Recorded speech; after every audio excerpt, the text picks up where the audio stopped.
Hello, everybody, and welcome back to part 3 of Pokemon Gold. We stopped right outside of Price's gym. We ended up getting through all of the events of Lake Rage and also dealt with the Team Rocket problem that happened to be in infiltrating that particular segment of Johto. And so our next destination is to beat Price. We eventually need to get to Claire at some point and go to her gym. I'm not exactly sure if there's going to be any sort of interplay or anything in between. I don't know if we'll have to do a side area, kind of like what Ash had to do, because Ash had had his badge battle interrupted whenever he was trying to deal with Claire because Team Rocket had stolen one of the dragon artifacts from one of the storerooms, and so they had to put their gym battle on hold. But had it continued, it's very likely Ash would have lost that battle. It was not looking good for him in that particular battle. But in any event, we'll see where we're at. For those of you in the that are curious, we are roughly around episode 122 in the anime. That's a Nice Price Baby, which is the actual gym battle that Ash ends up having. I'm assuming Piloswine is going to be the ace in this battle, considering the kind of pivotal role that Piloswine had to absolutely everything involving Price in the actual anime. So it would not surprise me if he's the ace, but I cannot know for sure until we actually play. But that is my guess is as to who his ace is going to be. And it's interesting because in the anime, Claire and Price were already seen before their respective gym battles, but here we have not seen either of them. So just kind of going to put that out there. Yeah, it really is. To be at episode 122 of the anime already. The thing they spaced out the gym battles fairly heavily in the anime to where a lot of these were spaced out, I would say like to the significant degree of like 17 or more episodes. It got a little bit better towards the end because they're like, oh shoot, we gotta do the league, don't we? And so they kind of cleaned up and started to move a lot quicker once that ended up happening. Unfortunately, a lot of the rival, basically every rival other than Gary was introduced like basically last minute, which kind of sucked, including Harrison, like characters that I think really deserved a little bit more screen time than ended up getting. In any event, that's a little bit further out from where we are at right now. So we're going to go ahead and swap over to scene number 1. So we can all see what we are dealing with, which is Pokemon. Um, I said coming up next is Deltarune Chapter 5, not being cognizant of how long it was going to take me to beat Gold. So I'm going to have to figure out something to do on Saturday and Tuesday until, leading up to Deltarune's actual release on a Wednesday. So I'll figure it out. We will figure it out, I promise. Of course, wait, are they right about the time? I think they got the time right. Wait a minute. It's off for a couple of minutes, but I think they said today was Tuesday, and it actually is. Okay, that is rare. In any event, I don't know why I'm saving. We just loaded our save. Obviously, it kept it. Let's take a look at our Pokemon. Did we heal at the Pokemon Center? I'm assuming we did. All right, let's go ahead and go straight to the gym. Yeah, time came. I'm assuming we're gonna have like, oh, is this gonna be like a slip slide? It looks like it's gonna be a slip slide. Price is a veteran who has trained Pokemon for some 50 years.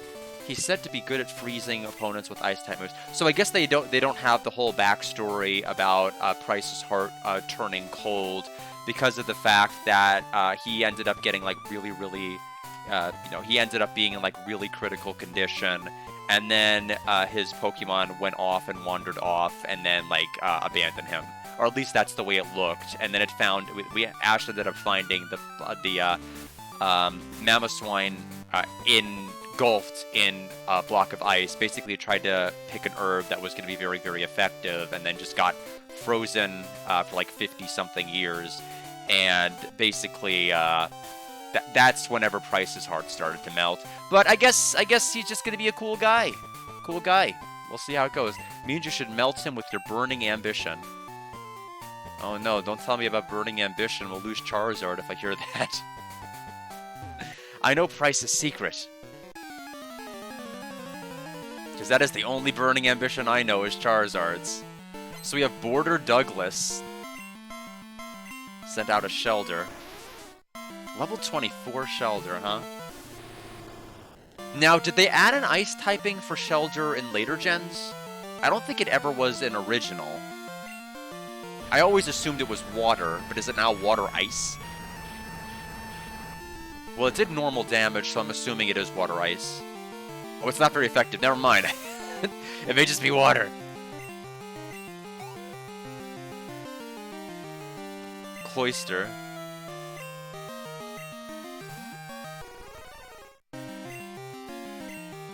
I should have gone the special route. I don't know why I'm doing a physical attack against the Cloyster. That is just dumb on my part.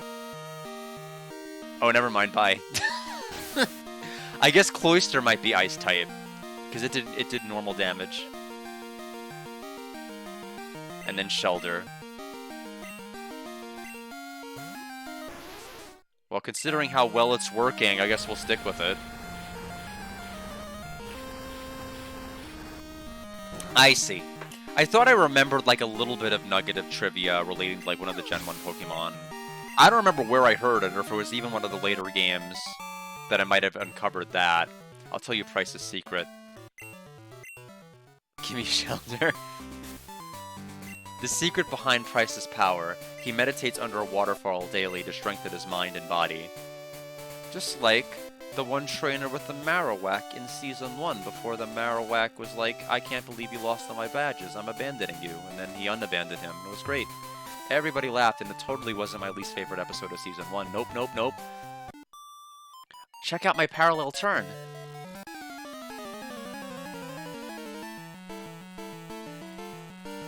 We've got Skier Clarissa. She's about to explain it all, and it's a Dewgong.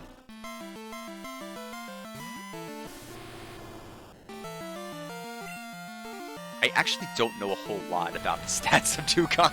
I don't know if physical or special is better.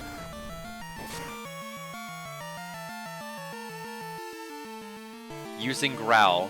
Okay, it failed, so... Thanks for playing, Dewgong. Oh, critical quick attack. Okay. No, you made me wipe out. And you are probably the snowboarder or another boarder. I'll freeze your Pokemon so you can't do a thing. But yeah, so I don't know how many Pokemon that Price is going to have. The anime was a 2-on-2.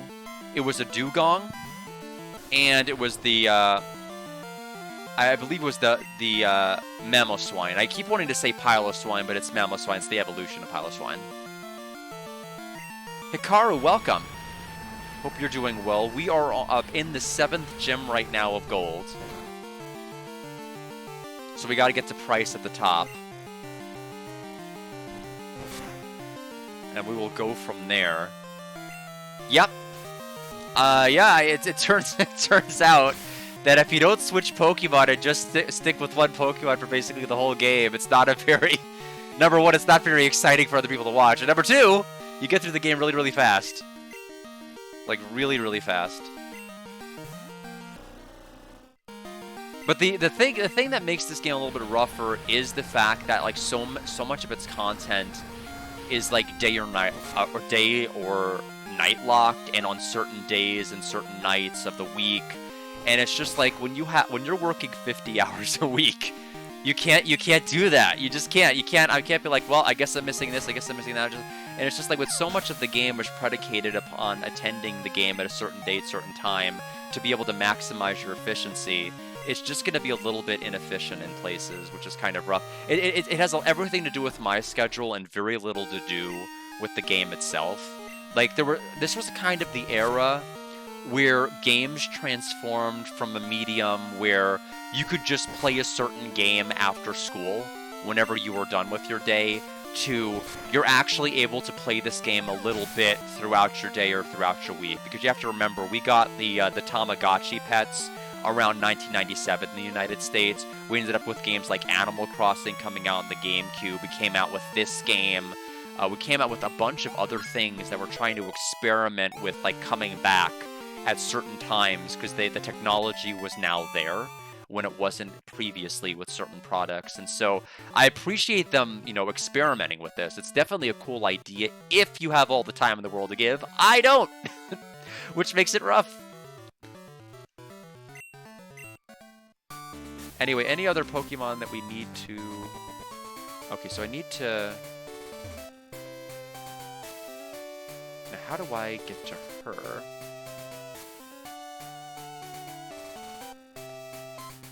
I don't even... Okay, so that's how I get to the gym leader. I think we should probably heal.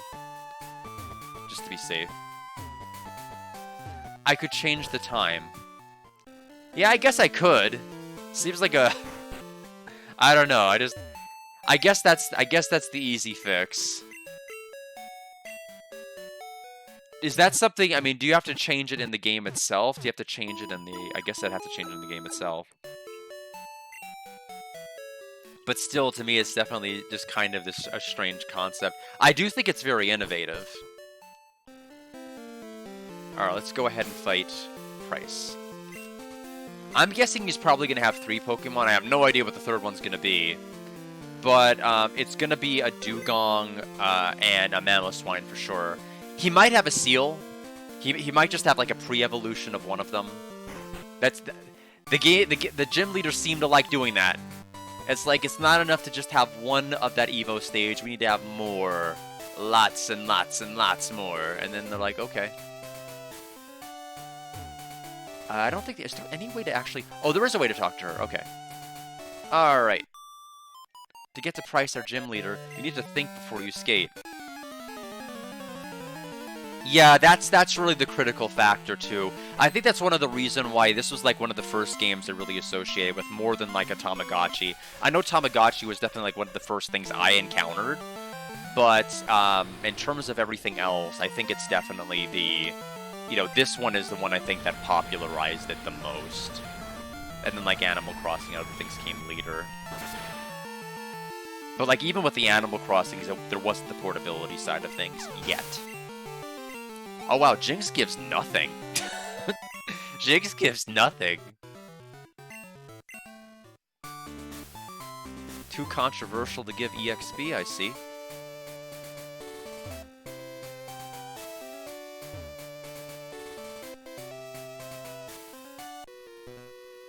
Gym is a slippery floor. It's fun, isn't it? But hey, we're not playing games here. I am. So yeah, I'll figure out what I'm going to be streaming for Saturday and Tuesday. It's going to have to, whatever it is, it's going to have to be very, very short.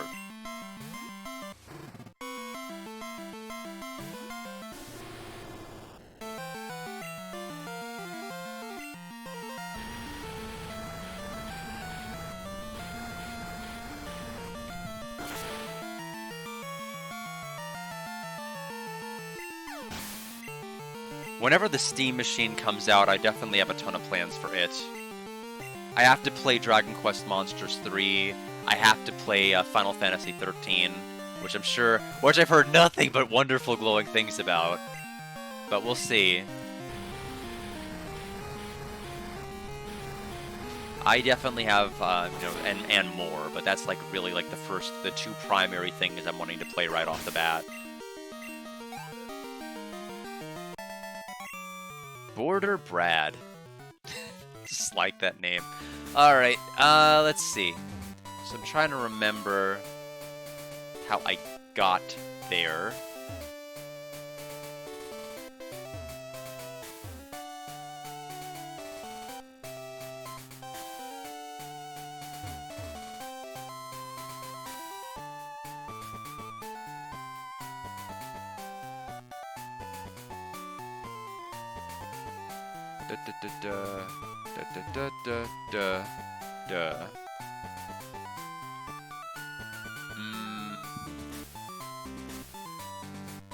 Let me pull open the full map. I like only being able to see bits and pieces of it at a time is gonna make it more difficult for me to remember. So let's pull open Pokemon Gold's map. I just need to see the gym.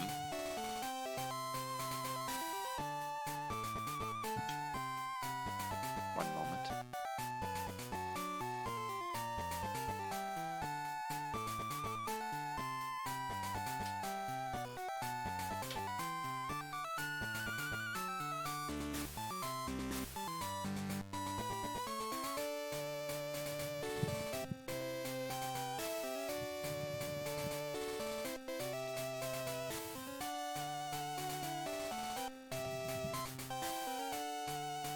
Okay, let me take a look at Mahogany Town's gym. Because I know Mahogany is where he is.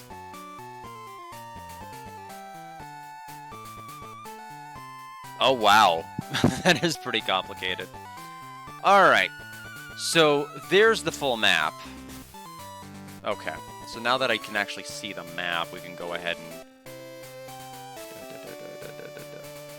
Duh. Okay. So, duh. Not duh enough. More duh. No. Duh.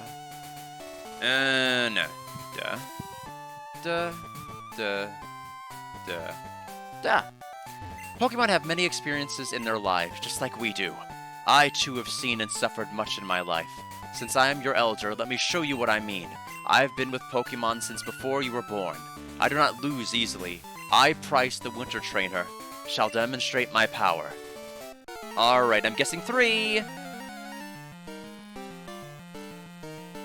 He does have 3. So it's either going to be a Swinub or it's going to be a Seal. But he's gonna have his Dugong, and he's gonna have his Mamoswine. Okay. Then I know the other 2 Pokemon. Yeah, I guess so. It's like, yeah, well, I mean, basically explaining that, you know, he ended up hating Pokemon for 50 years and thinking that relationships with Pokemon were completely pointless. And then finding out his Pokemon was frozen for 50 years and then got unfrozen. That probably would have been like a very lengthy gym battle explanation. Icy Wind? That's going to affect speed, right? Yeah. That is problematic for the long haul of this fight, though. We'll go ahead and quick attack for now. Still faster with that. There's Dugong, as expected.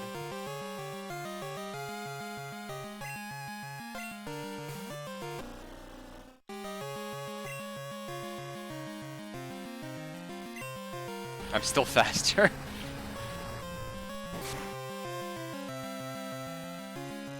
Headbutt. Don't do it. Okay, critical is not great, but we're fine. Oh, where's your HP? Is it past the line? No, it's not. Okay. I thought it was.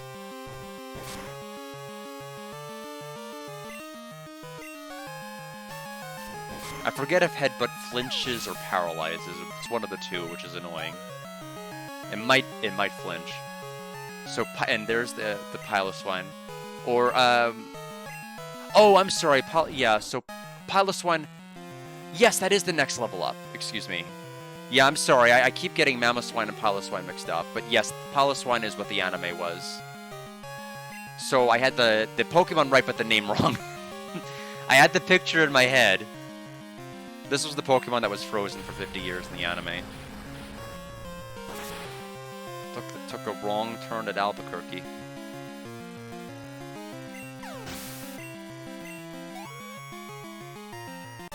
There goes Price. I'm impressed by your prowess. With your strong will, I know you'll overcome all life's obstacles. You are worthy of this badge. Gold received Glacier Badge. That badge raises special stats of Pokemon. Also let my Pokemon use Whirlpool to get across real Whirlpools. Why that modifier? And this is a gift from me. TM16 now, does this teach Whirlpool? It contains Icy Wind. Okay. Inflicts damage and lower speed. It demonstrates the harshness of winter. Okay.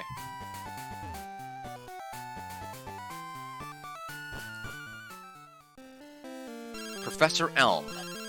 Gold, how are things going? I called because something weird is happening with the radio broadcast. They were talking about Team Rocket. Gold, do you know anything about it?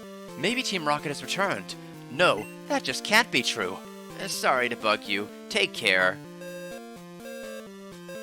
Yeah, I mean, really nothing can stop NyQuil. Except the day. We'll go ahead and, I guess, Cut over to Goldenrod. I know the anime had an episode where Jesse and James were Professor Oak and DJ Mary, respectively. But that was earlier than where we're at in the show. I guess that was their quote-unquote Team Rocket takeover, although they never really took over the Goldenrod station. They did do a radio broadcast program together, like Ash, Jesse, James, Misty, Brock. But again, that was much earlier than where we're at now. So, don't know what else Team Rocket's going to do. So we'll go ahead and use Fly. Goldenrod. No, he doesn't. I'll have to figure the whirlpool situation out shortly. Pokemon, they're nothing more than tools for making money. Okay. I'm just looking for the the radio station, buddy. Take over the radio tower? What? It's none of your business. Okay. So this is the radio tower. What do you want, you pest? Scram. Okay, so he's unblocking it. Hello, I'm sorry, but we're not offering any tours today. Now, this song I know from the anime very well. We've finally taken over the radio tower. Now everyone will get to experience the true terror of Team Rocket. We'll show you how scary we are, and then throws out a Rattata. Right, do that. Do it, I dare you! No! That's so close. I was kidding, but not really.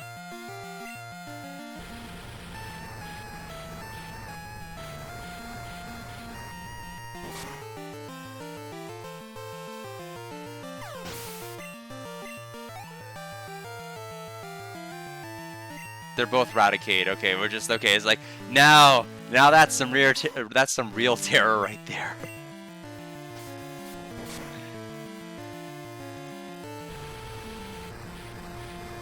I suppose. I mean, it's gonna be weird though. I mean, I'll take a break.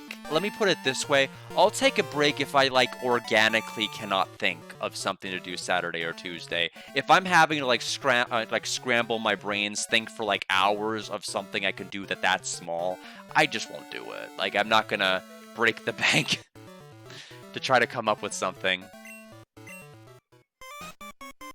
I guess so. Look away, Gamba fans. We are beating up rats. Let's take a look over here. Why would they want to take over the radio tower? Diggly. Ha ha ha, how boring. It was far too easy to take over this place. Come on, keep me amused.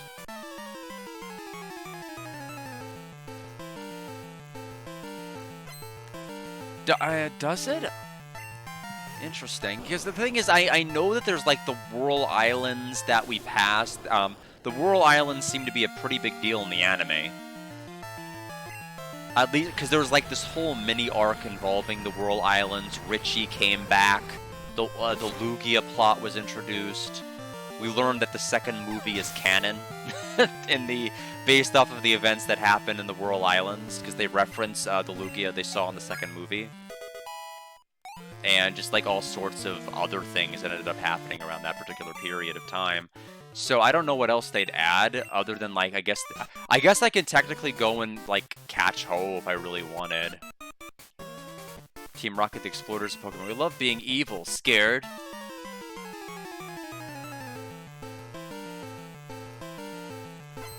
Five. Yes, there we go. I am trembling.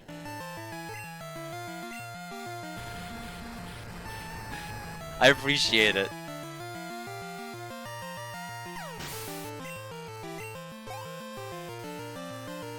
Yes, muchas gracias indeed.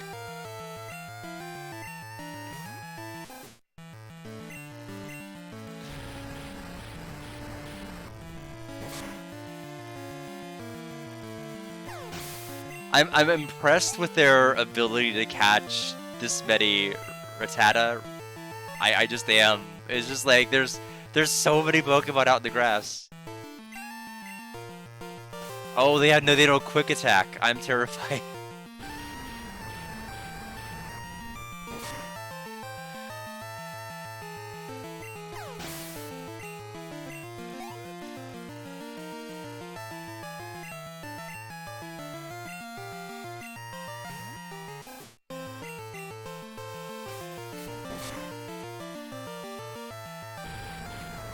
I'm telling you, like 18 more of those using quick attack and I am cooked.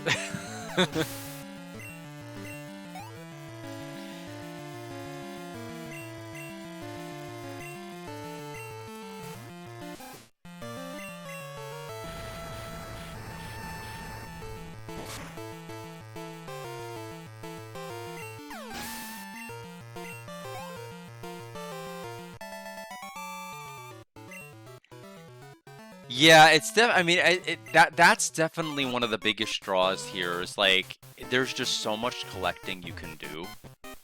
For me though, I really need the EXP share. I mean, that is a modern quality of life feature I would like. It's just that you only get it in this game after turning in the red scale, it looks like. The one that we just got from catching the shiny Gyarados. But like that's right before Gym 7. It's so late right now that I don't even want to split EXP. What's the point? We're about to beat the game. Why do I care about EXP share this late? I needed it early. So it's kind of rough. I don't know when you get it in blue, red, or yellow, but I feel it was much earlier in the game. Bear Kidney, welcome. We have beaten Price, and now we are in the radio tower. We're fighting Rattatas and Zubats.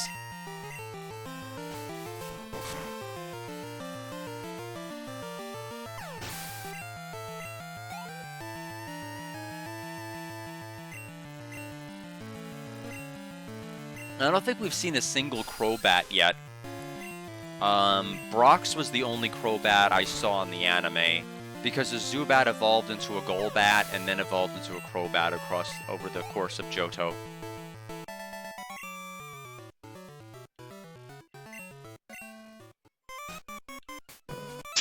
I like how the background music and then being encountered like restarts the loop. It's funny. Team Rocket was forced to disband, but we're making a comeback here.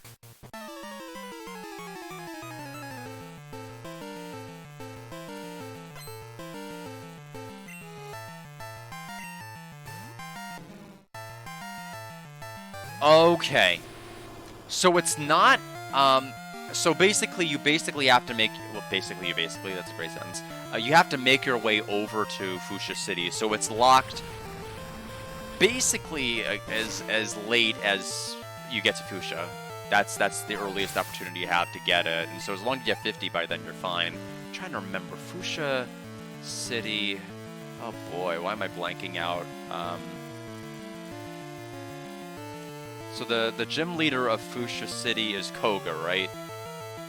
Or Janine, I think, was one of the individuals that was there. But what badge was that? Was I think that's like the 5th or 6th badge, right? So I guess it's comparatively late then.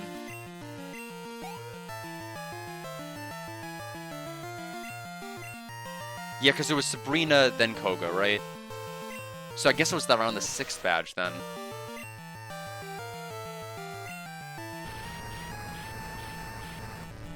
I love the way Muck looks in this. It's crazy. Just the colors on him.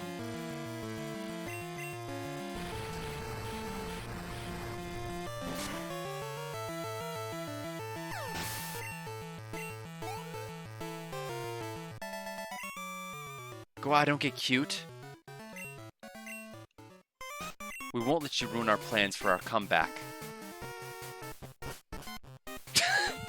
I like to. My headcanon is this. Is this scientist just spinning around in their swivel chair, going wee? I can't demonstrate because I've got wires and it'll get ugly. But pretend I'm spinning around in my chair like Lancer and Deltarune. To trainers, Pokemon are their beloved partners. It's terrible how Team Rocket is trying to control Pokemon. I've been given strict orders. I'm to crush anyone who challenges Team Rocket.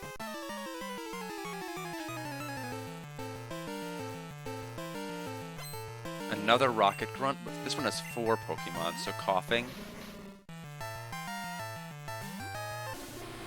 Yeah, I think I remembered that too. That's why in my head I was kind of blanking on like the actual order. Because going from Pewter City Gym, and then you skip over Viridian City for a while. You go to Vermilion, and then you have Lieutenant Surge's gym battle. And then you ended up with, after that, I know there was Erica's gym, you had Sabrina's gym, Koga's gym, Blaine's, and then finally you go back and fight Giovanni. At least in the game. In the anime, you don't do that. It would take until Black and White for Ash and Giovanni to meet exactly once across the whole show. They would, Giovanni came riding in on a hovering Segway, and Persian defeated Pikachu, and then that was it. And then, of course, Pikachu ended up doing the giant Electro Ball that should have been in the canceled Team Rocket 2-parter, and that's how that ended. I guess they met again at that final confrontation, but there wasn't a Pokemon battle associated with it, so they only battled one time. Disappointing. What? It feels great ordering Pokemon to commit crimes. I like my women like I like my coffee. Committing crimes. And let's see, we have a Weezing.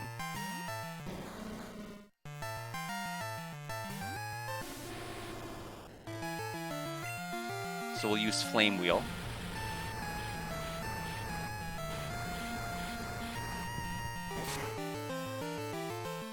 I do like the surprised Weezing face that we're seeing here. Some very good expressions on these Pokemon. You're kidding!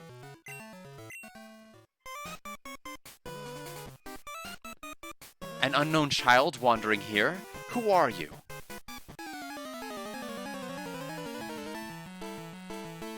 So we have Scientist Mark. We have Magnemite. Good matchup for us.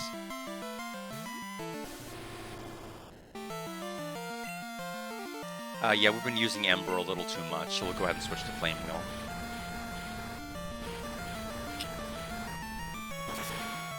Now it's just turned on by default. Yeah, I'm glad it is. I mean, it is... One-on-one combat is not really a mechanic that I think has aged particularly well in Pokemon.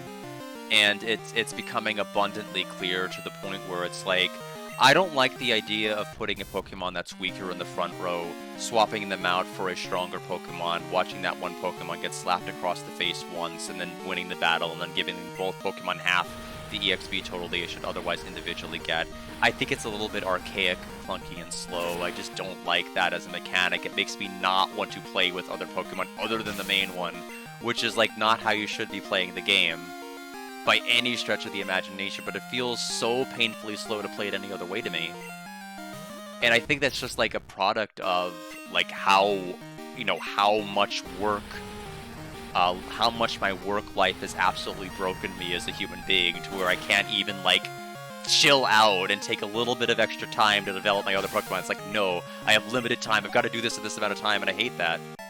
I feel like this is a game I probably would have loved, like, devoured and just enjoyed thoroughly as a child, and now that I'm an adult that only has, like, a limited amount of time to play on certain days and all these other rules that are placed upon me and, like, things I expect from games, it's a little depressing sometimes, and I feel like a lot of it's my fault. I feel like some of the things I'm griping about with this game are not actually problems with the game, they're problems with me. They're problems with me, not the game.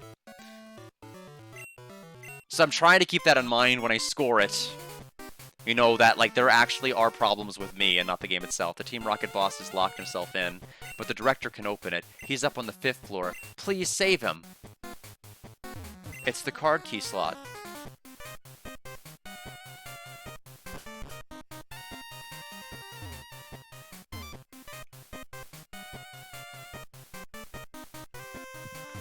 Most excellent. This radio tile will fill our grand design. Yeah, I mean, I try, you know, towards the thing is, as I've explained in so many other reviews, one of the biggest things is that matters to me more than like a lot of other things in a video game is like, how does the game flow? Fine. Like, as you know, when you're going through areas, fighting trainers, doing gym battles, and going through these different locations, it moves great. Like, I don't really have any complaints with the way that the game moves.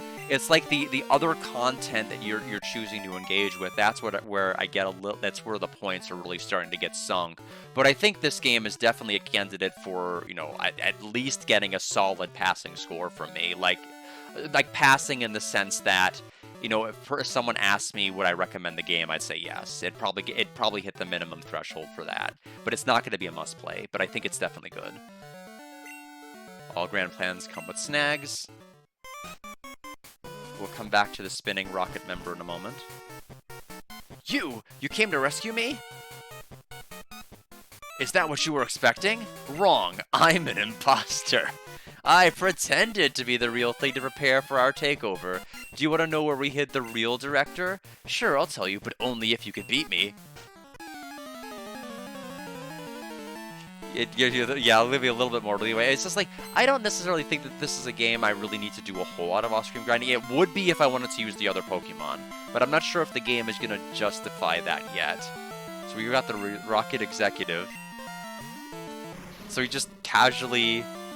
So I think in terms of... I don't understand. I mean, it's funny, but like in terms of like in-game universe explanation, I don't understand. So he was the only one who felt the need to dress up as the person he's impersonating, and the place is blatantly full of Rocket people that are wearing like Team Rocket uniforms, and they're not disguised in any way. And Professor Elm from all the way in like multiple cities over knows Team Rocket's there. I don't get what the point of it is.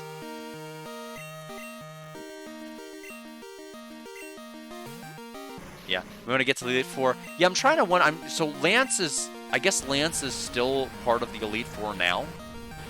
I'm guessing is what the game is trying to tell us. Because he was there at Lake Rage, and Lance showed up as part of the G-Men in the anime as well. Whenever the Lake Rage episode that involved Claire and Price, they both had like a pretty... they both had their own roles in that episode, which I appreciated. Even before you, like, before I knew they were gym leaders. Because, like, when I first watched the show, I didn't play the game. I didn't know who they were. Although Claire I recognized from, like, one of the openings. Because I'm like, okay, so she's definitely the gym leader. But Price, I had no clue. No clue about Price. Because Born to be a Winner showed Claire in, like, one of the, like, gym leader...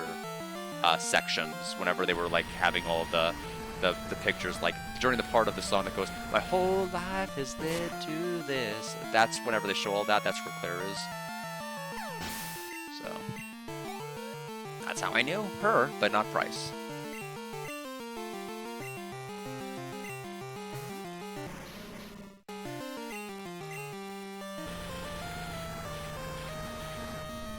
Alright, so I think we knocked out...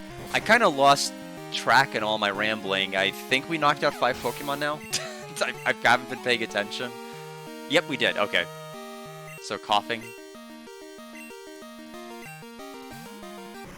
Okay, and then we'll have the actual thing to take to the next floor. Or to the previous floor. We'll take the card key.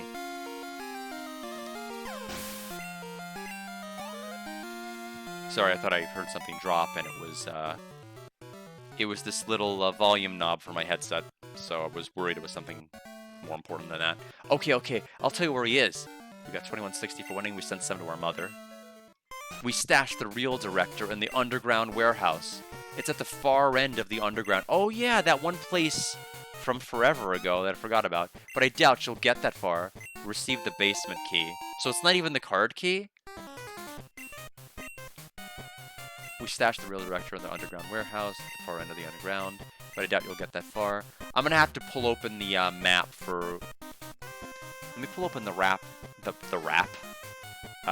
pulled open the map for Goldenrod City. There's where the R comes in, Goldenrod. So, the map, the underground entrance, we need to go to building... Where is this? 3, 4, 4, 5... Okay, all the way down there, got it.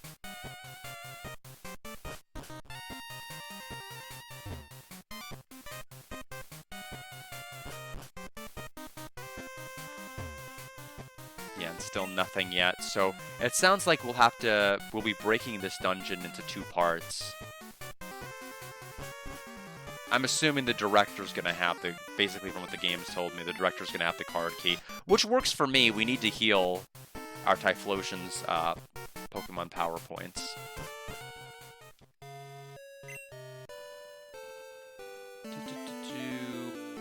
Okay, I think it's down here. Yep.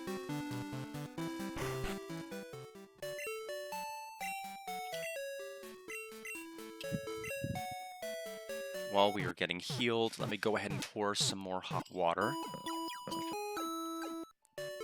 I wonder if we're going to get Whirlpool from here. But we'll see.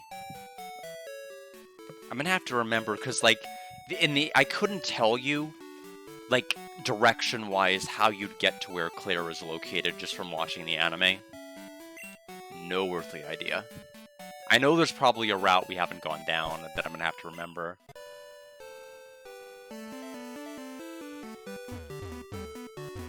Pokemon are nothing more than...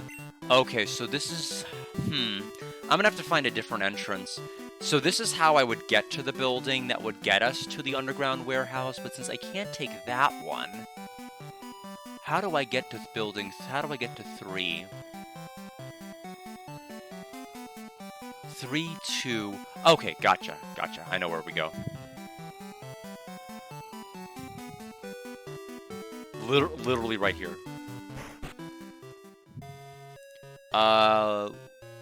No. Up one.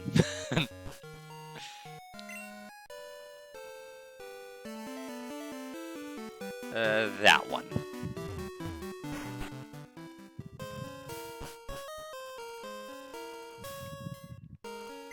Okay, we can't use our bike here. Basement key, open the door. Okay, so now I'll need to open up the underground warehouse map. I think, if there is one. There is.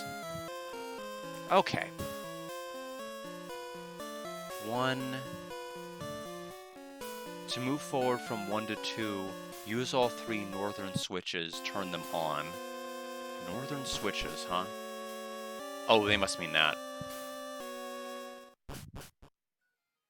Hold it! I saw you, so I tailed you. I don't need you underfoot while I take care of Team Rocket. Wait a second, you beat me before, didn't you? That was just a fluke, but I repay my debts. Once again, in battles I wasn't expecting. Glad we went to the Pokemon Center. Let's see, Silver wants to battle. Where I think this is gonna get hairy is dealing with, probably at this particular point, a fully evolved, what is the, oh boy, I forget the name of it. I'm gonna have to just look it up.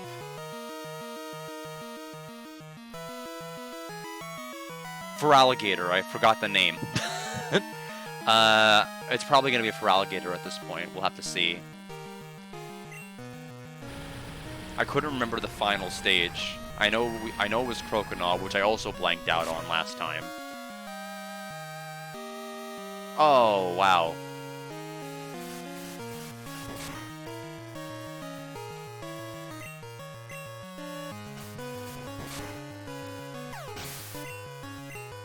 Level 49.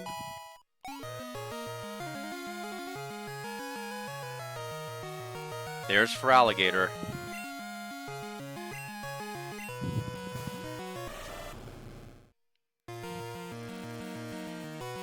Ba-ba.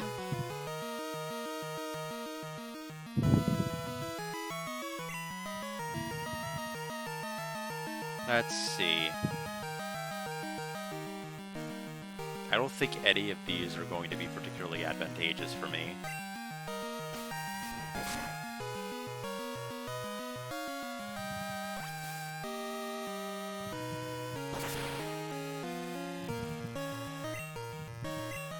So how bad is this going to actually do in terms of damage?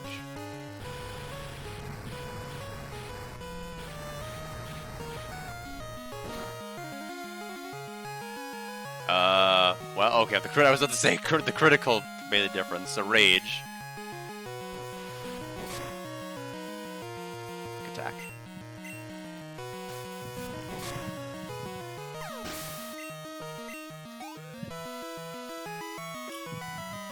We've got Haunter.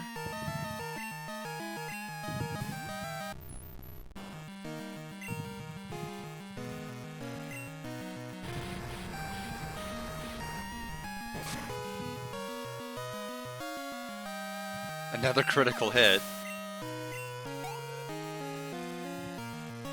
And then Magnemite, which is, again, like the perfect Pokemon for us.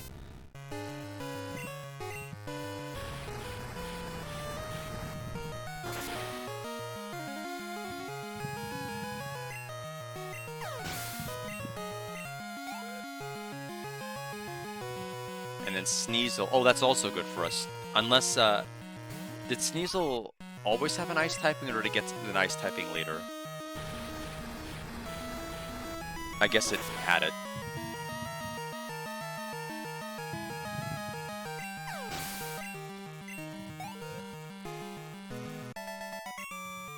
Why? Why do I lose? I've assembled the toughest Pokemon. I didn't ease up on the gas, so why do I lose?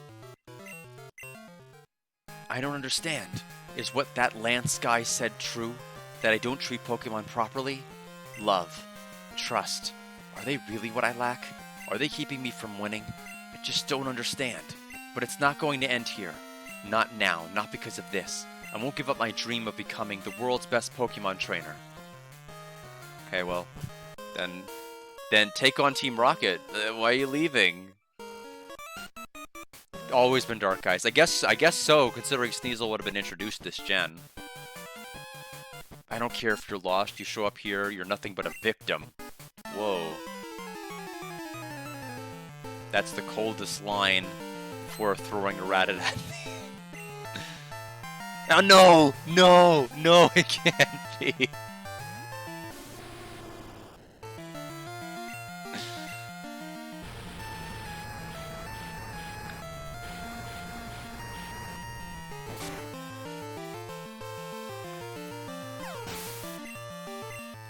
He only had one! He's holding out on me.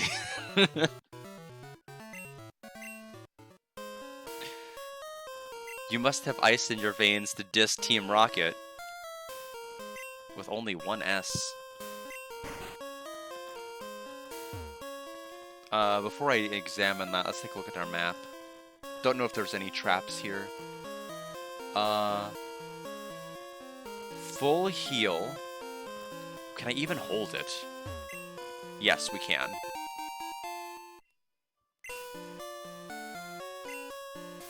Sleep Talk is also a TM here. Open one shutter, another closes. Bet you can't get where you want. I can if I have access to all of them and you guys are defeated.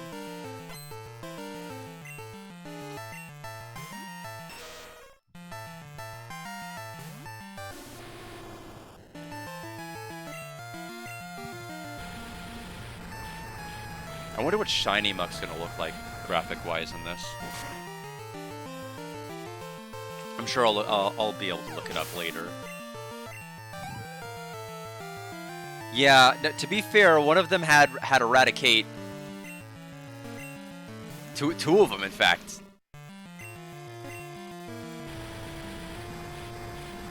So definitely, I took one look at them and I'm like, damn, they must be the highest ranking Team Rocket member ever, laying dominion over all other Rocket members.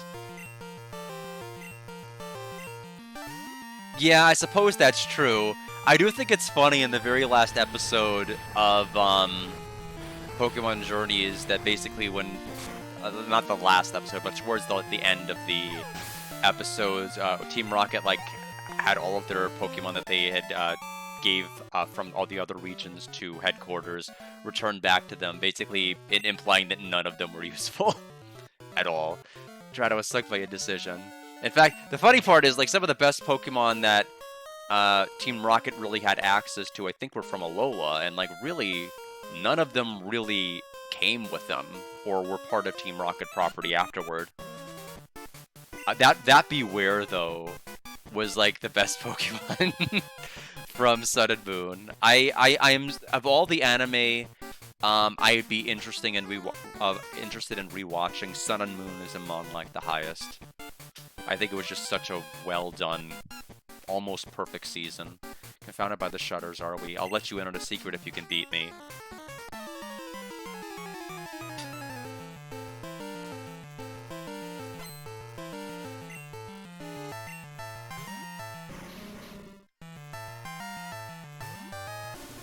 Especially with, you know, given the fact that I've watched, like, so many anime now with Joe and everybody else, whose references I'd be able to see in Sun and Moon, I think it makes it, you know, I'm more inclined to rewatch, because they went, like, absolutely nuts in the animation department.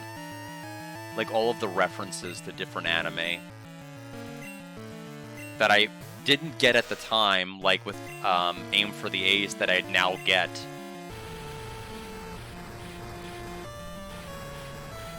That I wouldn't have understood with Utena, and that I now would get.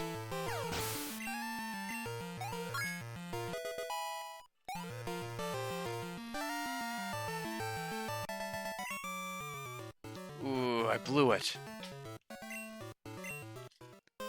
I'll write a hint. Change the order of switching. That'll change the way the shutters open and close.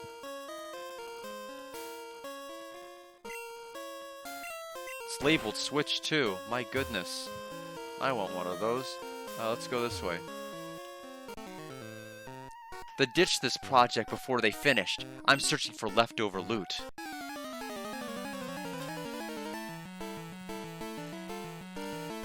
Burglar Eddie.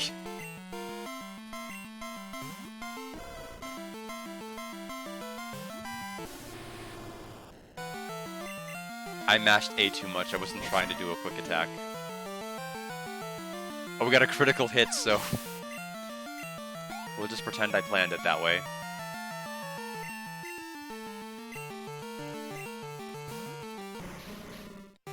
Yeah, this is definitely a sizable section. They're not messing around with this Team Rocket section now. A rival battle, an entire, you know, radio tower, this underground area. We're gonna have to go back to the radio tower once we have the card key. Like, this is nuts. I didn't expect all of this before Badge 8. Over the top. Underground warehouse? What do you want to go there for? There's nothing down there. Is this not the underground warehouse?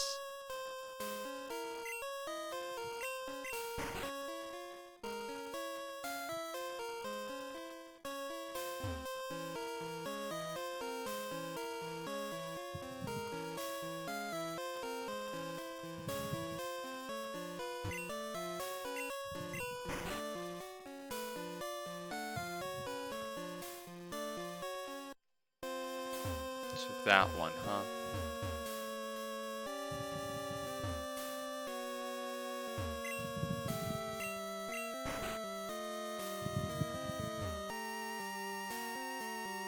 Well, that doesn't remotely help me.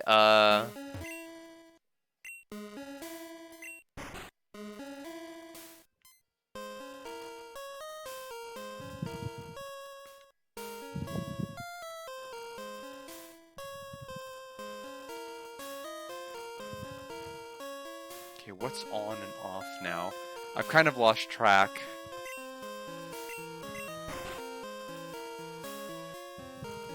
That door is open.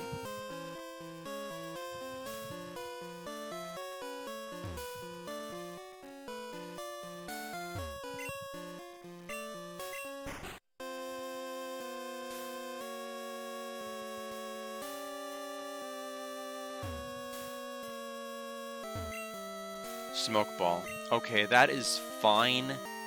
That is not the one I wanted.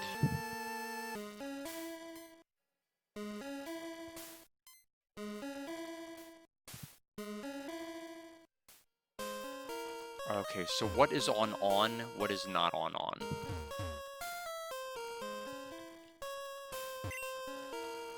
That's on.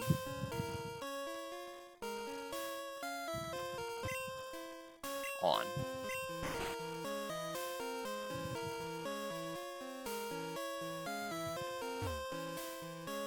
Did I put the other one on?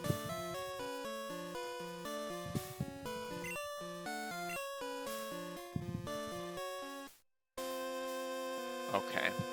Well, the guide, the map seems to be incorrect. The map seems to indicate if everything is on, I should be able to have a clear, unobstructed path to this door. I don't understand. They're making it sound like I can walk right over here and just go there. I don't understand. So where?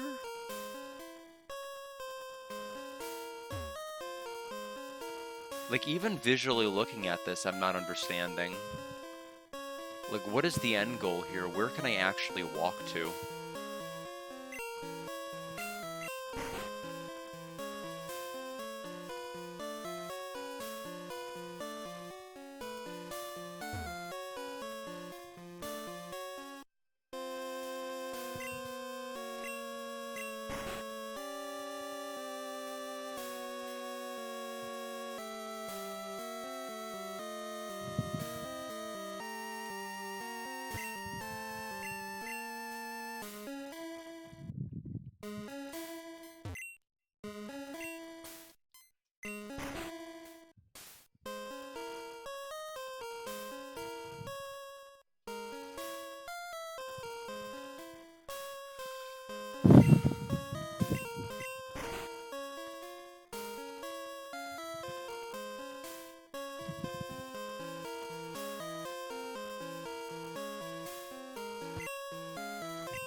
I don't understand. Why is the result different?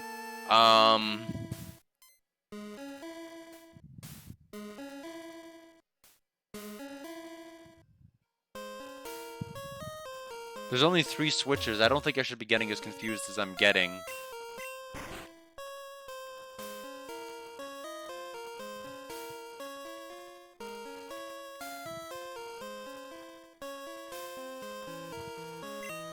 But it seems like I'm having different results each time I'm hitting the same switches.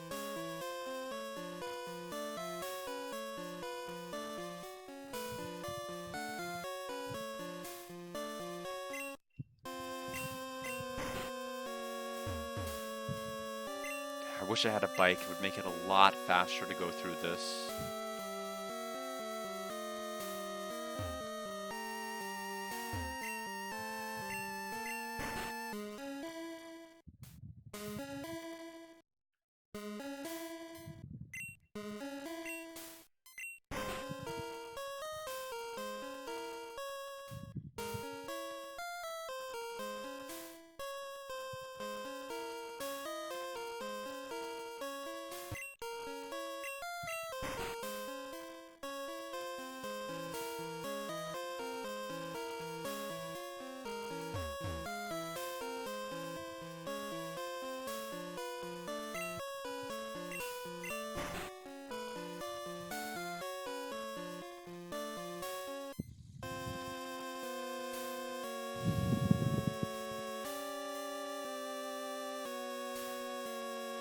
I know the person, that one NPC gave me a clue, but I don't understand the clue at all.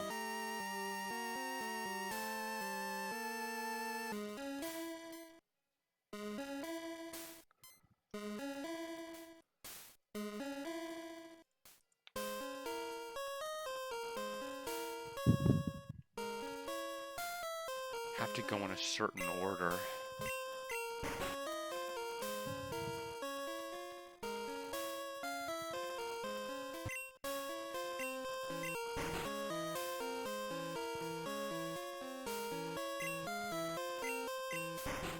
So everything off.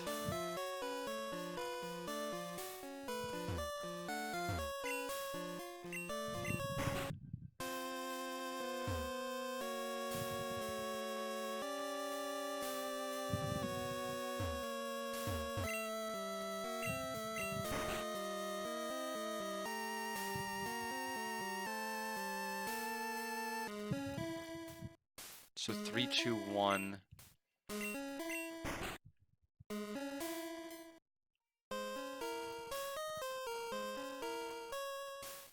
Takes me here. Fork over your goodies.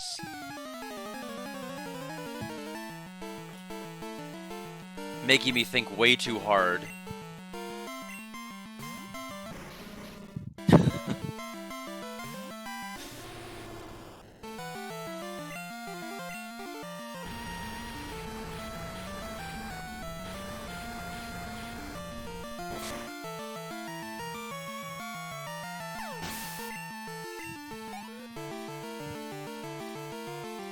And there's Magmar.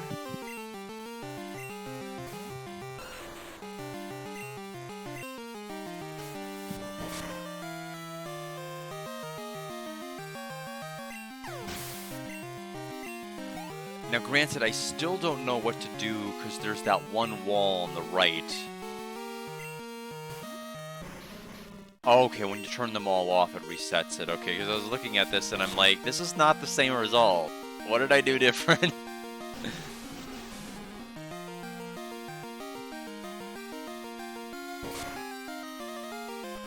I did not need that in my life. I'll have to use my berry, thank you.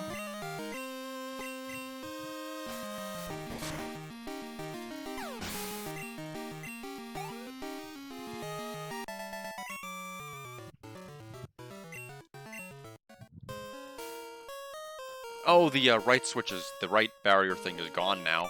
Are you lost? No, you can't be. You don't have that scared look. I'll give you something to be scared about. 3 Rattata.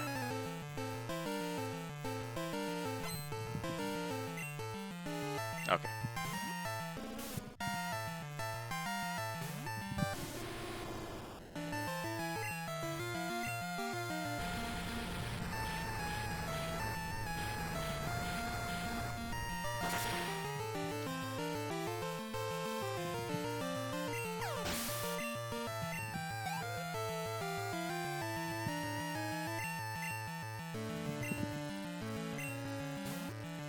So the remakes still keep the puzzle? I mean, I guess. Alright, sure.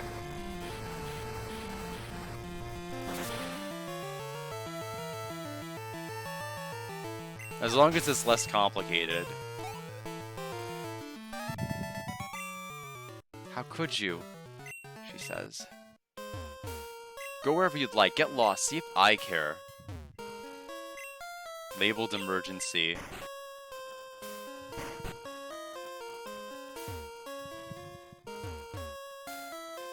Alright, we've got a rocket grunt over there and a rocket grunt over here. You're not going any farther. I don't show mercy to my enemies, not even brats.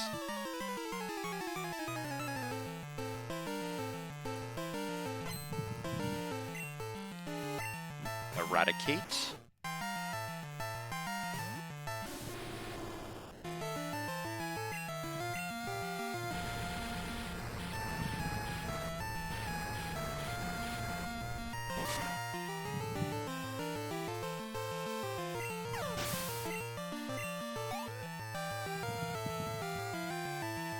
We'll probably have to go crazy shopping, like, whenever we're all done with, like, everything. With all of the money we've gotten from beating these rocket grunts. Oh, like you mean the doors, or... I'm trying to think of what would make that switch puzzle better, other than it like not working that way, as far as being order dependent, but just simply switch dependent. So we found a max ether.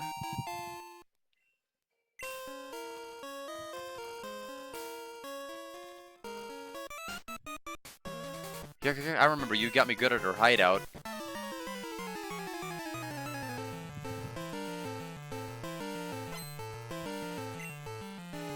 Grimer?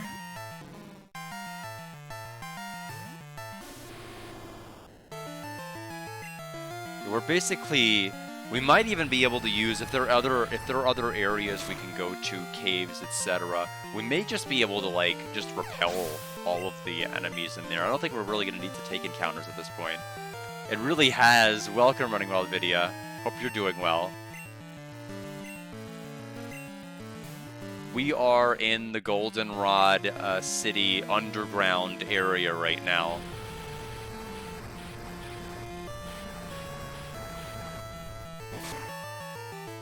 Oh, I see. Yeah, that would definitely make things a lot better. I feel like I spent like 8 minutes on that puzzle. Yes, that's true. I didn't even think of it in that phraseology. But it works out that way, doesn't it? How'd you get this far? I guess it can't be helped. They'll dispose of you. And that is either the real director, or the director will be like, sorry, the real director is in another hideout. And then they'll tally our score.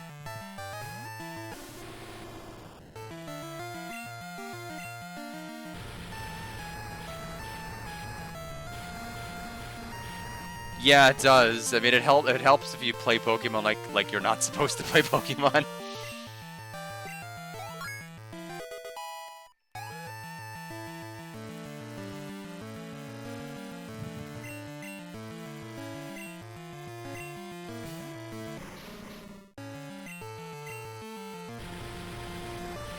Yeah, I was like, it is a shame that the name pun stops working once you hit Typhlosion, but oh well. We all know why I did it. He disposed of me. And then this way, we found TM35. Who? What? You came to rescue me? Thank you! The radio tower. What's happening there? Taken over by Team Rocket? Here, take this card key. Use that to open the shutters on 3F. I'm begging you to help. There's no telling what they'll do if they control the transmitter. They may even be able to control Pokemon using a special signal. You're the only one I can call on. Please save the radio tower and all the Pokemon nationwide. Yeah, so, that was already kind of done. Not in Johto, but in the Orange Islands and Pikachu Revolts, where Butch and Cassidy used the transmitter and a Drowsy to be able to take control of all Pokemon on that island, including having Team Rocket's Pokemon turn on them and Ash's Pokemon turn on him, and all of that. We got an Amulet coin, which I think is only for Meowth, right? The inventory limit of this game is a pain in the neck. It is a huge negative. Like, why give 20 billion hold items and berries and apricorns if they're all going in the same inventory? Why not have an apricorn menu? Why not have a berry menu? Have the actual inventory be things that are just like held items and other things. It's like, it's so silly.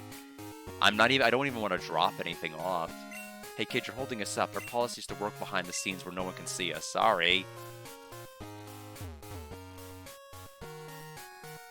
I don't even know. I don't think they've been touched.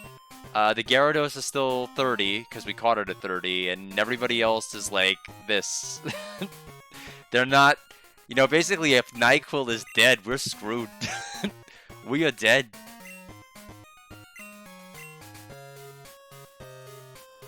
Oh, I see.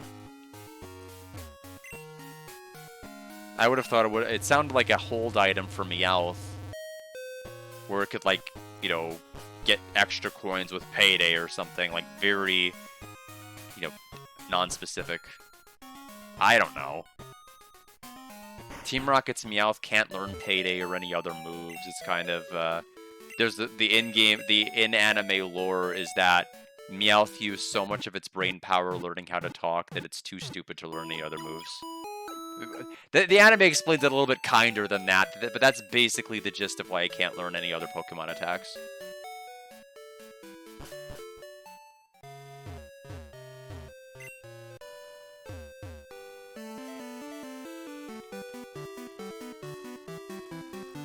Alright, probably ought to take a safety save just because we've been at it for a bit.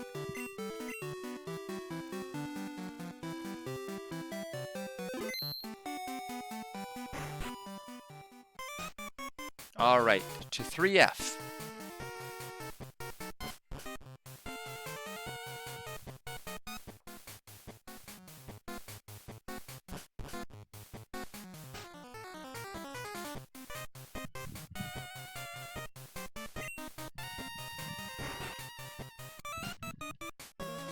Why did the shutter open? Did you have something to do with this? No, it was you.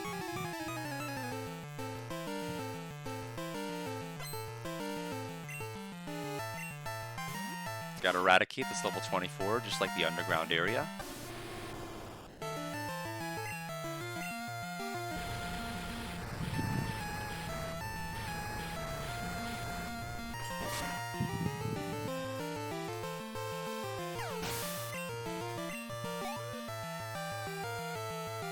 And then coughing.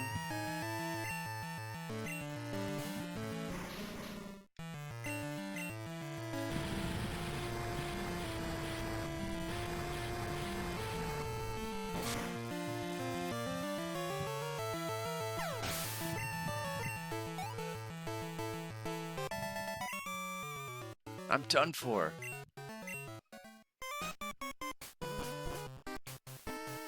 "4F Studio 2. Don't I think Pokemon are cute? I'll think my Pokemon are cute after they beat yours. Hope you still find them cute when I wipe the floor with them. 4 Pokemon. Ekans.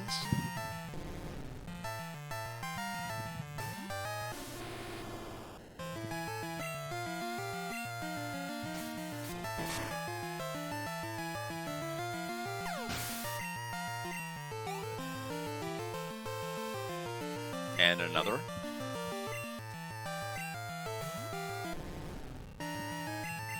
I am curious, I think at some point in the year I'd like to start Ruby. I'm hoping I might like it more than this. I don't know. I know so little about the mechanics. I think the one thing I did see my sister do during the limited time I saw her play was like one of the Zigzagoons. They had like an ability or something that allowed them to, after battle, have a random chance of picking up an item. And that sounds like really cool. That sounds like it actually gives an incentive to take, you know, random encounters with different Pokemon and things like that. Because I like the idea of picking up like Ultra Balls or different items, rare candies, all sorts of fun stuff. Like she showed me picking up a rare candy, and I'm like, that's kind of cool actually. That's almost like having EXP share in a way. Maybe there might be some quality of life to be had there. I don't know. Oh no, they're so useless. Oh no, but are they cute? They're still cute, right? I love my beautiful self. Who cares about Pokemon? No, we shouldn't have beaten you. Meowth? Why? Why do I have to suffer through this? Meowth, help me. Well, sorry. I didn't know that's what... Okay, so that's DJ Mary Sprite in the anime, in the game, which is different because she's got a lot of pink hair in the anime and not here. Stop, I'm known as the Team Rocket Fortress. You're not taking another step.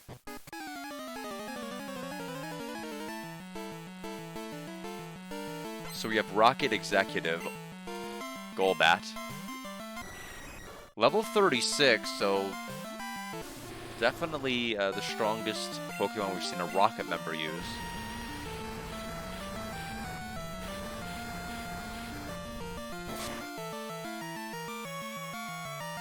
Okay. And there's Bite. attack.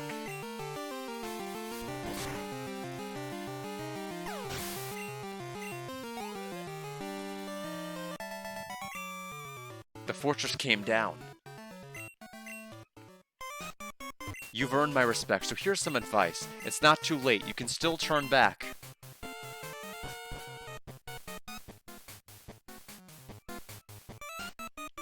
Hi, little boy. Remember me from the hideout in Mahogany Town? I lost then, but I won't this time.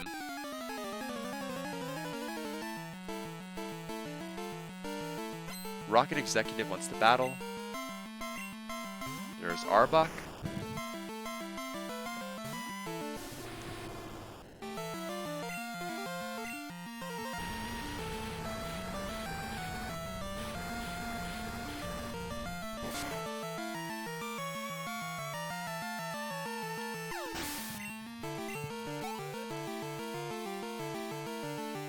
And there's Murkrow.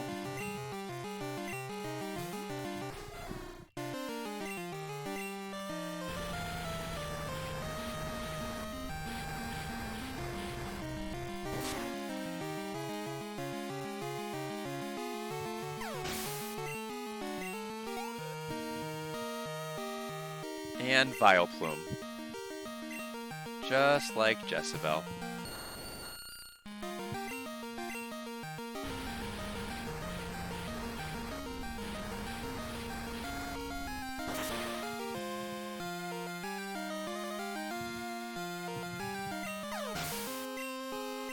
And we're level 52 with NyQuil.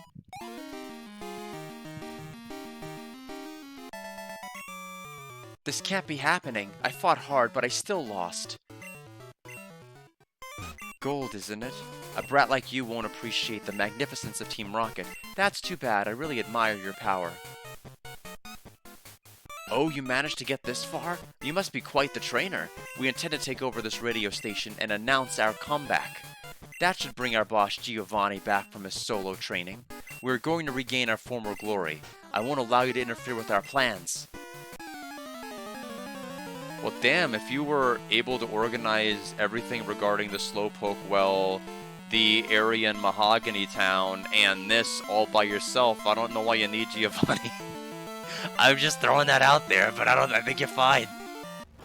I think you've demonstrated you can handle Johto on your own.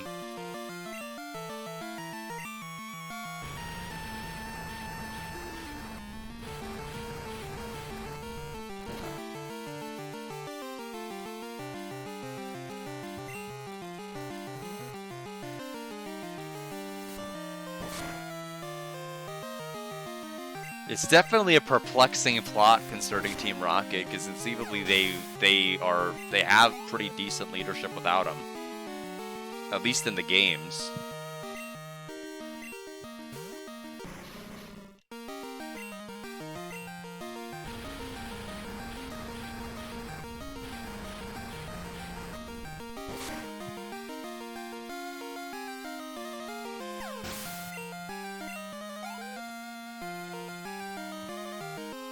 And there's Houndoom coming.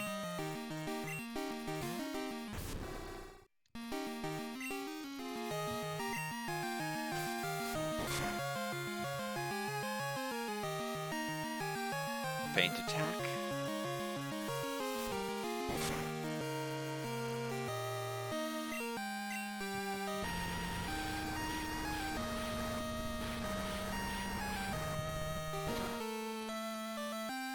Okay, wasn't sure.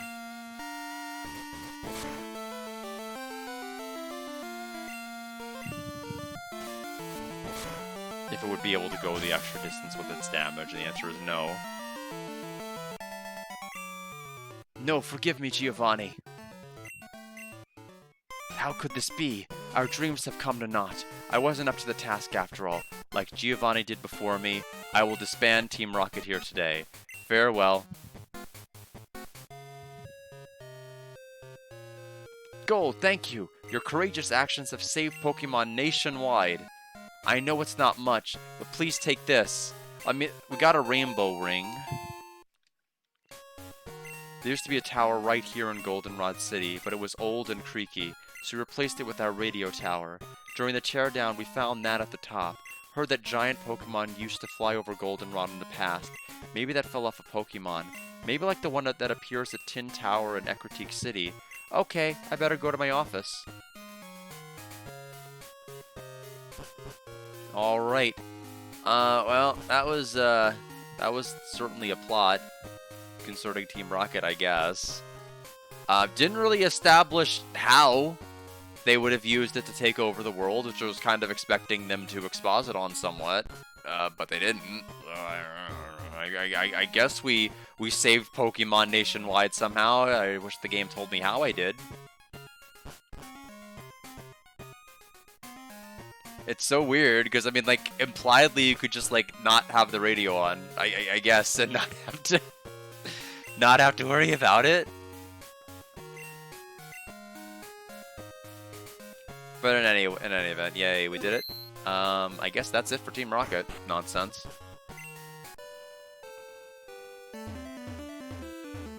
So now that we've done that, what was the literal point of that? What was the point of this diversion? I don't think it gave us anything we needed for anything else, right? We got that rainbow wing.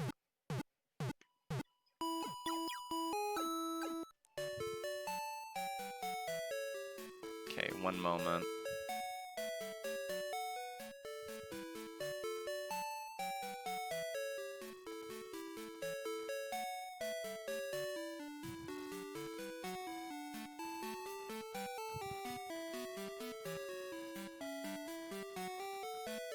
I think... Let me look at the town. I think we may need to go to one of the previous routes that we didn't go, because I'm kind of at a loss as to where we're headed. So let me go back to Mahogany town's map here. Did we have a different route we could take? Yeah, there was Route 44 to the east of it, wasn't there? So, let me fly to Mahogany.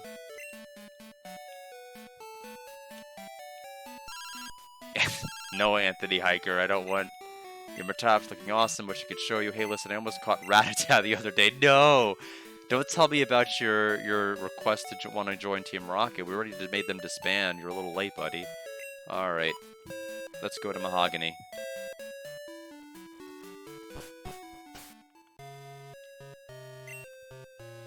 So fly to Mahogany Town. So the only town... Yeah, so if... The only place Claire could be is the top right one. That's the only literal area she could be, because every major town here has been lit up save for the top right. So it sounds like we are heading to the right, and that's going to be the last town.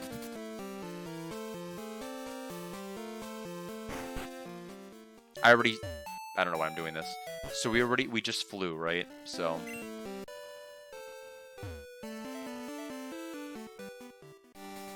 Gonna win for sure. So, oh, we're already at, oh, that's not a building, it's a literal path. So let's go to Route 44 on my map.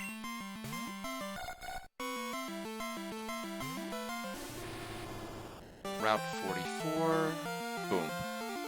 Quick attack.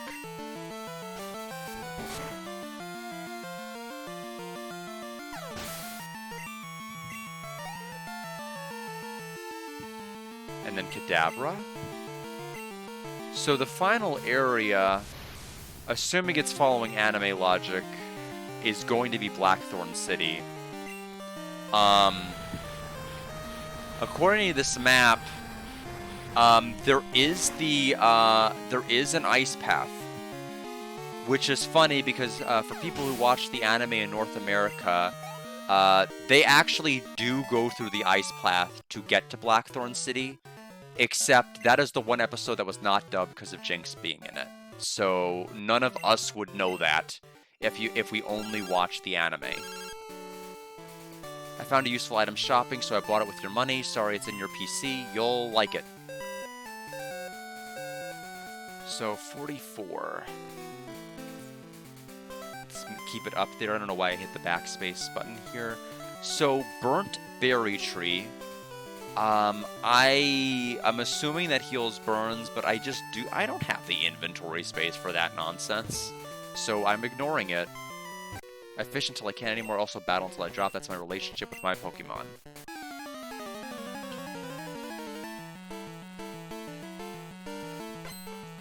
Fisher Edgar, a Remoraid.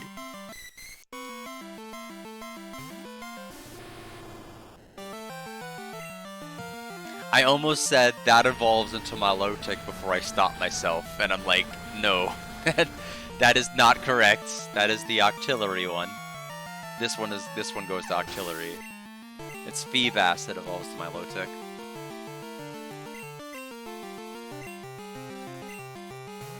Also, I think Feebas like weighs a ton, I think canonically, right? Let me go ahead and turn on my water heater. It is quite low. It's in the 120s temperature-wise, so it'll only take about like 90 seconds or so to get back to boiling. This isn't right. Hi, Gold. How are you? It's our mother again. I found a useful item shopping, so I bought it with your money. Sorry, it's in your PC. You'll like it.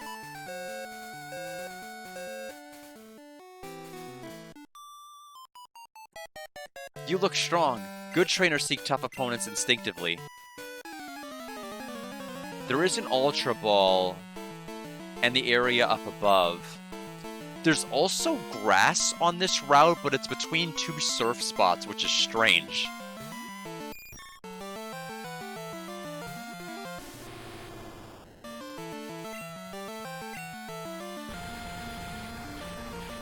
It is strange that you have to go out of your way to get to an area where you can fight Pokemon. Not that I'm really complaining too much. I like the idea of just being able to get to Blackthorn.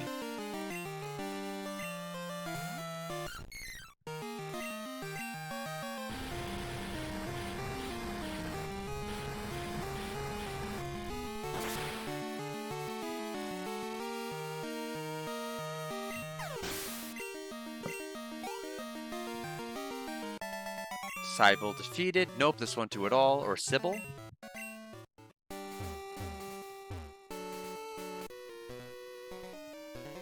I can tell you're a good trainer by looking at you. I'm good at Pokemon, and I can see that you are too.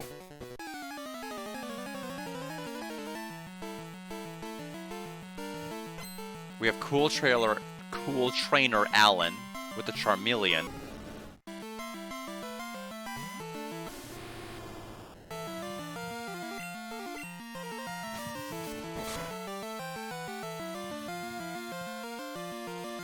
Smoke screen may or may not cause some problems. No!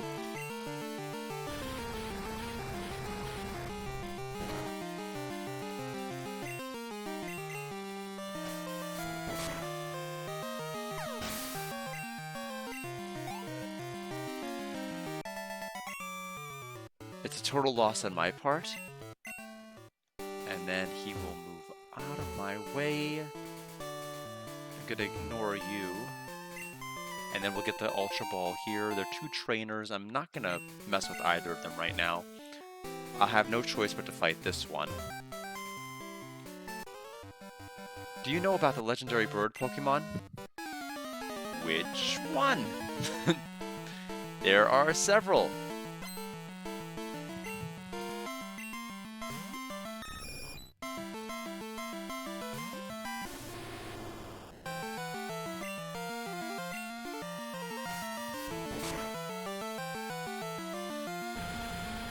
Do they mean like Articuno, Zapdos, Moltres? Do they mean Ho-Oh? What do they mean? Probably Ho-Oh. Level 53.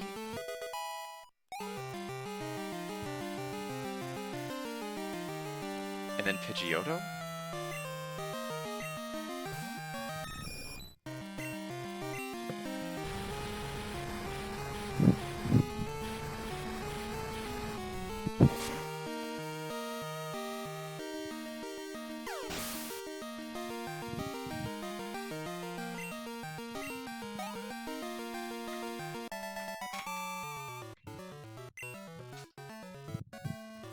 Trying to not knock over the analog pocket as I'm walking back with my wires. Ooh, you're hot stuff, says the bird trainer. Articuno, Zapdos, and Moltres are the 3 legendary bird Pokemon. I heard there are other legendary birds, though. Wow, you're pretty tough. Could you get your phone number? I'll call you for a rematch. No. Okay, just talk to me if you want to get my phone number. I will never speak to you again. Ice Path! Ice Path. Boy, we don't have to use Flash hardly anywhere, do we? My god, I think there was only that one cave, right? Where is Ice Path? There we are. So there's our map.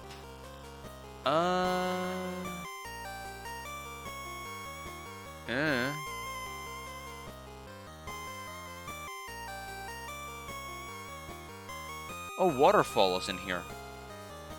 Oh, wait, that's... What is that? We need Whirlpool, right? Or do we have Whirlpool? I don't even remember.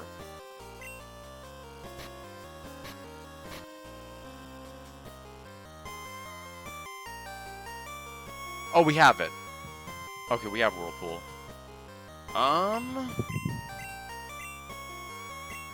I guess, Staryu, you're gonna learn it too.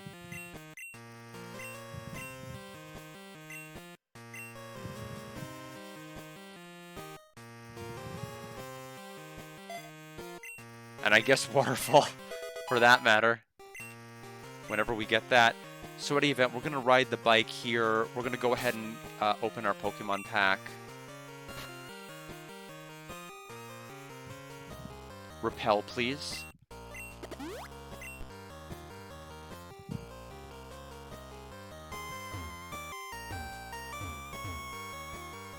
Okay, following the map. Trying to be pretty efficient with my step counts here, if I can do that.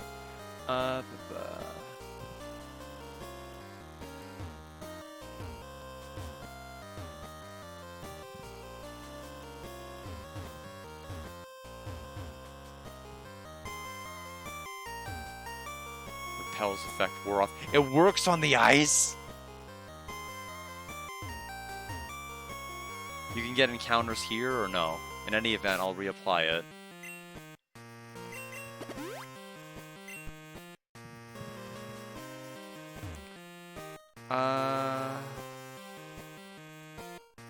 One.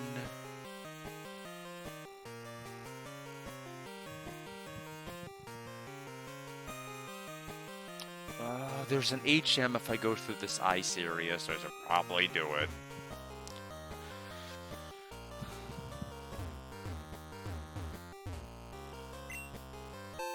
And that's the waterfall. I'll go ahead and teach it.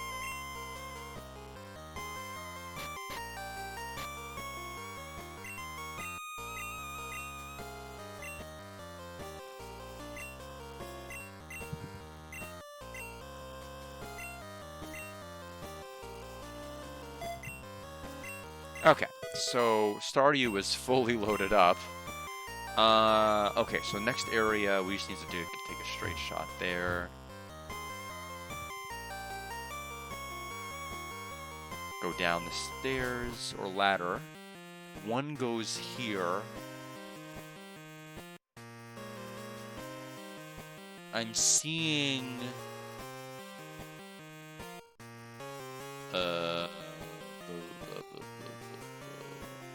What?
I think I'm out of repels now, which is unfortunate. Either that or I have one left. It is rejoicing. Everyone that wants inventory space can rejoice that I have an extra slot now.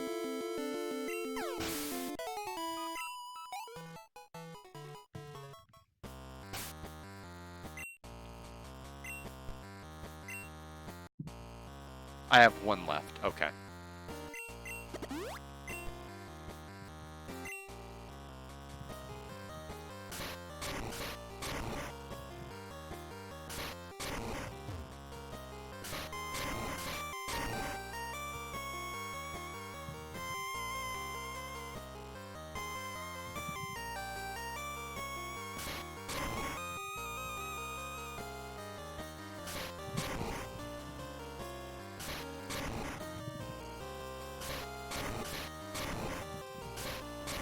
Boulder fell through.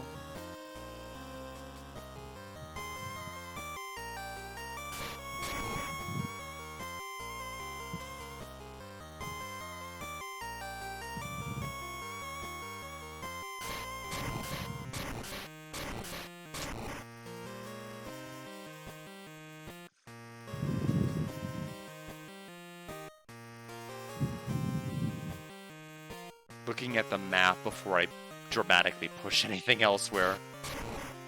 I was trying to figure out if I do that, am I blocking my only access in? And thankfully it doesn't look like that's the case.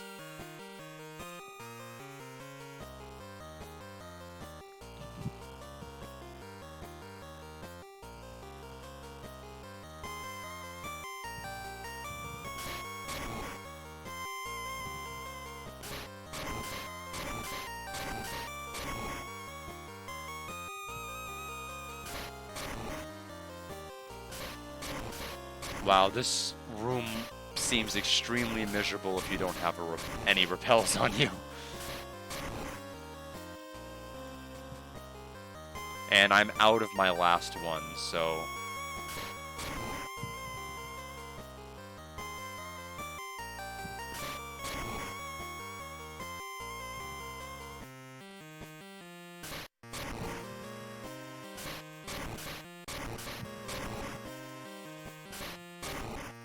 I think it's just this one.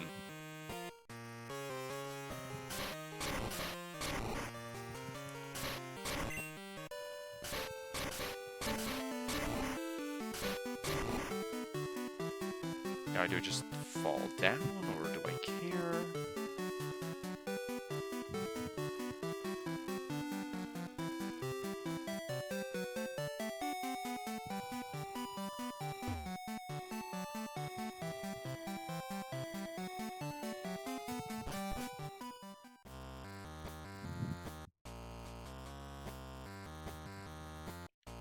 We found a max potion.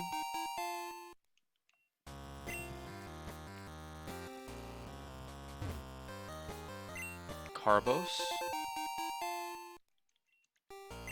Oh, Carbos. Let's go ahead and use it quick.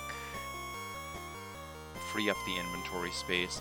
I will eventually use the rare candy on NyQuil. It's just we're gonna wait.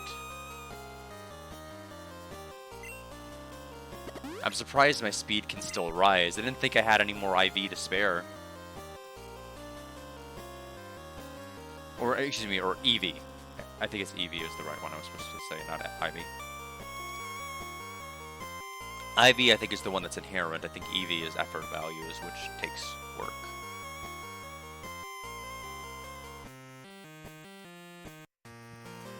Okay, so we're here. Bup. Bup. Bup. Bup. Bup. Full heal. So now we can go through here, taking us through 3.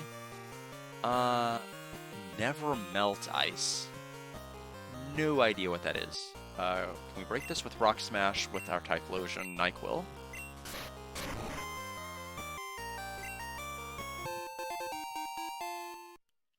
Item pocket, please. Let's take a look at that. Powers up ice type moves. Okay, I don't think we'll get any use out of that.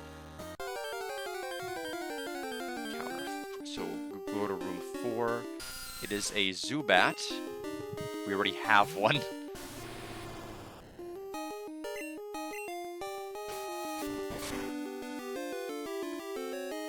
There is a TM for rest coming up.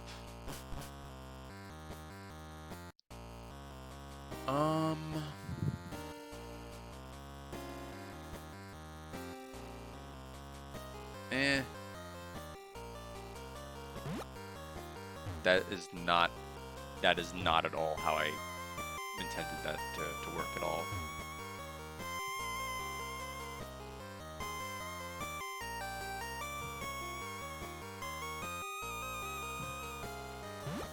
That's more like it. So there's rest.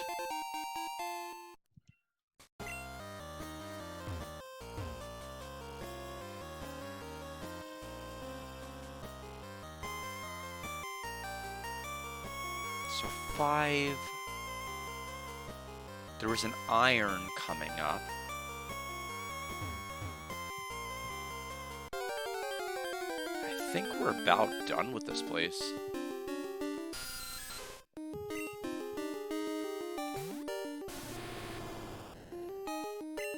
Kind of a cool little puzzle. I just wish there weren't random Pokemon encounters in that room.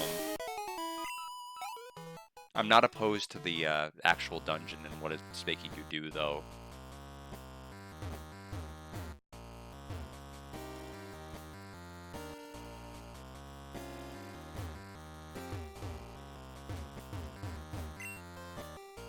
Oh, that's right, we have the Never Melt Ice, don't we?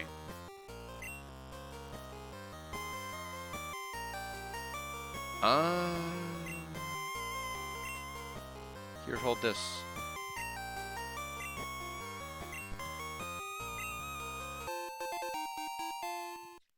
An iron.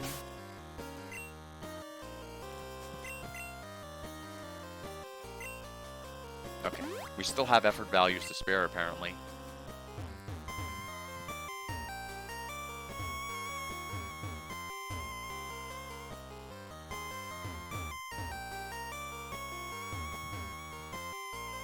This takes us to floor 6?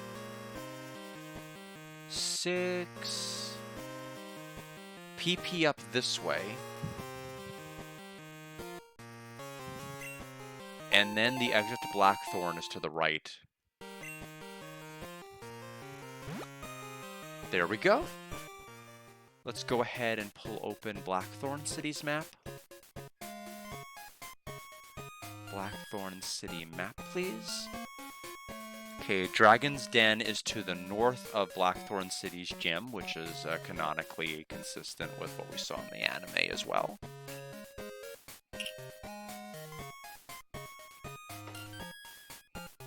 Let's see here.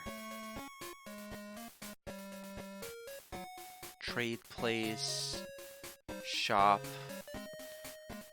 gym. Wow, you came through the ice path? You must be a real hotshot trainer.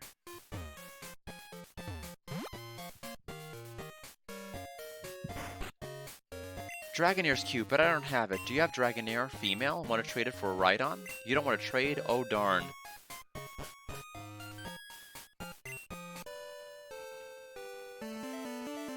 Aru, voices in my head. Huh? I'm listening to my radio. Oh, okay. A little worried there for a minute.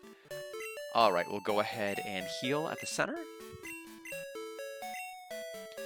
I may go to the shop and buy a couple more repels just to have. Oops, I did not mean to drag the entire computer with me as I shifted in the chair. Let me shift everything back into place.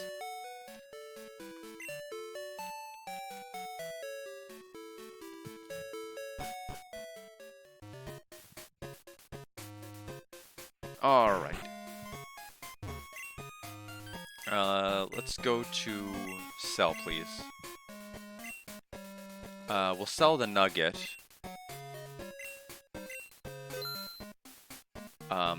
If nothing else, self-awake for sleep. We'll sell the mint berry. 5 Pokédollars is fine, I don't care. Burn heal will keep.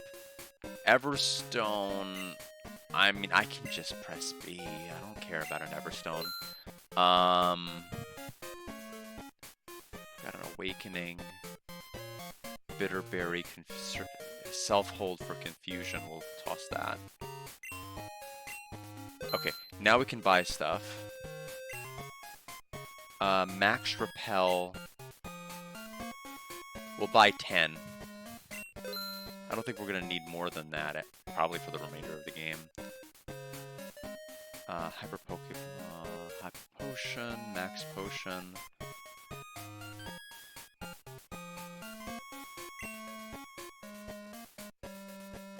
And 21 Hyper Potions. 11 full heals. 11 revives.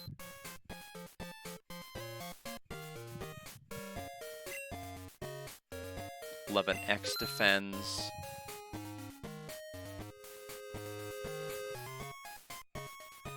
I think we're good. Bugcatcher Wade. Gotta admit it, how are your Pokemon doing? My Caterpie is really energetic, it's a handful. Hey listen, I almost caught Spinarak the other day. Oh, it was so close too. See you later.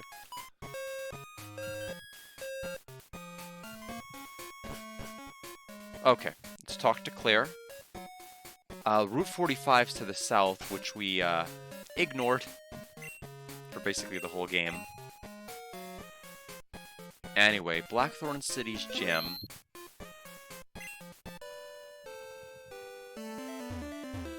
That's not it.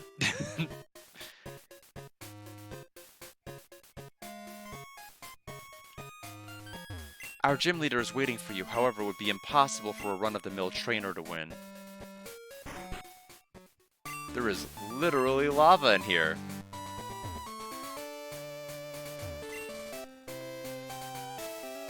Yo, champ in making. It's been a long journey, but we are almost done. Count on me. Claire uses the mythical and sacred, and I almost thought it said red before it was hyphenated, sacred dragon type Pokemon. You can't damage them very easily, but you know, they're supposed to be weak against ice type moves.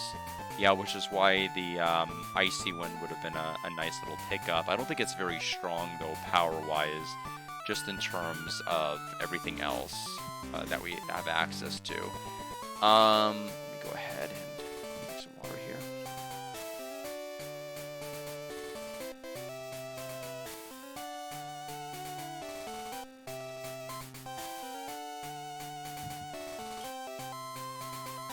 Okay.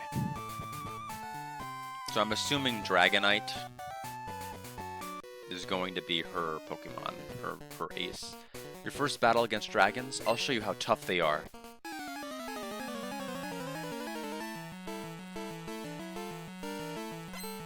Cool Trainer Paul with a Dratini.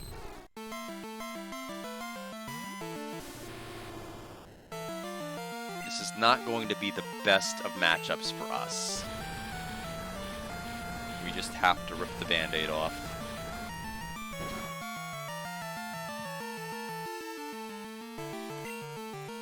Ooh, especially if they have Dragon Rage, that's not fun.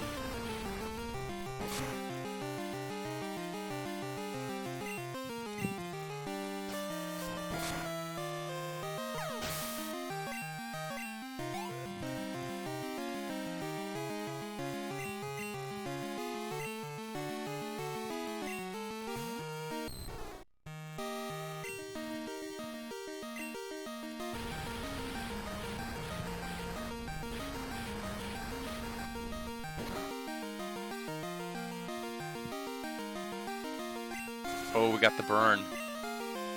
Thunder Wave did not work, and our burn got the fight done.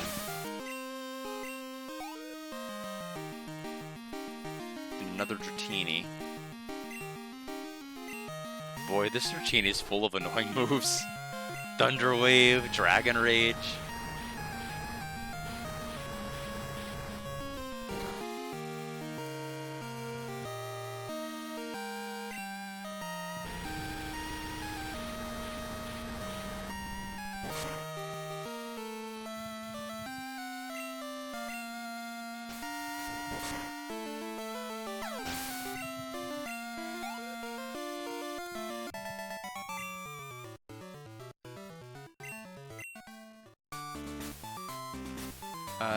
Well, better bust into our pack here.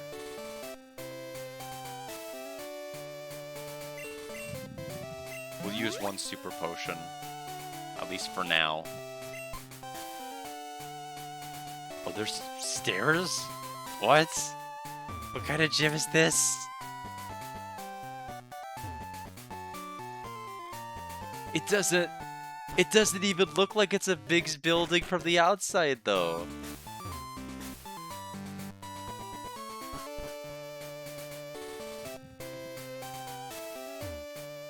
Oh, are we making a bridge? Oh, that's cool. That's a cool idea. I like that. We go through rigorous training under Claire. I can't afford to lose.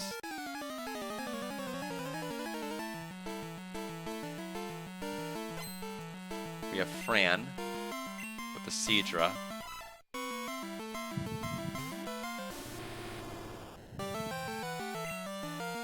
I think this is a really bad tight matchup right now.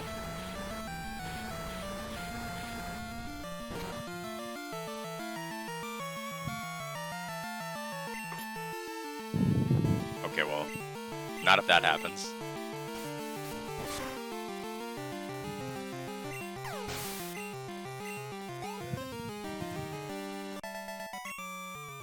I'm so disgusted, says Fran. Okay.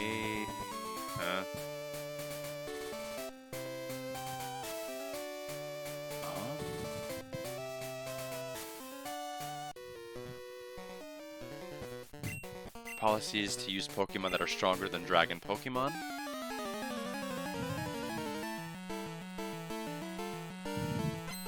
Gold Trainer Cody.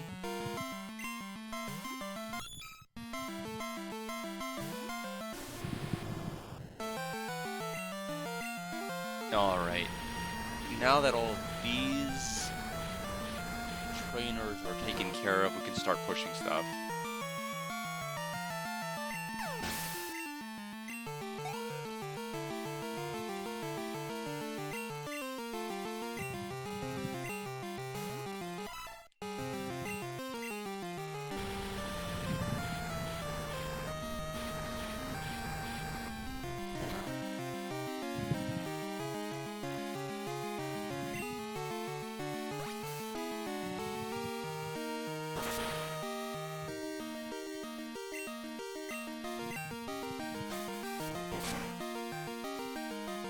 I think there are a couple of trainers in the areas we'll be building a bridge towards. You are special. Okay. So, use strength.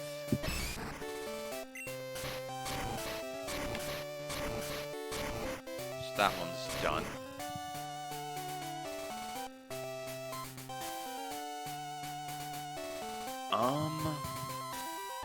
Well, this one's kind of straightforward. If I push this one up, it's gonna get stuck immediately.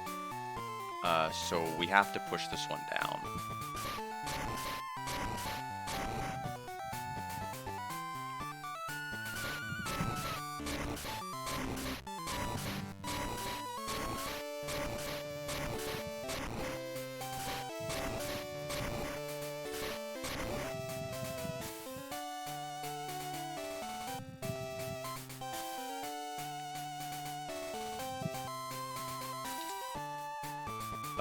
Oh, okay, I get it.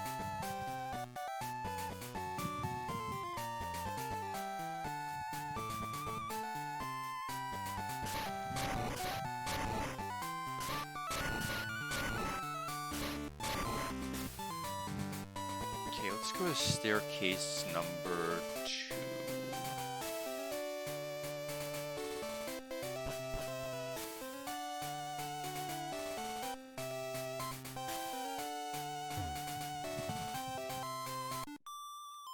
Dragons are sacred Pokemon. They are full of life energy. If you're not serious, you won't be able to beat them.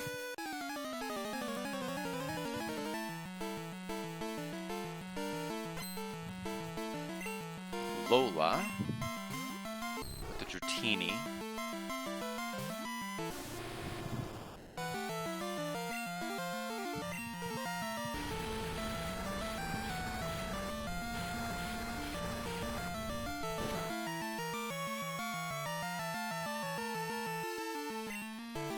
Thunder Wave missed again.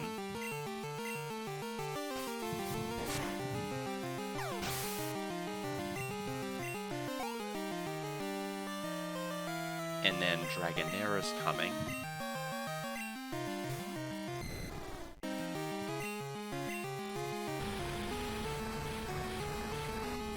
Now the Flaming Seismic Toss was what won Ash the fight in the gym battle. Thunder Wave finally hit its mark. It took a while, but it ended up happening. Ooh, rough.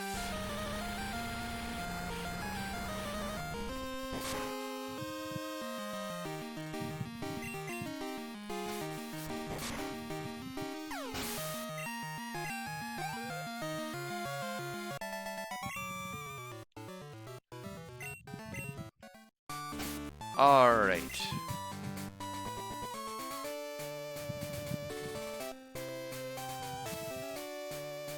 Full heal on our paralysis. Super potion. 1 and 2. And we are ready to take the gym. I'm Claire. I'm the world's best Dragon Master. I can hold my own against even the Pokemon League's Elite Four. Do you still want to take me on? Fine, let's do it. As a trainer, I'll use my full power against any opponent. Oh, we're actually doing this. We're not having it interrupted. Interesting. So 4 Pokemon. Considerably more than we saw in the anime.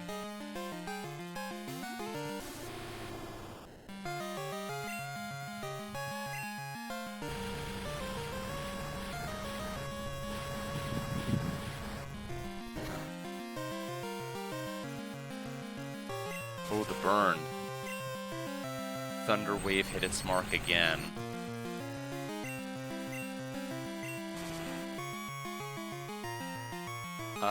We'll bust out the full heal. That's why I bought so many. Ooh, Surfing Dragonair.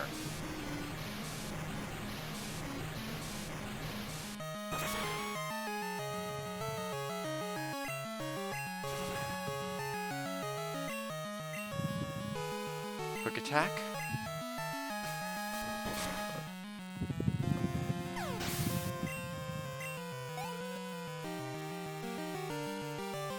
Kingdra's coming out. Now Kingdra's gonna be a problem, isn't it?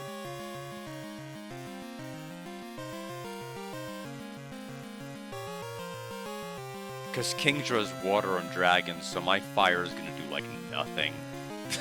I'm pretty sure, right?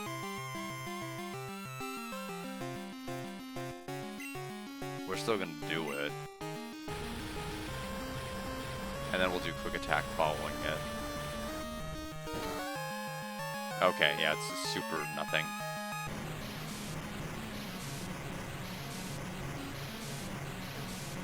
This'll hurt.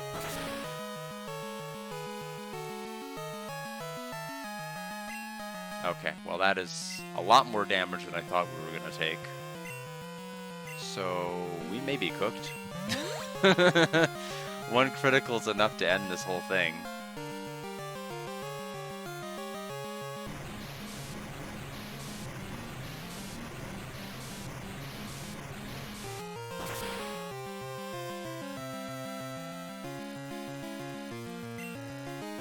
Alright, so we'll go ahead and use quick attack.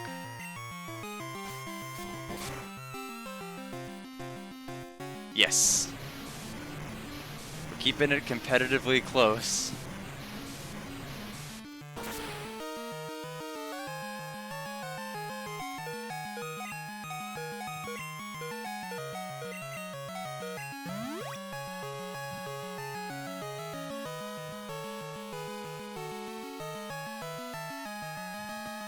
Yeah, the Surfing Kingdra is not good.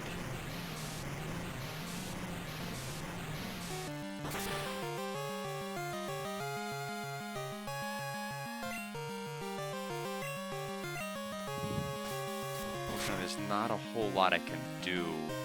Smoke screen failed.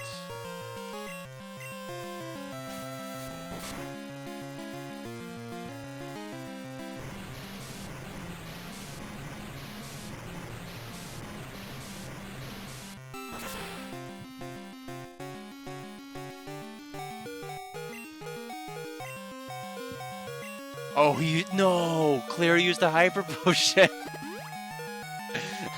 before my quick attack went off.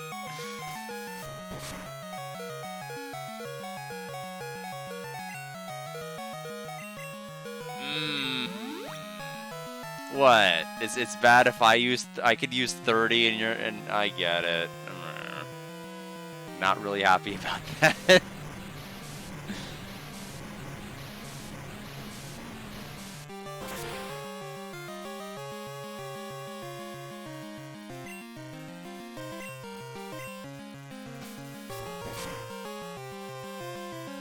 Yeah, I mean, all she needs is one critical hit.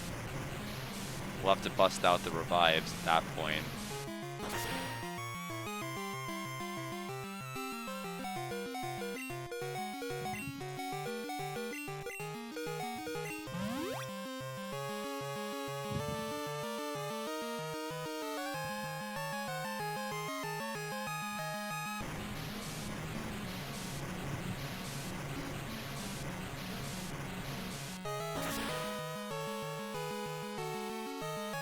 Yeah, Kingdra is pretty scary.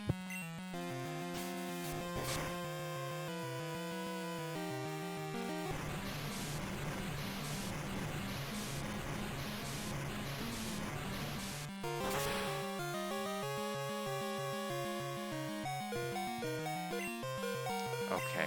This should be the last Hyper Potion we'll have to use, at least at this particular juncture.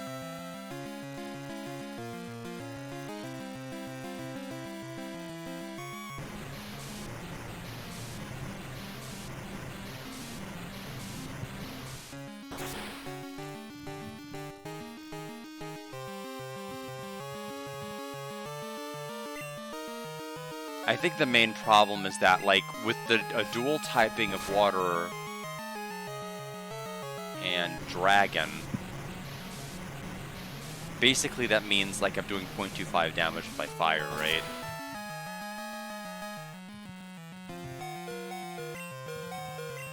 So I'm definitely not making a dent here. Nyquil's level 54. Dragonair.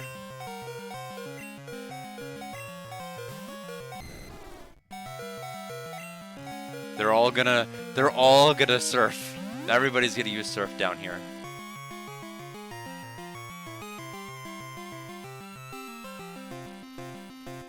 Thunder Wave.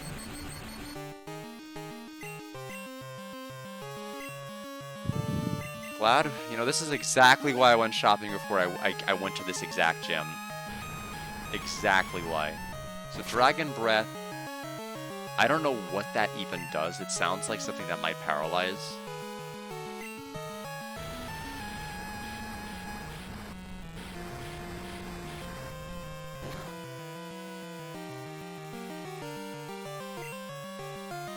Okay, Thunder Wave failed that time.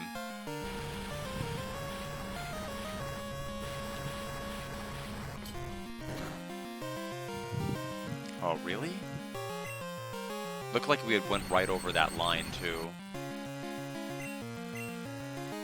Full heal.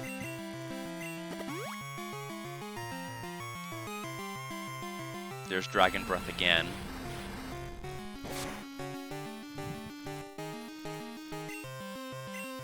Quick attack. Which we're running out of PP of. Because of these typings. So final Pokemon is another Dragonair.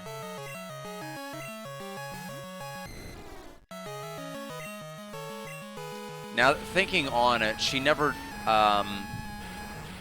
Kingdra was really the one that the showdown really came down towards in the gym battle.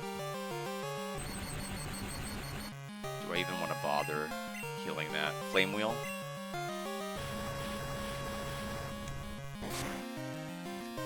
critical hit.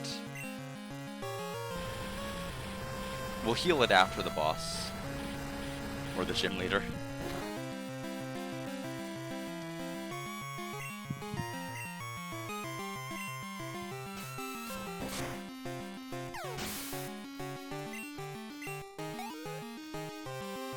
Player was defeated. I lost? I don't believe it. There must be some mistake. 4,000 gold. Or Poké Dollars. I won't admit this. I may have lost, but you're still not ready for the Pokemon League. I know. You should take the Dragon User Challenge. Behind this gym is a place called Dragon's Den. Go and bring me the Dragon Fang from deep inside the den. That is the test to be accepted as a true Dragon User. If you can do that, I will accept you as a worthy trainer. Until then, I won't give you a badge. Well, screw you. I think there's something to be said about a trainer that comes to your gym and uses 13 Hyper Potions and 29 full heals to be able to cheese your gym. I think that proves I've got what it takes. That I'm the very best.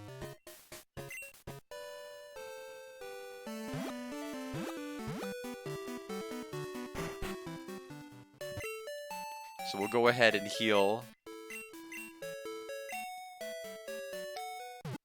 We may have to buy some more full heals, though. So let me load the map for the Dragon's Den.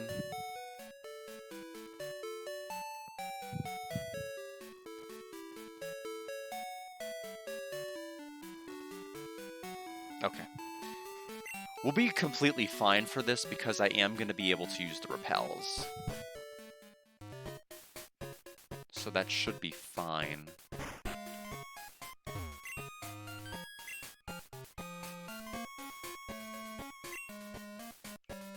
More full heals. Let's just go crazy. We'll buy a ton. You never know what the Elite Four is going to bring. Whenever we get to the Pokemon League. We may end up having to go multiple rounds of just curing adverse stuff.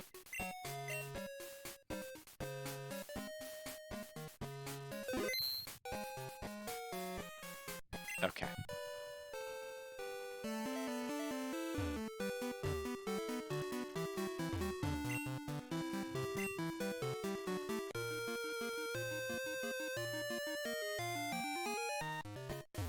Since Claire the Dragon Master has allowed it, you may enter. Dragon's dead ahead.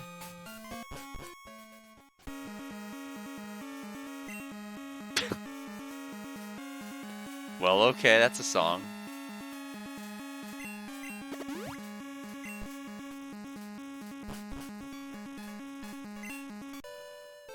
That's a better one. Oh, never mind.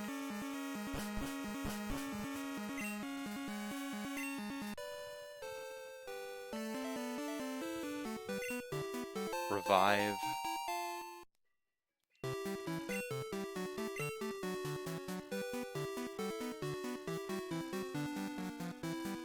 Okay, so there is Max Potion.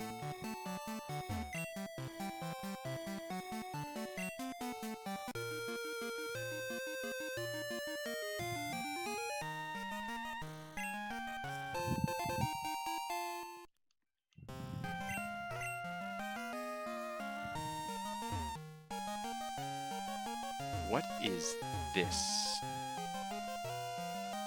And how do I bypass it? Or do I just go like this? Dragon Shrine, a shrine honoring dragon Pokemon said to have lived in the Dragon's Den. What?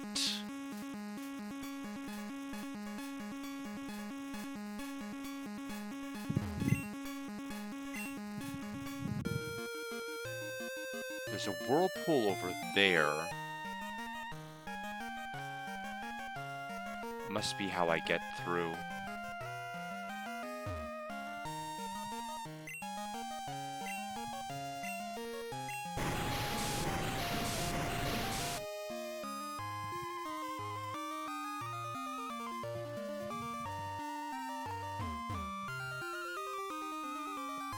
Okay, nothing in the bottom right area. There's the Dragon Fang.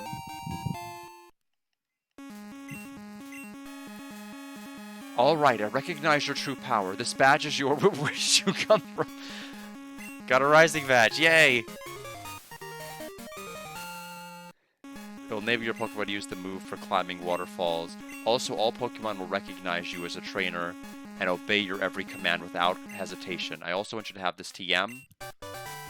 24 gives me Dragon Breath.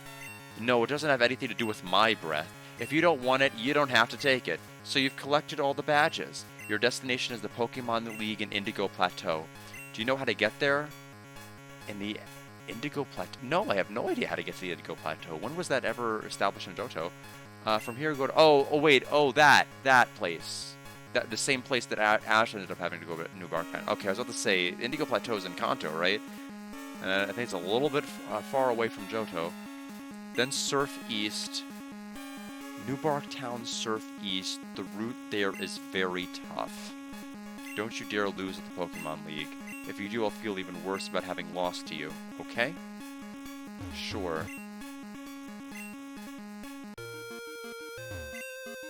Max Elixir.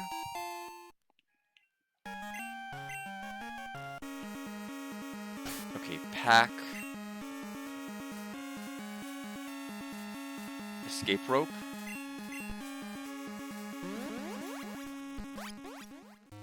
And Professor Elm's calling us.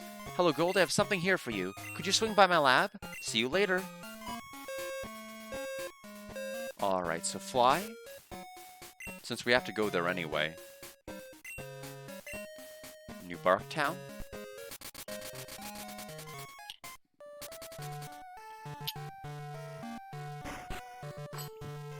Alright.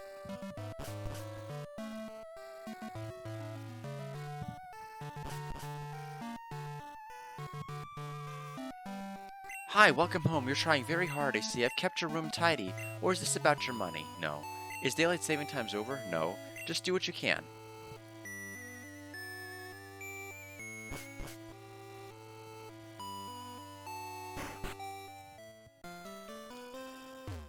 Hi, Gold. Thanks to you, my research is going great. Take this as a token of my appreciation. We've got a Master Ball. The Master Ball is the best. It's the ultimate ball. It'll catch any Pokemon without fail. It's given only to recognized Pokemon researchers. I think you can make better use of it than I can, Gold. Alright, so they said New Barktown sail east. Let's go to New Barktown. Looks like Route 28 is east. Let's take a look at the map here. Route 28, pull that up.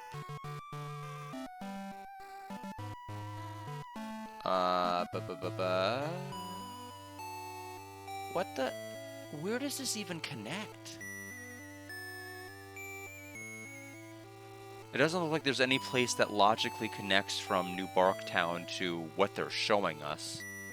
Did I read the map wrong? I must have.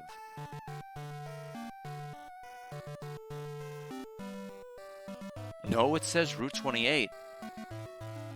The Route 28 does not look like it logically connects to New Barktown according to this map. There's no part that shows coming from the left where we'd possibly end up. Alright, whatever. Let's do it.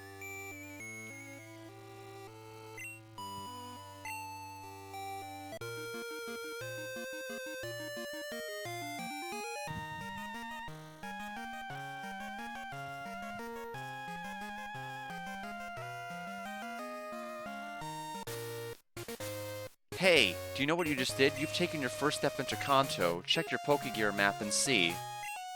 Oh, okay, it's not...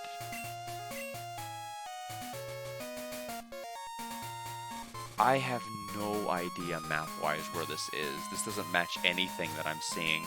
Tojo Falls.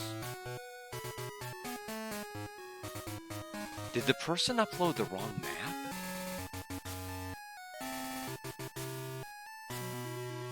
Let me try looking at like 26 or just something other than 28.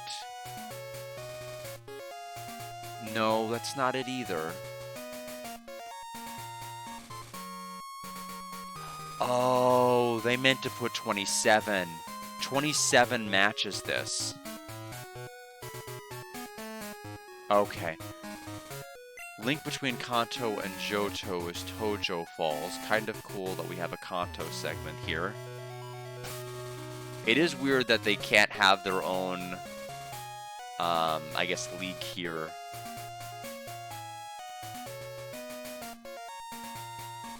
We'll go ahead and use Max Repel because we are going to be surfing.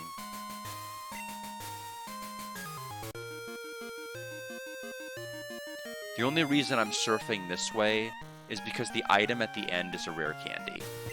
And we will absolutely want that. Alright, so Tojo Falls.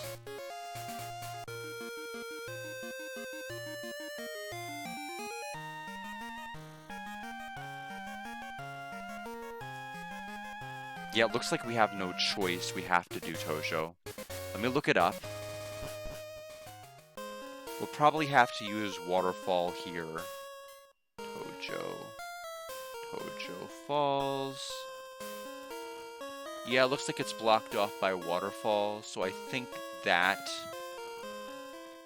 is basically how they gatekeep you from sailing from New Barktown at the start. And just bypassing all of it. There's a Moonstone to the left, but I don't need it, so I'm going to leave it. Yeah, I got that it was an anagram. I just didn't have anything clever to say about it. But I get it. It's rare to see anyone come here. Are you training on your own? No, I've got Pokemon or I wouldn't have made it. Cool trainer Megan. Got Bulbasaur. Get it? We're in Kanto.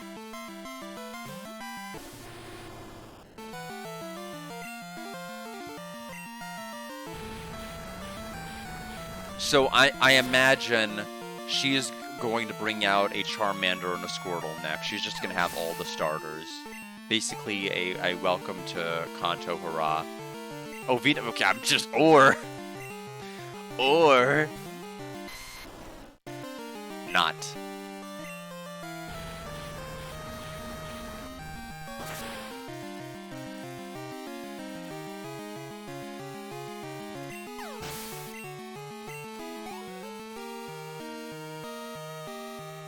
Just being flat out wrong.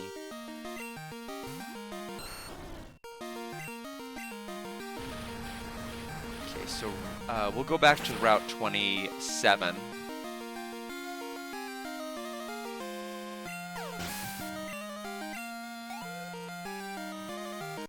We can get a sandstorm from inside the building, it looks like.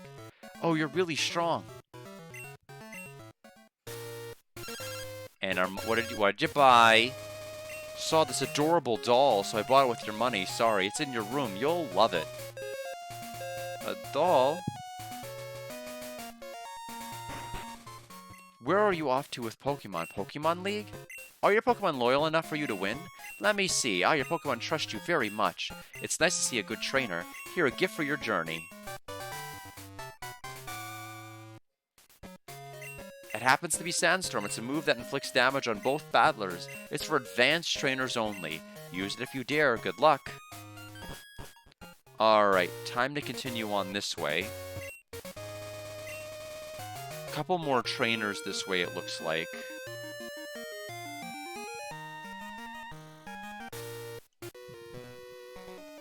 Actually, quite a bit of them. Looks like Route 26 is coming up. Got Blake.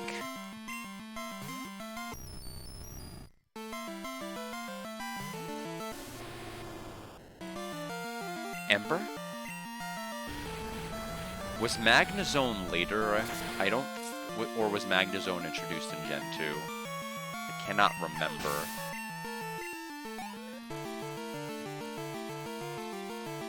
We got Quagsire.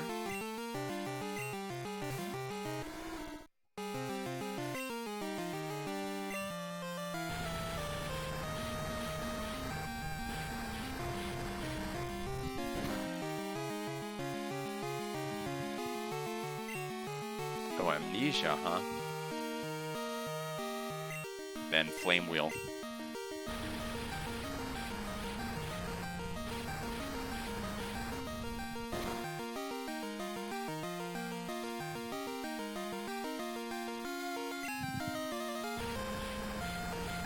Wait, does Flame Wheel use special defense? How is he still alive? I thought Flame Wheel was physical. Well, I guess I learned something.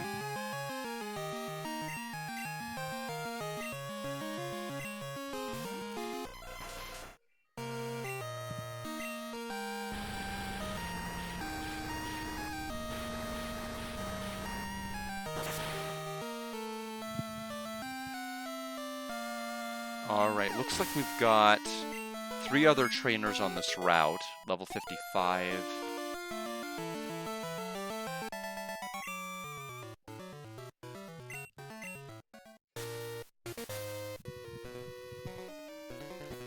You're good, aren't you?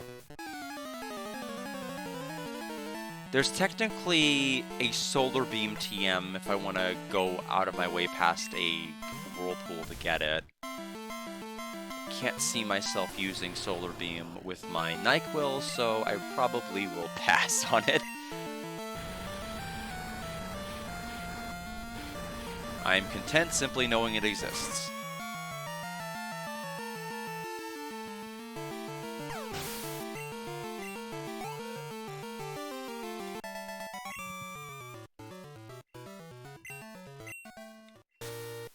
Good trainer can recognize other good trainers.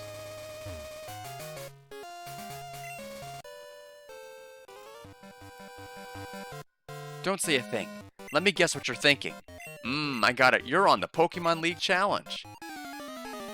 I think after this, we are going to be taking a more extended break. I've done a couple of, stand-up periods whenever I was going over and messing with the water heater, but I do think I needed to take a more extended bit of a break before we actually go through the final stretches of this game, whatever that may entail. Because I don't know what the Pokemon League Challenge is going to be. I'm assuming a big-ass cave. I'm assuming that's in my future. I don't know. It's probably a good indication if the first gen has taught me anything.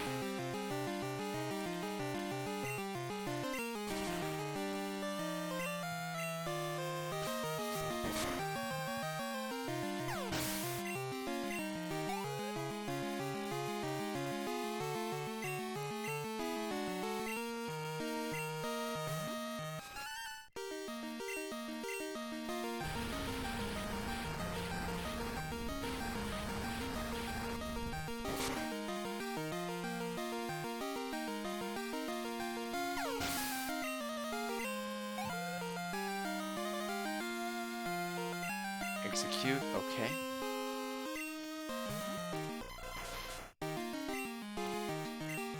Is there I wonder if there's an X special defense type item I can use. I may have to start depending on what Pokemon one of the trainers may have in the Elite Four, start tossing or gobbling those X special defenses before they bring out that respective Pokemon. Just to kind of stay afloat without having to basically hyper potion every freaking turn.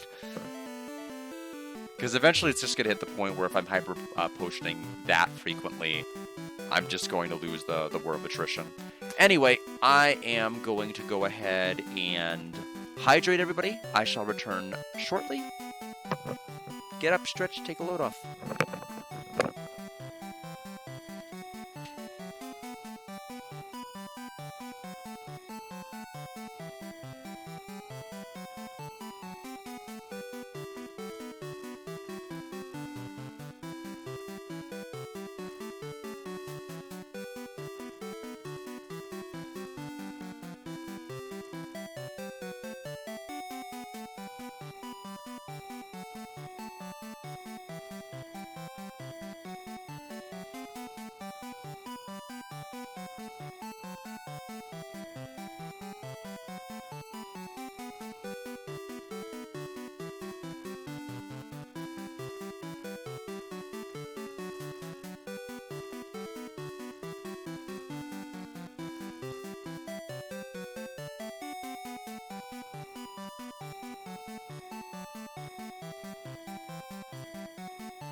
Drain my bank account. I don't remember what that modifies. It probably has something to do with what I had mentioned about getting all of the different items ready for the Elite Four and then like losing the War of Attrition.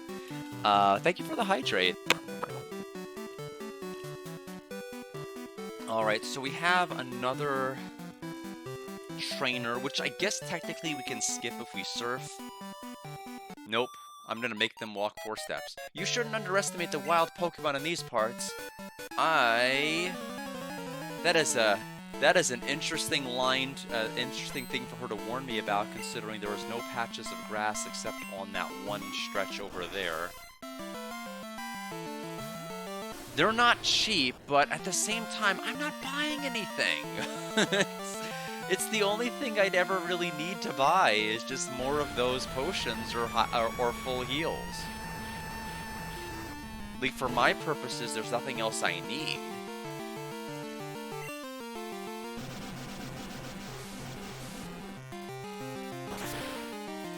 So I'm gonna have to start getting the next page up for Route 26, because we're about to hit that. Route 26.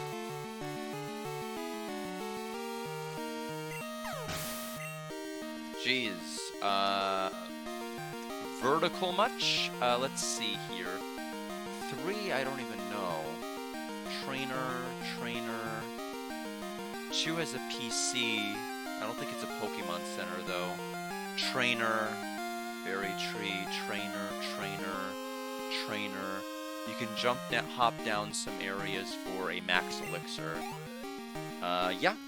Several trainers up ahead.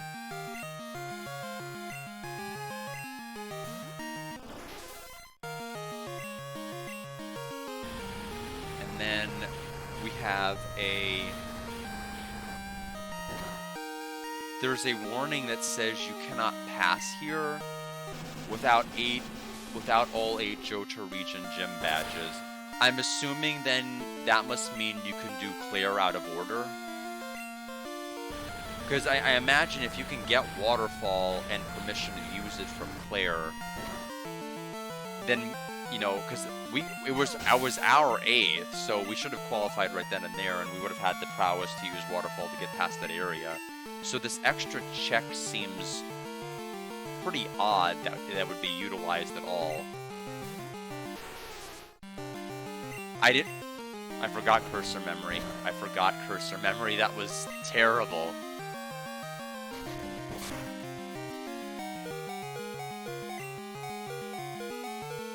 I was trying to use the flame wheel, forgetting that cursor memory was the thing.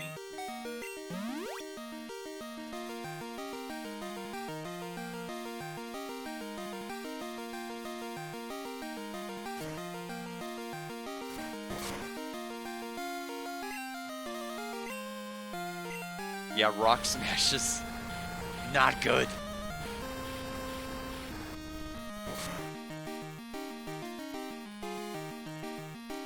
Okay, we got a critical with that.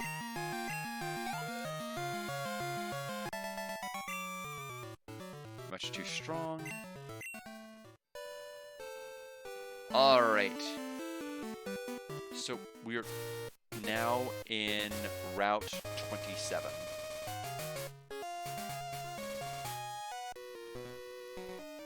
Feeling great today. Feel like I could boot even the league champ. Which I'm wondering who it's going to be now. It could be Lance, although he was identified in the Elite Four, wasn't he, in this game? So I don't think it's Lance.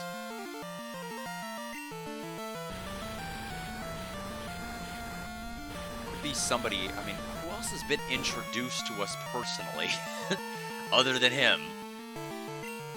Really, nobody else. Other than the rival, well, the rival can't. I mean, unless the twist here is the rival's going to say it was actually the champ the entire time, but there's no way that's the twist. With all the thieving and everything else, I don't know. It may just be something we don't know, just be, it could be a stranger, because I don't even know. I mean, the anime didn't really hit on the, like, if there was a change in leadership of the Elite Four in the Johto era, they didn't really touch on who it was, other than Lance. The anime specifically listed Lance as being in the Elite Four. Yeah, that's definitely nice, for sure.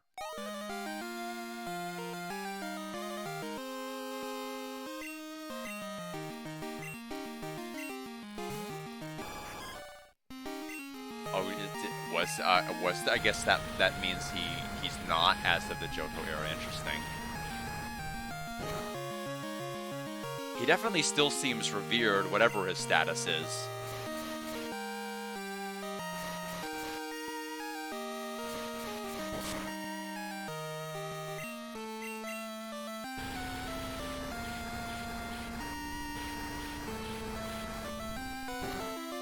Yeah, I don't know if there's like some sort of unintentional sequence break that would have allowed you to get here without having all 8 badges, but I just don't see how it's possible unless you could do the gyms out of order.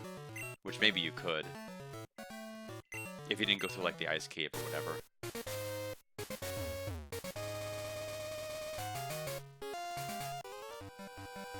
Wow, look at all those badges. I'm impressed, but you're not satisfied by just collecting them, right?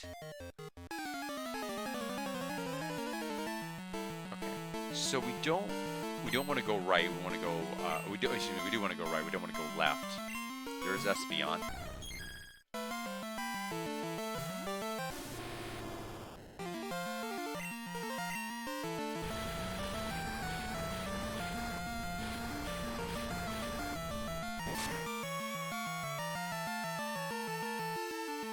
Swift.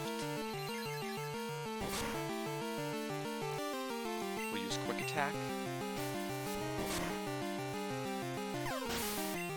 Looks like we have 4 more trainers to deal with on this path.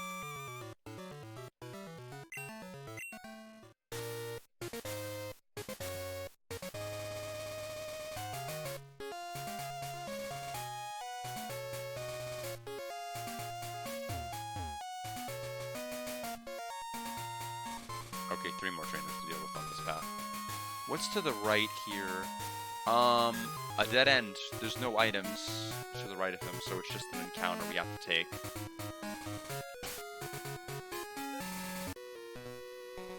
Yes, very angry Espeon. By experiencing tough powers, you gain...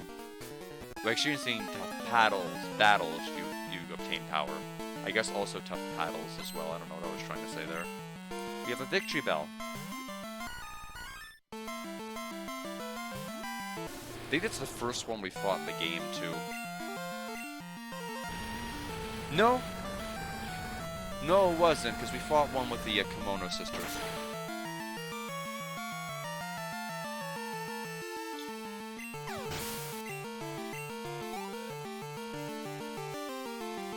Kingler. Giovanni used one of those. And his gym battle against Gary. And of course, Ash had his. Famously sweeping basically sweeping one of his battles in the league with Kingler.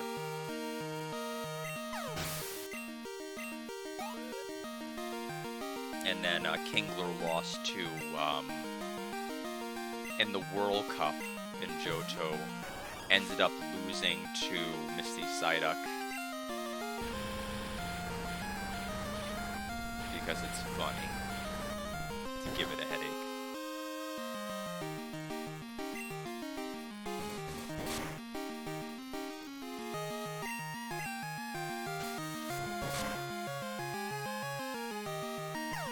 Alright, so 2 trainers left on this route.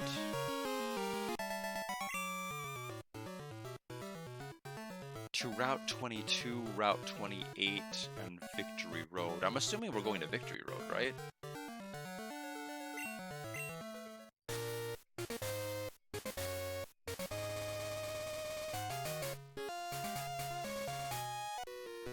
I'm making my final preparations for the Pokemon League.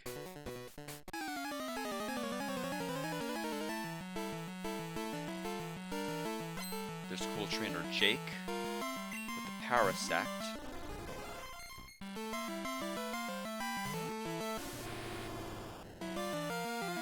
We'll start using Ember. We're running out of Flame Wheels.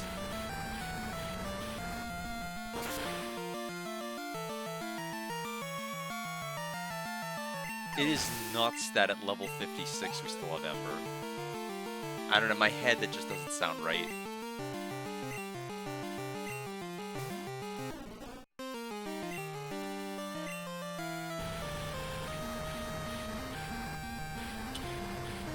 I think Flamethrower is 60 from what I've seen with Max Evolution with the Typhlosion, but that's like still crazy to me.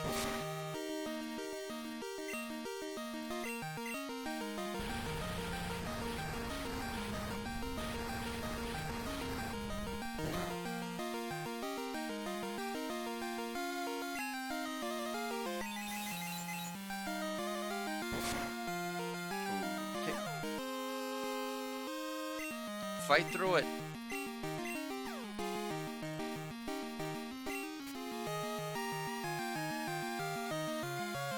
Fight through it.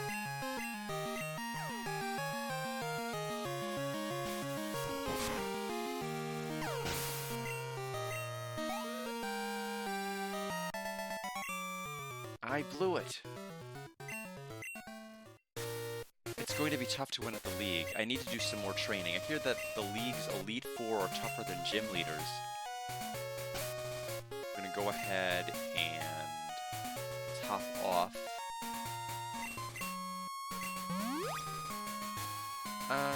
One should be fine. I think we only have one more trainer to deal with on this route. And that's you. I lost to a trainer named Silver. He was really strong, but it was as if he absolutely had to win at any cost. I felt sorry for his Pokemon.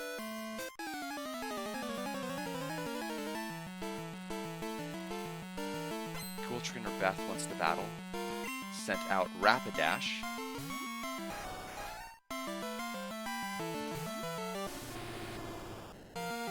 About to hit level 57 after this battle.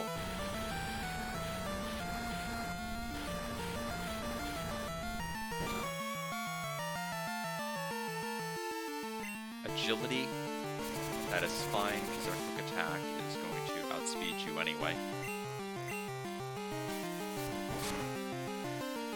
Oh, didn't get the kill.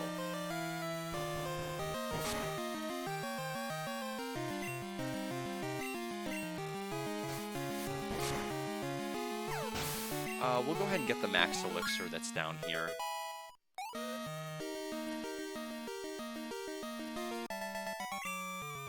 Pokemon aren't tools of war. Tell me more about Silver. Pokemon are invaluable lifelong partners. Wow, you're good at battling. Want to give me your phone number? No. Oh, fine then. If you want to get my phone number, just tell me. Yeah, I've been told it's to battle me later, but most of you just want to talk about Pokemon you've always caught. How much of a damper? Why would that be a damper? I mean, as far as, like, what I'm doing right this moment. I'm so antisocial in this game. It's like, But every time the phone rings, it's an unskippable ringing animation, and it's just, I didn't catch Rattata. I'm not even good enough to be a Team Rocket member. And I'm like, I don't care. I don't care what you almost got. I'm sorry. Only traders who have proven themselves may pass. Oh, the 8 badges of Johto. Please, go right ahead, sir. Off to the Pokemon League, are you? The Elite Four are so strong, it's scary, and they're ready for you. This way leads to Mount Silver. You'll see scary, strong Pokemon out there. Alright. Victory Road, please. Okay, I'm gonna have to actually start using some elixirs, I think, or ethers. So we start at A.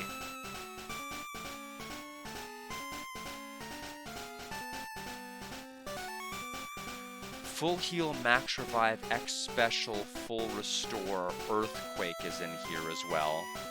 Can we save in caves? I don't actually know the rules of saving in this game.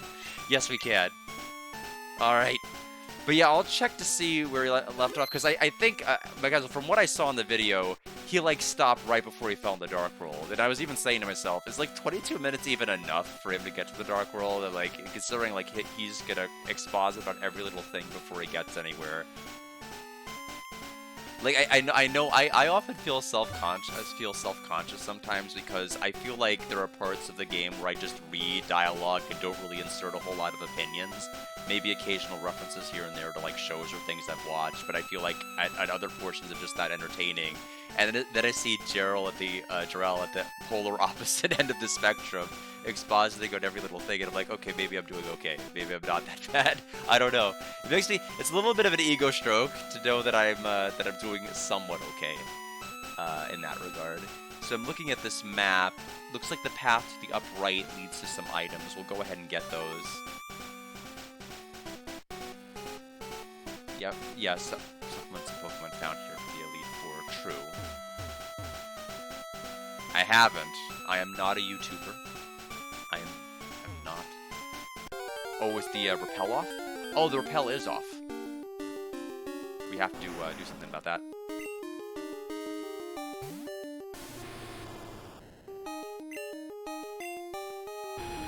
We will rectify that and use that right after this fight.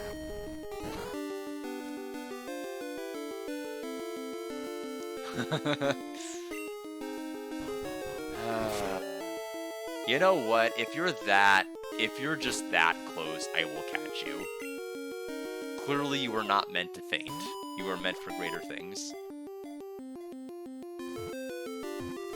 Okay, fine. Damn.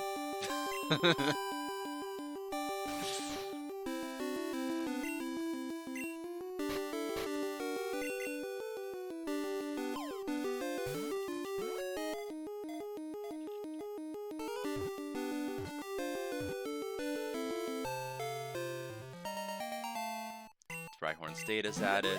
It is inept at turning because of its 4 short legs. It can only charge and run in one direction.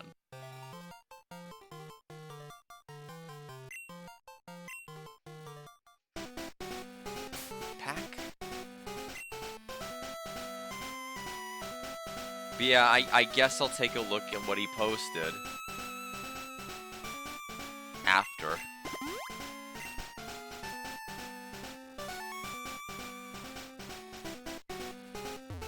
Full heal, and then this should be the max revive. And then we will go to exit number 1. I am going to have to start using... Let me check my ether supply. There's no Pokemon Center here, so we're going to have to make do with what we've got here. Now, does Max Elixir fully heal 1 move? Oh, just all the PP. Okay, we have to save that then. Max Ether fully restores of 1. We have 2 regular Ethers. Oh, it doesn't even show the number next to it. Well, I know Flame Wheel needs some, so we'll just use 1 Ether for right now. But it is imperative that I run from everything or have the repel in case we fight literally anybody here. So that is a jump down path. Item C is an X special. I want an X special. I want that. Yeah, that's true. How do you think I looked at the video?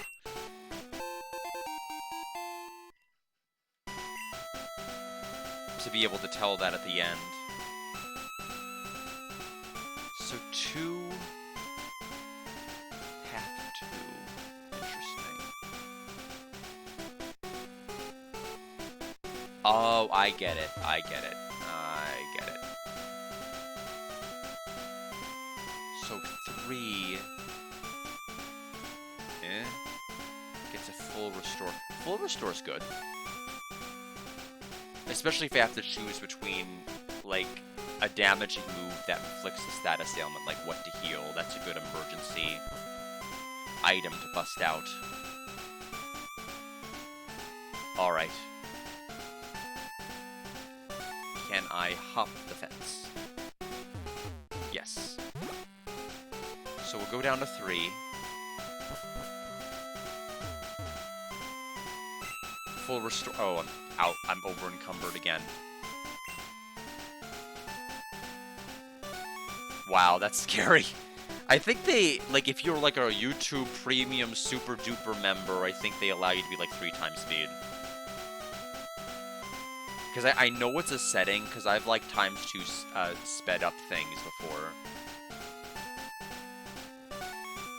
We are not going to need a burn heal if we're going to be relying on max heals.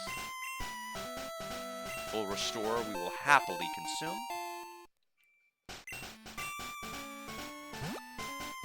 Go up. Pack. How are we on health? Yeah, let's just go ahead and top you off. Yeah. Which I don't know what at that point needs to be at ×4 speed. I haven't seen anything that's required it yet. So we can hop down here. This is going to get us Earthquake, if I'm reading this correct.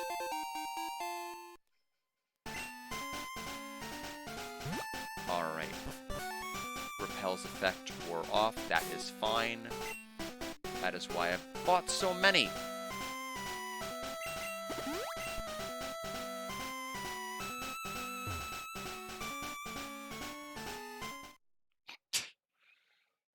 Hold it.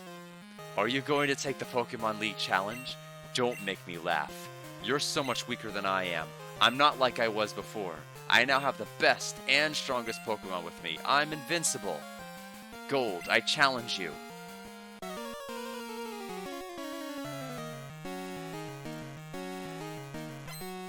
He has a full 6-on-6 team. We have a Sneasel. Ruh-roh. Well, guess what? This seems like a good time. So it's both. I'm assuming this means both specials, which we are absolutely going to need to use whenever he brings out his Feraligatr. So I'm going to go ahead and preemptively use it. Oh, it's just special attack? I've been lied to. Oh, the defense sharply falling sucks. No, that kind of undoes a lot, doesn't it? I almost want to counteract by using an X item now, but he might screech again. I can't.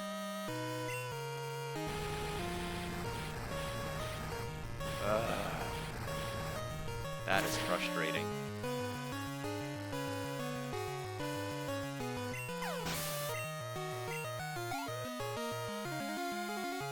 Yeah, I figured you were coming out. That's why I wanted to have everything buffed out before you were sent out. So level 38 Feraligatr.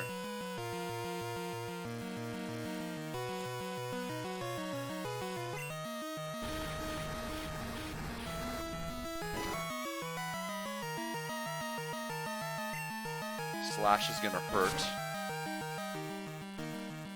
60 damage for a critical hit. Because of the Screech lowering my defense 2 stages.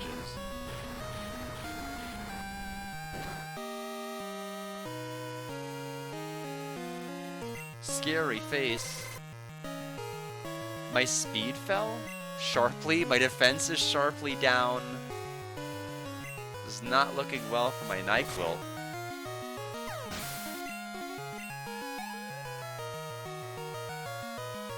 Golbat. I mean, I think I should at this point.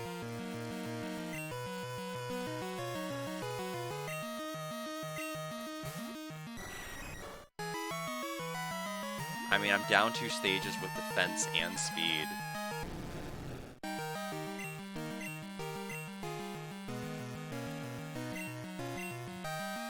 Watch Golbat screech.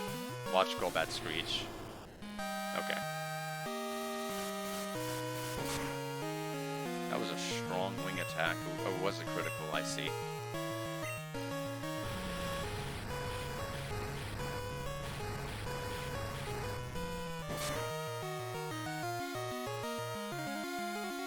Saddened to have lost my X special.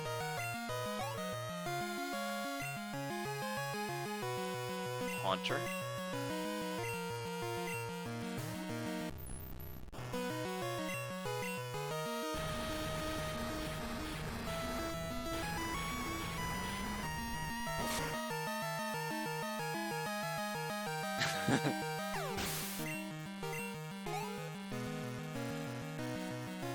Got a Kadabra.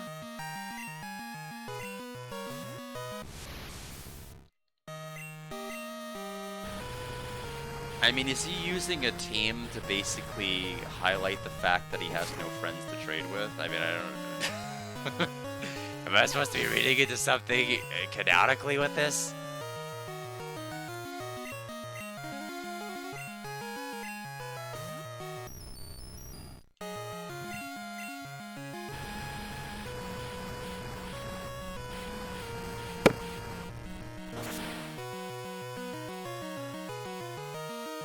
Alright, there goes Magneton. Silver was defeated. I couldn't win. I gave it everything I had, what you possess and what I lack. I'm beginning to understand what that Dragon Master said to me. I haven't given up on becoming the greatest trainer. I'm going to find out why I can't win and become stronger. When I do, I will challenge you, and I'll beat you down with all my power. You keep at it until then. Okay, bye. Don't get this guy's deal. Where is this? Indigo Plateau. Ultimate goal for trainers. Pokemon League HQ. Nurse Joy, please. Mr. Mime.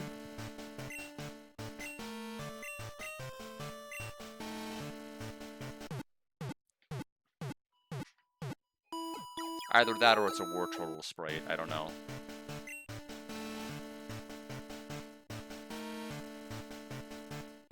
Abra.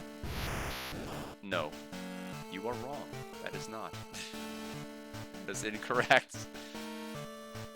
At the Pokemon League, you'll get tested by the Elite Four. You have to beat them all. If you lose, you have to start all over.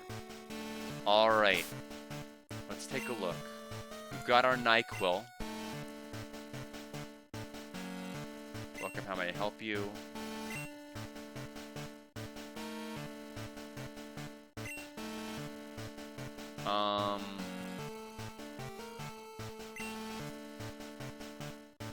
I don't know if we'll really need this any longer. We'll go to... Can we have this as a fly target, I wonder?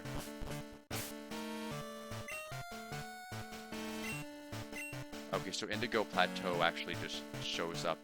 Oh, it's because we're in Kanto. Wait, can I not fly to any other region? Oh, you can't fly between regions. That's really weird. It looks like you should be able to.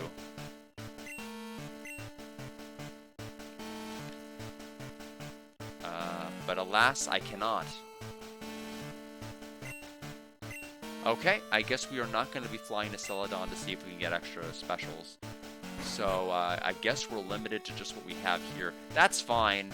It just means some fights are going to be slower, because I don't have the X items. Unless, of course, our mother bought some. What did you get? A Repel, a Moonstone, and 3 Super Potions. like she was busy with the shopping. Okay. I think we're ready to go to endgame here. Oh, it automatically takes me out, and then I wonder if it'll even let you save at this point. It will let you save at this point. Okay, let's do it. Welcome to Pokemon League Gold. Allow me to introduce myself. I am Will. I don't know who that is. just from the anime, I have no clue who that is. I have trained all around the world, making my psychic Pokemon powerful. And at last, I've been accepted into the Elite Four. I can only keep getting better. Losing is not an option.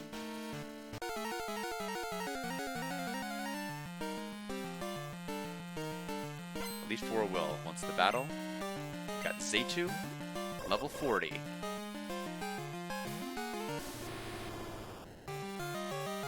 I guess that makes sense.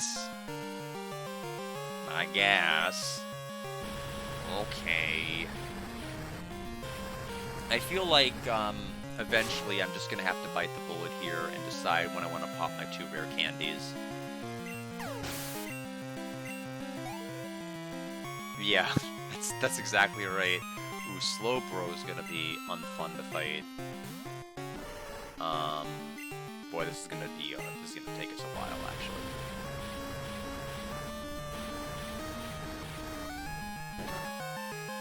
Yeah. Yeah.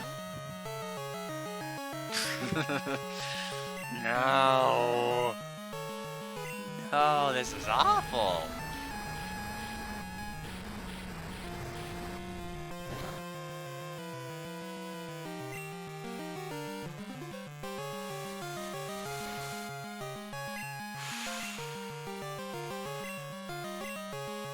Just all the buffs.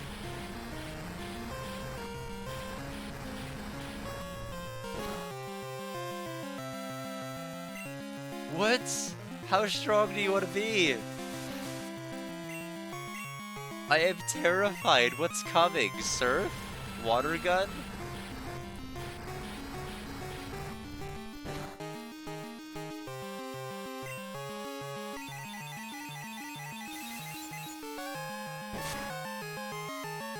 Okay. Well.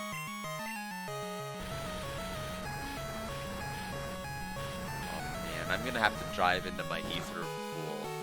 That was the other thing I needed to make sure I had more copies of, was just ethers.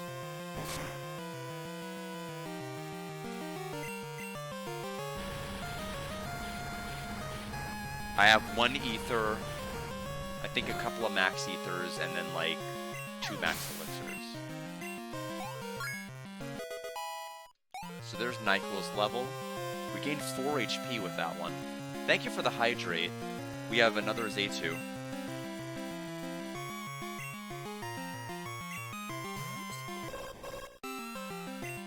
We defeated the first one, I think, just because we got a critical.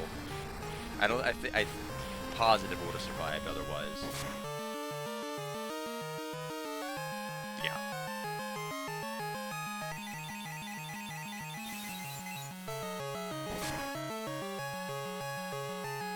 Quick attack. Max potion? No, my quick attack is faster.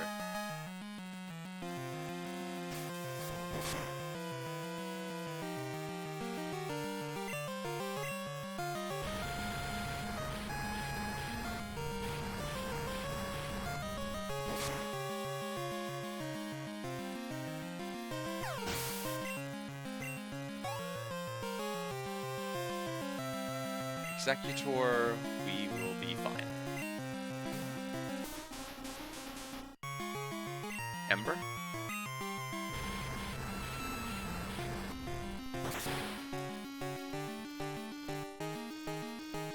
There we go.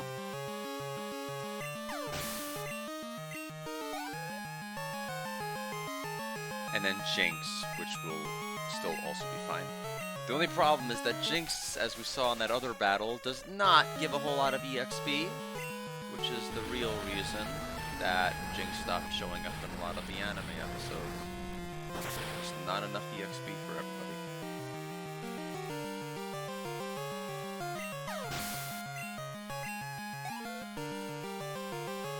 Will was defeated. I can't believe it. 4,200 Poké-Dollars. Even though I was defeated, I won't change my course. I will continue battling until I stand above all trainers. Now Gold, move on and experience the true ferocity of the Elite Four. Okay, so talking with you just repeats that. So there's no point in talking to any of them a second time. Alright, so Pack. Super Potion. 1. And then 2. We're so close to Flamethrower. Let me see if I can figure out who is next.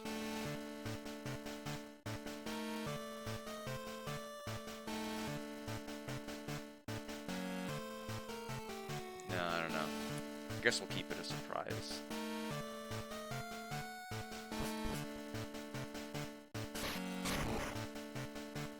Wahaha! I am Koga. Koga is no longer running the gym. Koga of the Elite Four. Oh, really?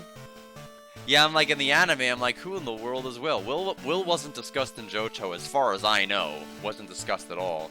I live in shadows, a ninja. My intricate style will confound and destroy you. Confusion, sleep, poison. Prepare to be the victim of my sinister technique. Fwahaha. Pokemon is not merely about brute force. You shall see soon enough. Now, Koga's protege was seen in Johto. Koga was not. We did have one episode where she showed up. Yeah, I guess he did.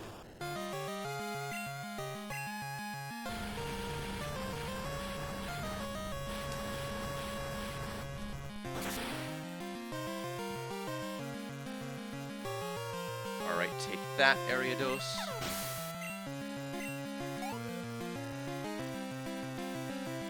Fortress. I know about Fortress because of Brock's Pineco, and boy, that thing loved to blow up. So maybe we ought to stick with Flame Wheel and hope we can kill it first. I doubt it, and it's gonna blow up in my face anyway.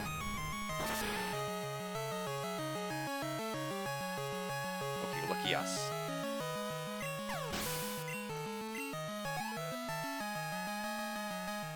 Muck. Okay.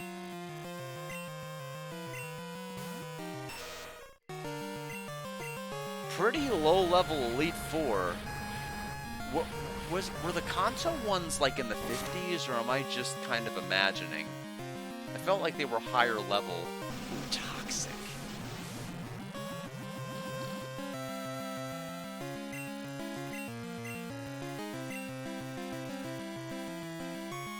We've 32 full heals.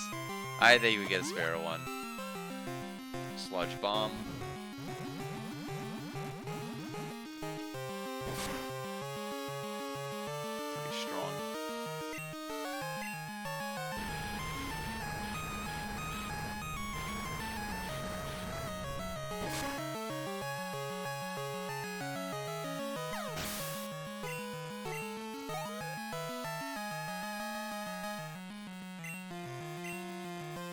I feel like after this fight, we'll probably go ahead and use the 2 rare candies. Because I don't know who's coming up after this.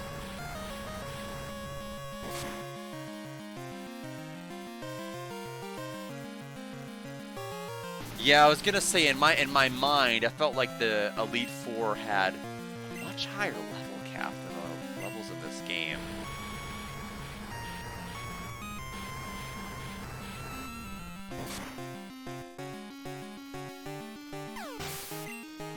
For them being weaker in this, I guess they really want to push post game.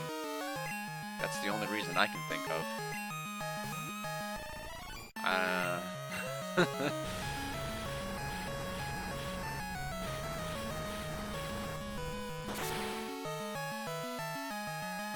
And there goes the Venomoth. And we're 59.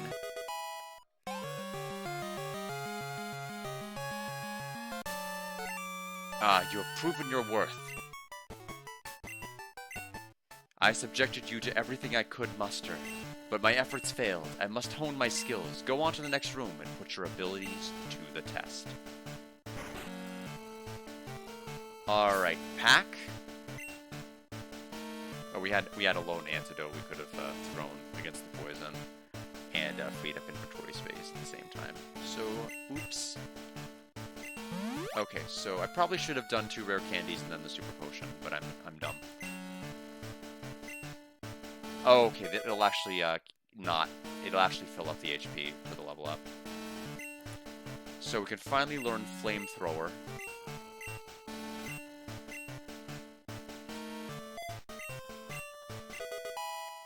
And then 1 more rare candy. Level 61. And we are set.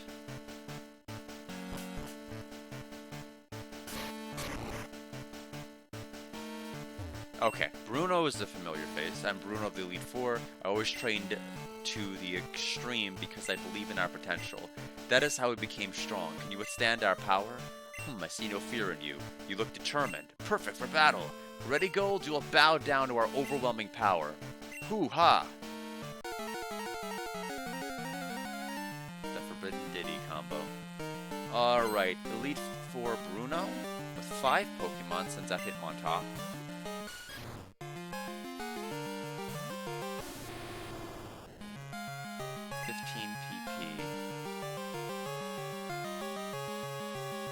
We'll get some use out of it now.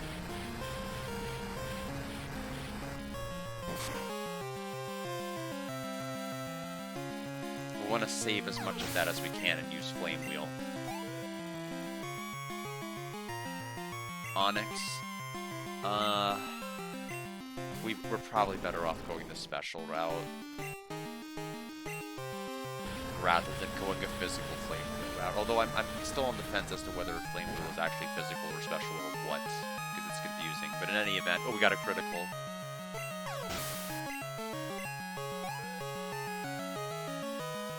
Machamp. Level 46.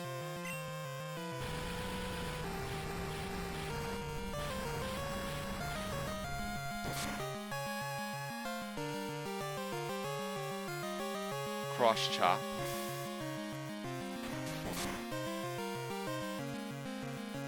Pretty good.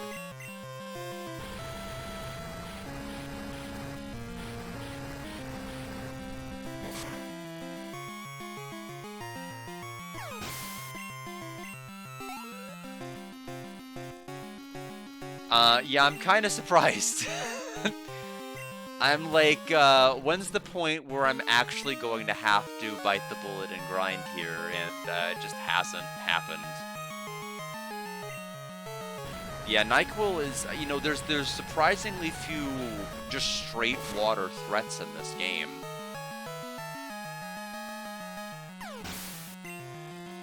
To the point where Claire was really the only roadblock.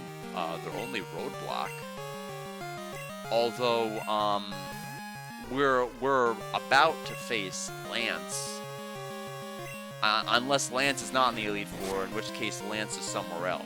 I feel like we've got to fight Lance because they're not going to have a cool establishing moment with Lance being as part of this part to stop Team Rocket, and then like he disappears for the rest of the game. Unless he's in post-game and we'll never see him again. I don't know, but if we have to fight Lance, we're probably going to struggle the most with him. Having lost, I have no right to say anything. Go face your next challenge. I feel like the answer might have been yes. Believe me, I didn't plan this on purpose. I just kind of liked Cyndaquil as a starter. It was either going to be Cyndaquil or Chikorita. I don't hate Totodile, it's just I vibe with it the least.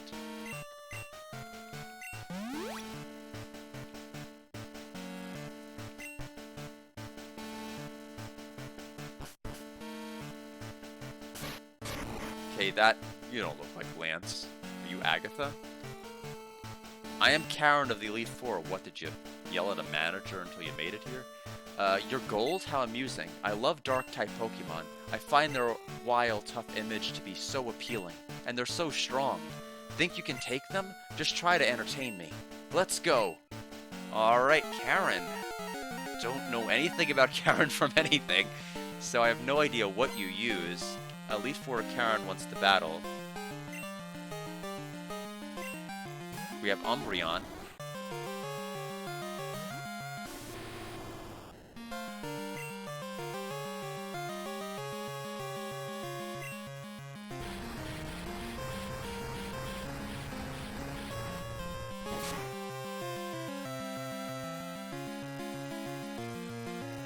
Feint attack.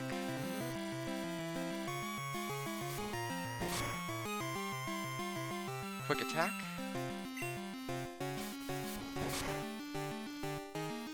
Oh no! Not enough.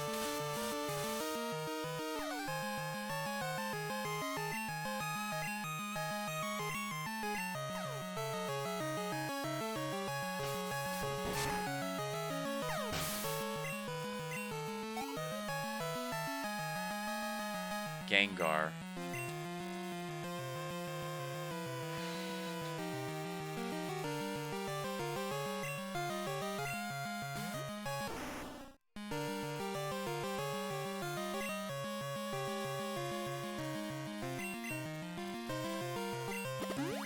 What are the chances you're going to use Hypnosis right now and put me to sleep?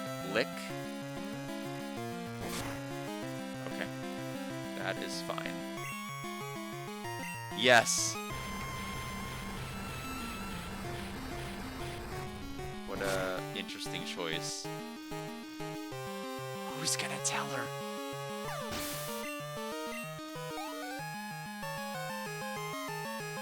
Murkrow?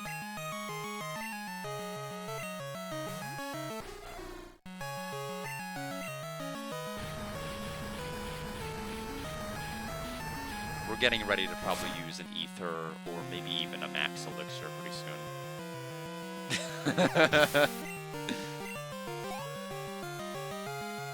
No. I decided there's really no point this late in the game getting it, so I just didn't get it. I mean, I'm like, I need all the EXP for myself. There's just no point in getting EXP on anybody. I need it all. If it was earlier in the game, I would have experimented with it and divided the EXP, but this late I need it all. I think he's gonna he's gonna survive with like about a tiny sliver, or she's gonna survive with a tiny sliver. Yep. Crunch, which I think lowers defense if it gets the secondary. It did not, thankfully. Do I want to heal or do I want to not? Max. Oh. No.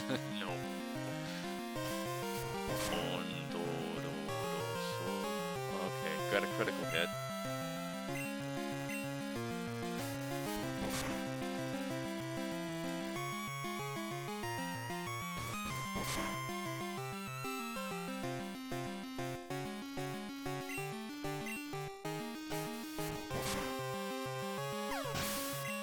Level 62.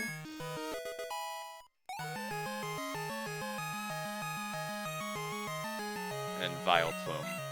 But yeah, this has been a rare stream for me, Mackenzel, in that there's been no off-stream anything. Like, I have not done anything off-stream. Like, all the gameplay of this game, everything that I've streamed is the only thing that I've done.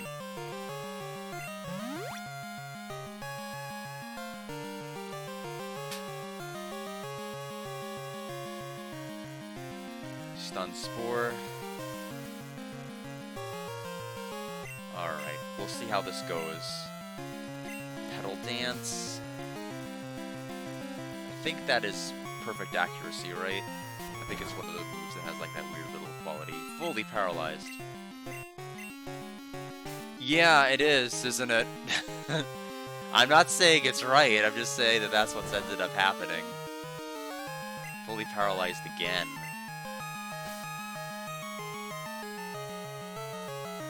I'd like to try to heal after this. There we go. We'll use the full heal after.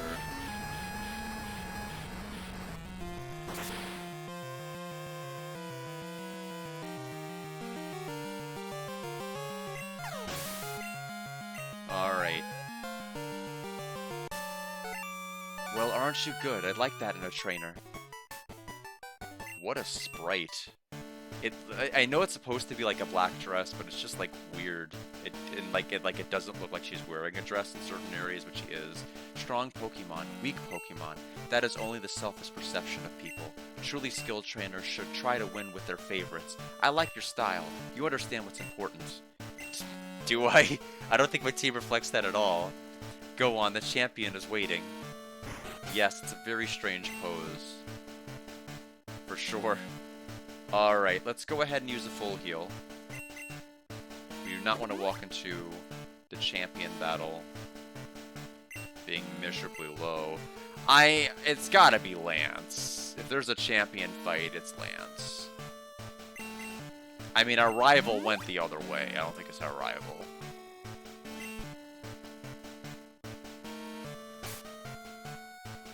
Alright.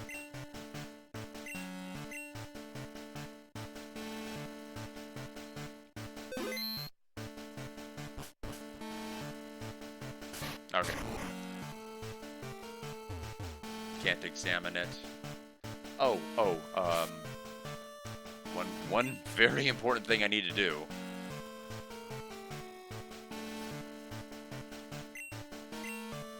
Let's just do that now.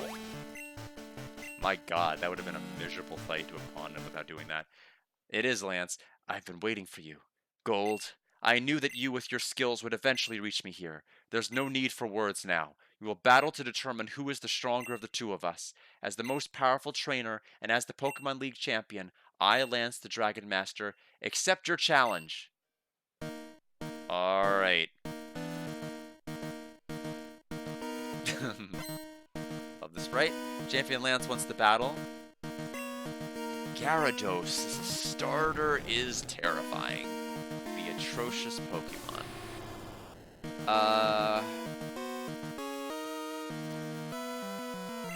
Gotta start strong. Yeah, basically shows up like Gligar Man. Like, Gligar Man. Let's see here. Flamethrower, Flame Wheel. Yeah! I gotta do it.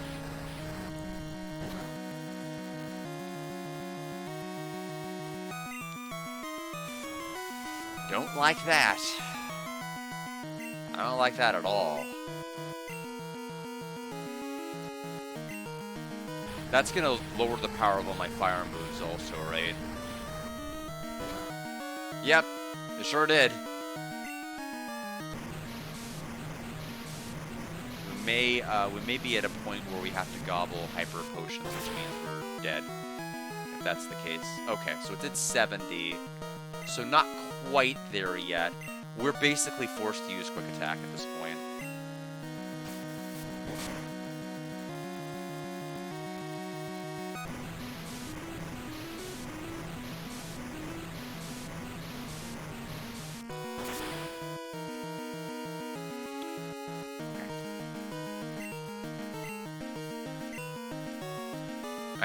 They never used the PP up.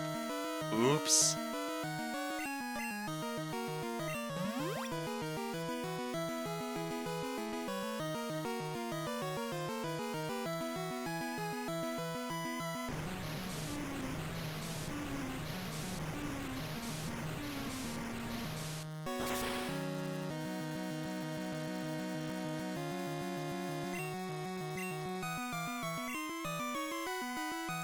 We'll go ahead and get the quick attack to kill off the Gyarados, but I know we're going to be fighting Dragonite. I mean, that is such a Lance Pokemon. Aerodactyl. Can Aerodactyl do anything that would bother me? Rain is over.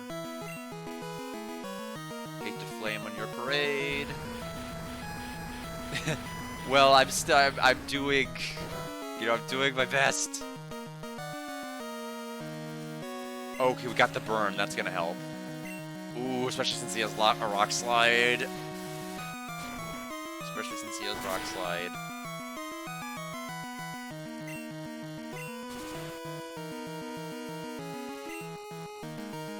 You know, I don't know about Quick Attack. I think it is, I don't know, I can't guarantee I'll kill in one shot. I need the wheel.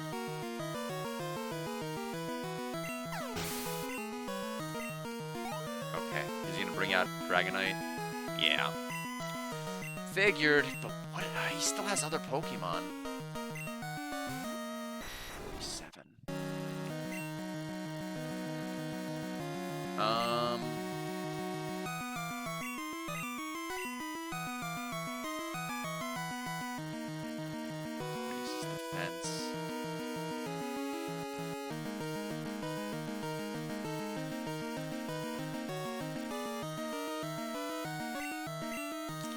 Yeah, I mean, we have to do the Hyper Potion. Do you know Surf?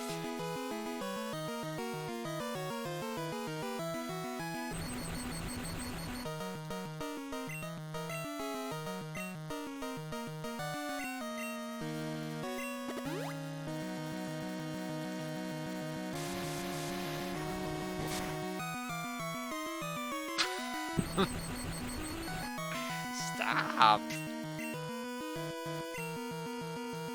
That's so mean.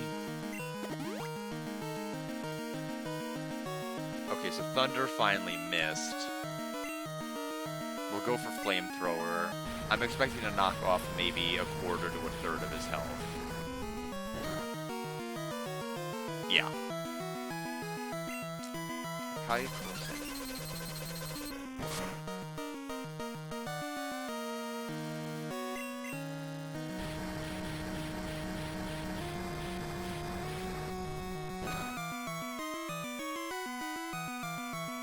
Must recharge, but you're gonna throw a Max Potion. I already know how this is gonna go. Okay, it's not. Never mind. Fights with honor.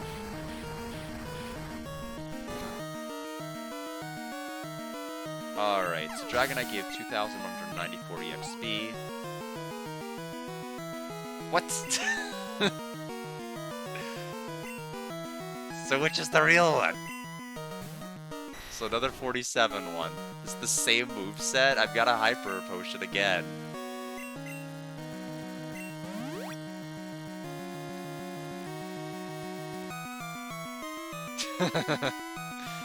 Not only that, but he's gonna use the same moves in the same order and followed by Thunder. Okay, Hyper Beam this time.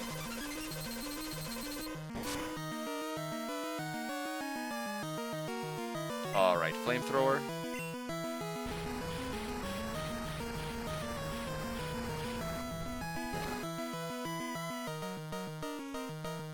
Good critical hit.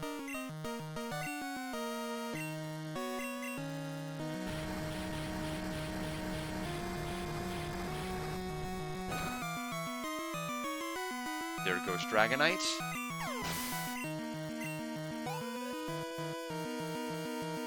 Charizard.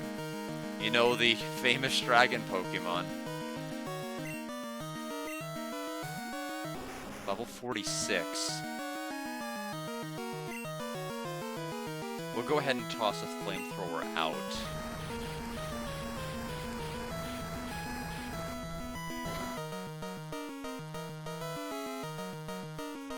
Hyper Beam as well.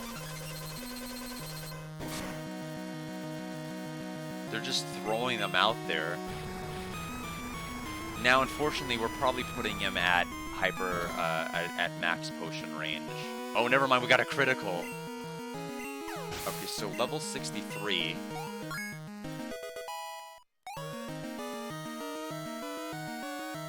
And Lance, of course, 3 Dragonites. Oh, this one's level 50. It's the real one. I'll go ahead and use the Hyper Potion. Thunderwave. Outrage.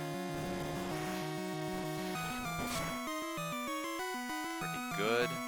So it's gonna go off, I think, a couple of rounds and then leave him confused.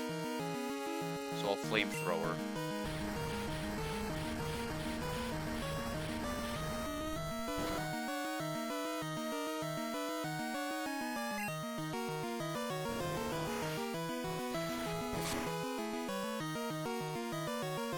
One more. And then I think Outrage is gonna go one more turn and then leave Dragonite confused. Oh, we got the burn. Oh, he's already confused. And he hurt himself. And he's getting burned. Quick attack! Full restore! No!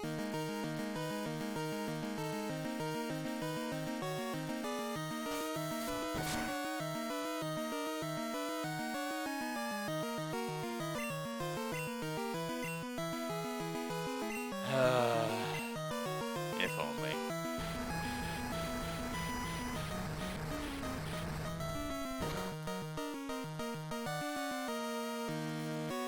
Outrage again.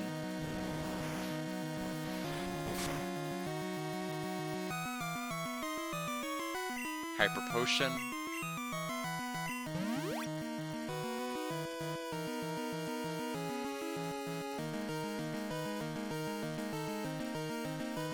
Outrage again.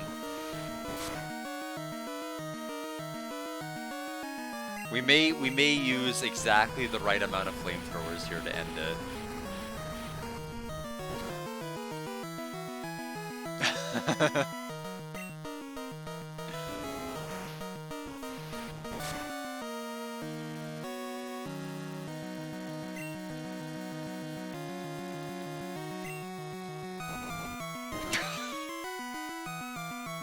Just got a Rock Smash. The best move of the entire game. Champion Lance was defeated. It's over. But it's an odd feeling. I'm not angry that I lost. In fact, I feel happy. Happy that I witnessed the rise of the great new champion that would disrespect me in the middle of battle by using Rock Smash. Way to go, Guard. Send some to Mom. Whew! You have become truly powerful. Hang on. I've got to get a call from Bugcatcher Wade. It's really important. Oh, what's that? You fought a Rattata? Okay, great. Gold, your Pokemon have responded to your strong and upstanding nature. As a trainer, you will continue to grow strong with your Pokemon.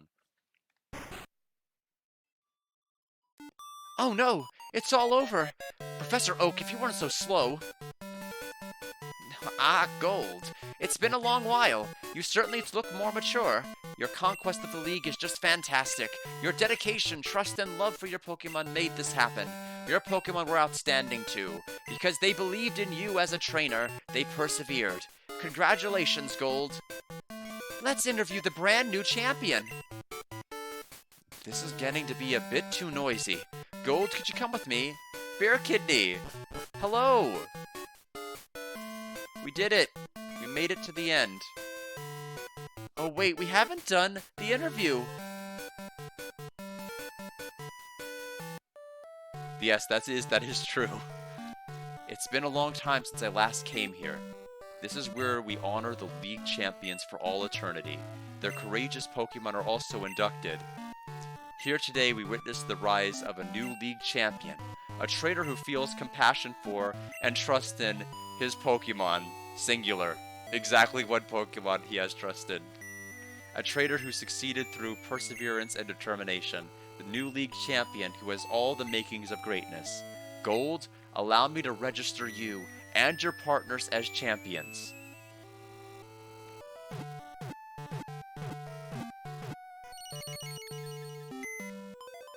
Saving record, don't turn off. We got our Typhlosion NyQuil.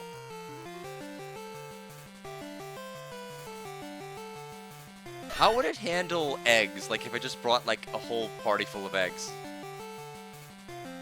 We got our Spearow Kenya, who flew us to great distances. We've got our strength user, Muscle. we've got a Staryu, which is a Pokemon we caught. Waterfall, Whirlpool, and Surf. We've got Gyarados. Not really a whole lot that Gyarados did. And we've got Gold. Playtime 11 hours, 42 minutes exactly.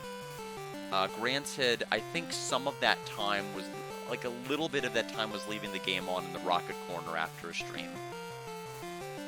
31 Pokemon owned, 158 Pokemon seen. Yeah. Professor Oak's rating. I don't know if I want to hear it. You're getting good at this, but you have a long way to go. Sounds fair. And that's Pokemon Gold. Oh, that's a cute little dancing blossom backdrop. So, as I kind of alluded to at the beginning of this stream, and kind of as I've been playing here, I think I'm kind of diametrically opposed to the Pokemon formula. I think this game is good enough to get a 75 score. I think it is going to get a recommendation. Like, if someone asks me, should you play it, I'm going to say yes. Because the flow to it is just so good that you can get through a lot of areas, as I've proven, with little to no sweat off of your back. If without really having to stop and do a whole lot of extra grinding. If you fight the trainers that are on your way, take a couple of fights on the routes, you are more than amply prepared for like anything else the rest of the game is going to throw at you. The problem is one-on-one fighting, even back in this era, has not really aged well. It is far too slow, it is far too archaic, and they give EXP share after you get the red scale, which is quite a lot later in the game, where I feel like I really needed it earlier. It's one of those things where I didn't want to touch any other Pokemon, because I basically knew I was going to have to start from zero and build them all the way up. Yes, you can put them at the start of your party, swap in a stronger party member, take a hit to the face because you swapped and that uses a turn, and then defeat the Pokemon, then get the EXP and split them towards people, but that's just too many steps. It takes forever. It's one of those things where it's just like, I didn't want to engage in the game in that fashion, because I knew if I did, I'd give the game a lower score. And I wanted to try to do what I could, the best that I could, based off of everything that I really had in front of me at the time. I do feel this is, and I don't know what the consensus is. Here's my gut feeling, and then what my follow-up is going to be to my gut feeling. I think this is the worst rival we've seen in all of the Pokemon games I've ever played. Now, granted, you have to keep in mind I've not played Gen 3, Gen 4, and Gen 5, and I've seen, the rivals from the other games.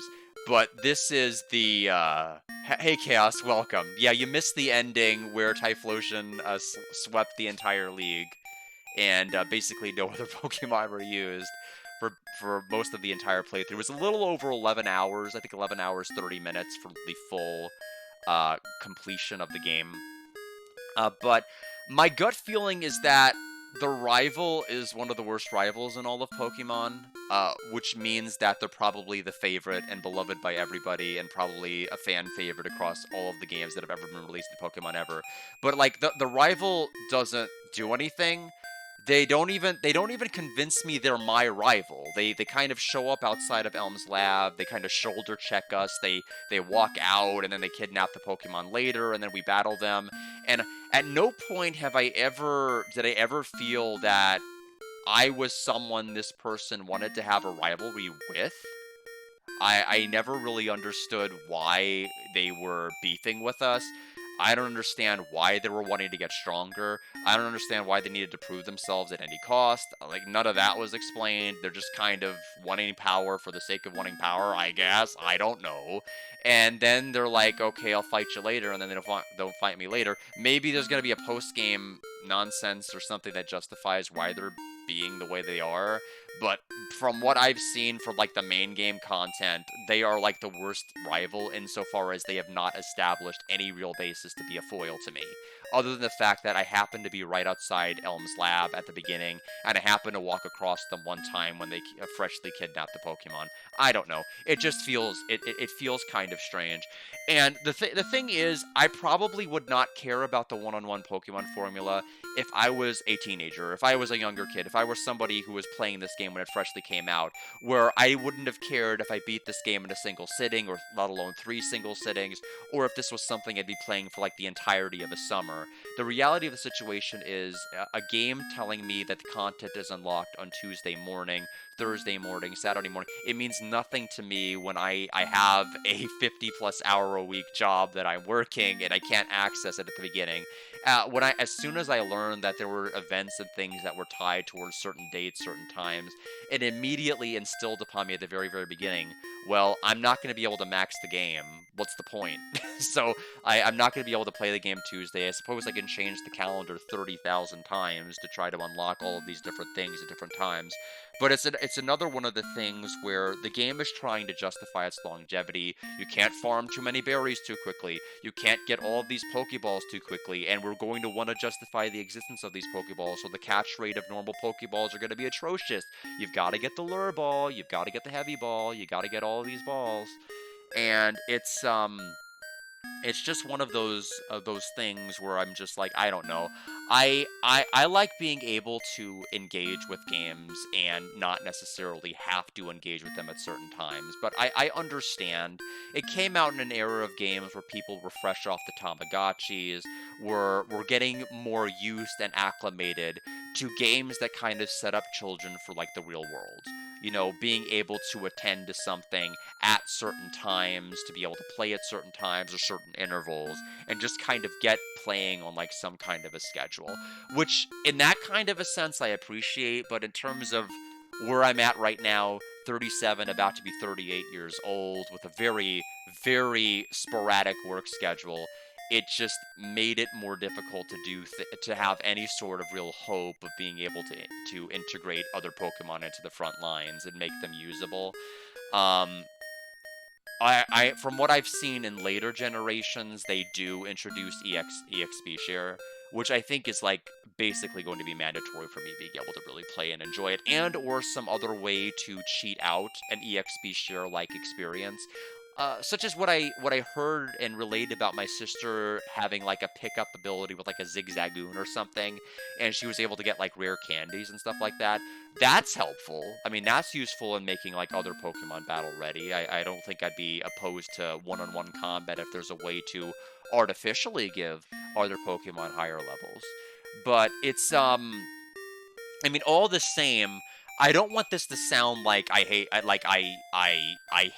Pokemon Gold. It has good music, it has really pretty Pokemon, and the flow is fantastic. And flow is one of the highest things. It's why Ancient Roman got a 79, despite the game being like very, very garbage in a number of respects, including combat and everything else, is because it's no sweat off my back. If you can even trick me, if you can convince me and or trick me into thinking it is no big deal to go through one more cave, one more gym battle, one more something, and versus RPGs of the now, which is 40 minutes of cutscenes or a 1 hour dungeon. You've been playing for 2 hours. Do you have another 40 minutes in you? No, I really don't. I'm done now. Can we stop?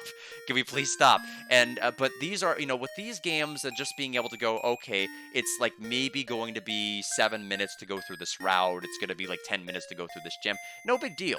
Like at that point, I'm like, I don't care about going the extra mile. It's so easy. It's so attainable. But training these Pokemon fresh, it's just not. It's just not appealing or tantalizing in any way. I didn't want to catch anything. I didn't want to raise anything. And I don't know. I feel like I've really said most of what I have to say.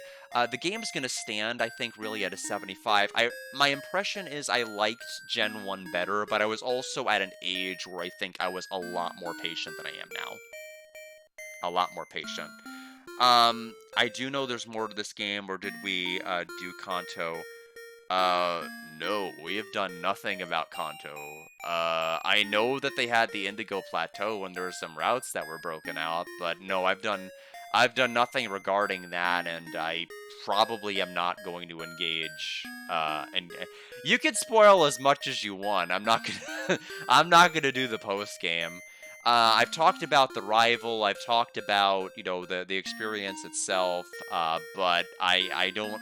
There's not really enough here to justify doing the post game since it's just kind of more stuff to the side. Wait, what? What do you mean all of Kanto is in this? How is all of Kanto in this? What do you mean when you say all of Kanto? What do you mean? Do you mean like literally, like all the gyms, all the areas, like the Safari Zone, the Celadon City, the Rocket Game Corner that's there?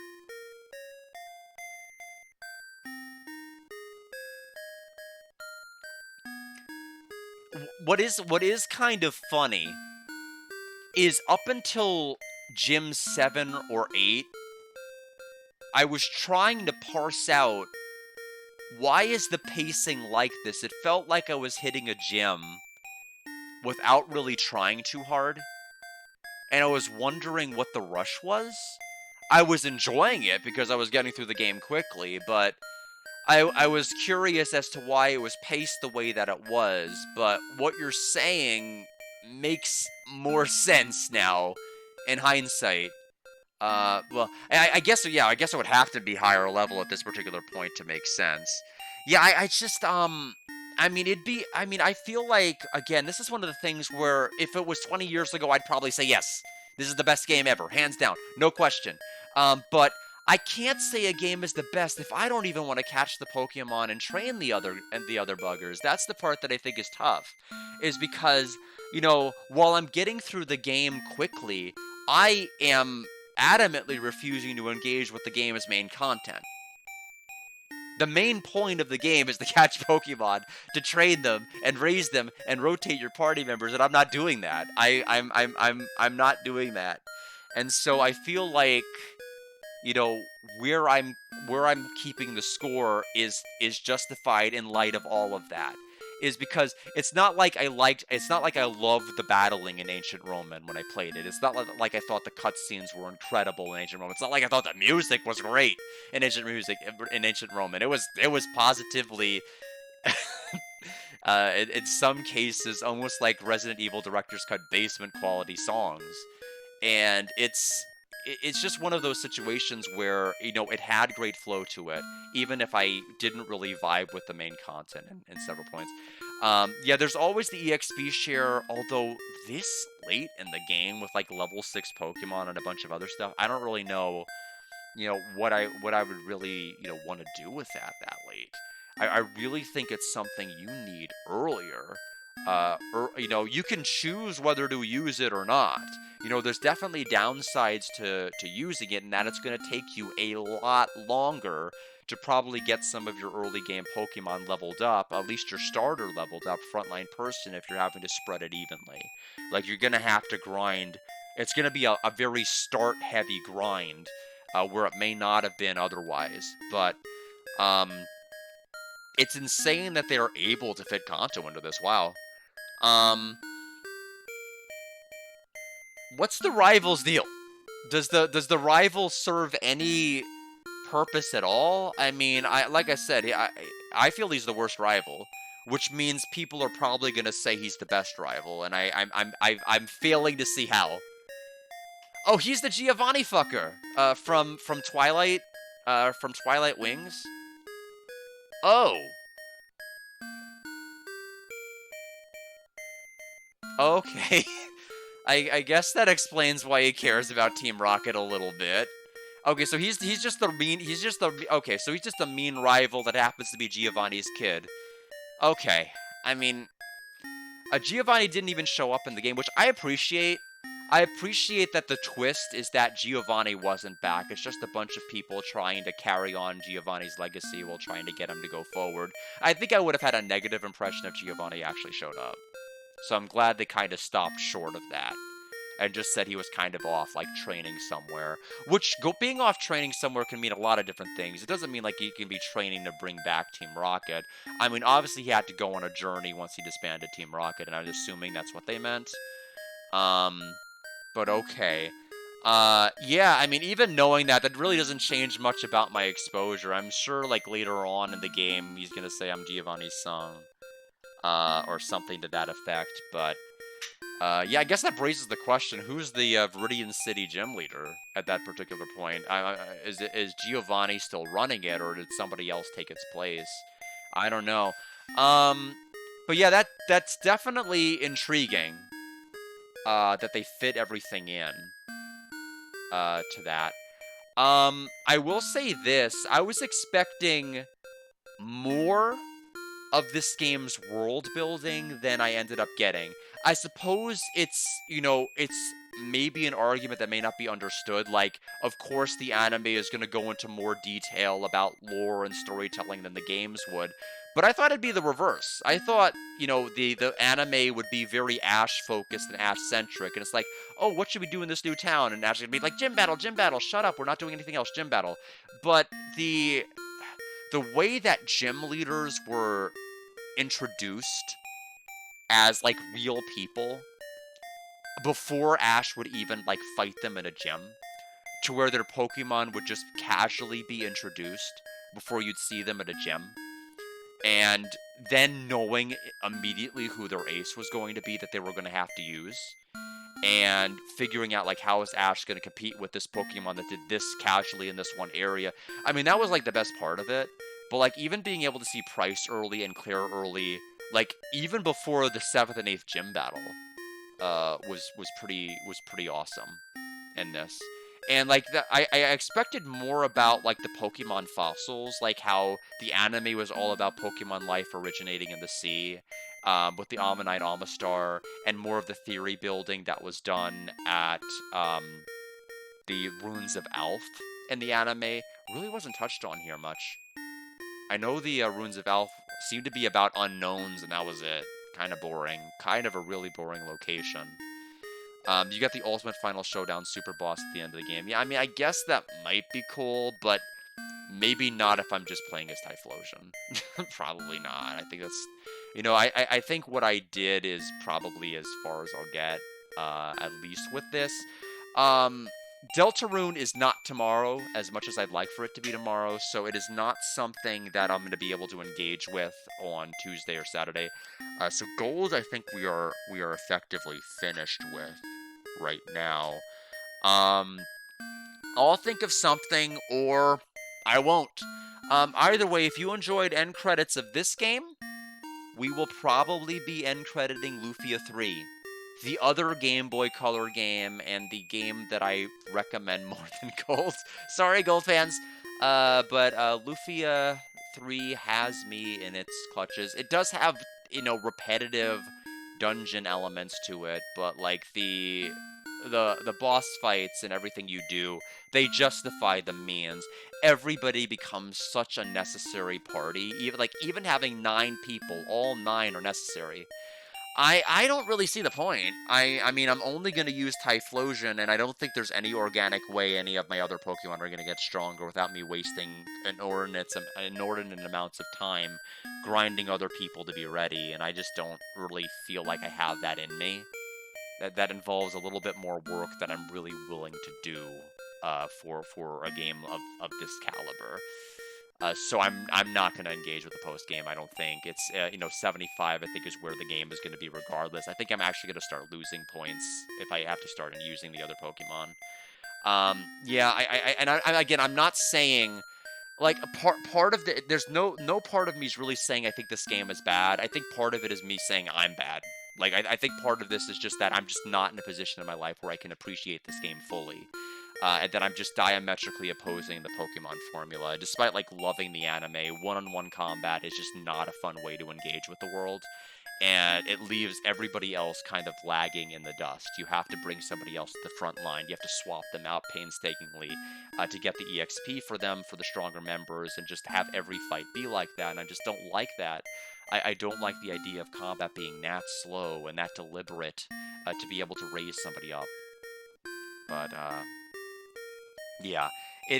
No, I agree with you. It is sad. I mean, like, I think, I mean, especially hearing like they're able to fit all of. I don't even know how they were able to do that. That's kind of nuts because I mean, the game felt rushed, but I mean, it was still like, and it was still. I feel like if you cut out talking to some of the NPCs and things that I did at the beginning, you could beat this game. Well, obviously speed runs exist, but I feel like casually you could beat this game in about like 10.5 hours or less. Like as a casual player, I think that's definitely attainable.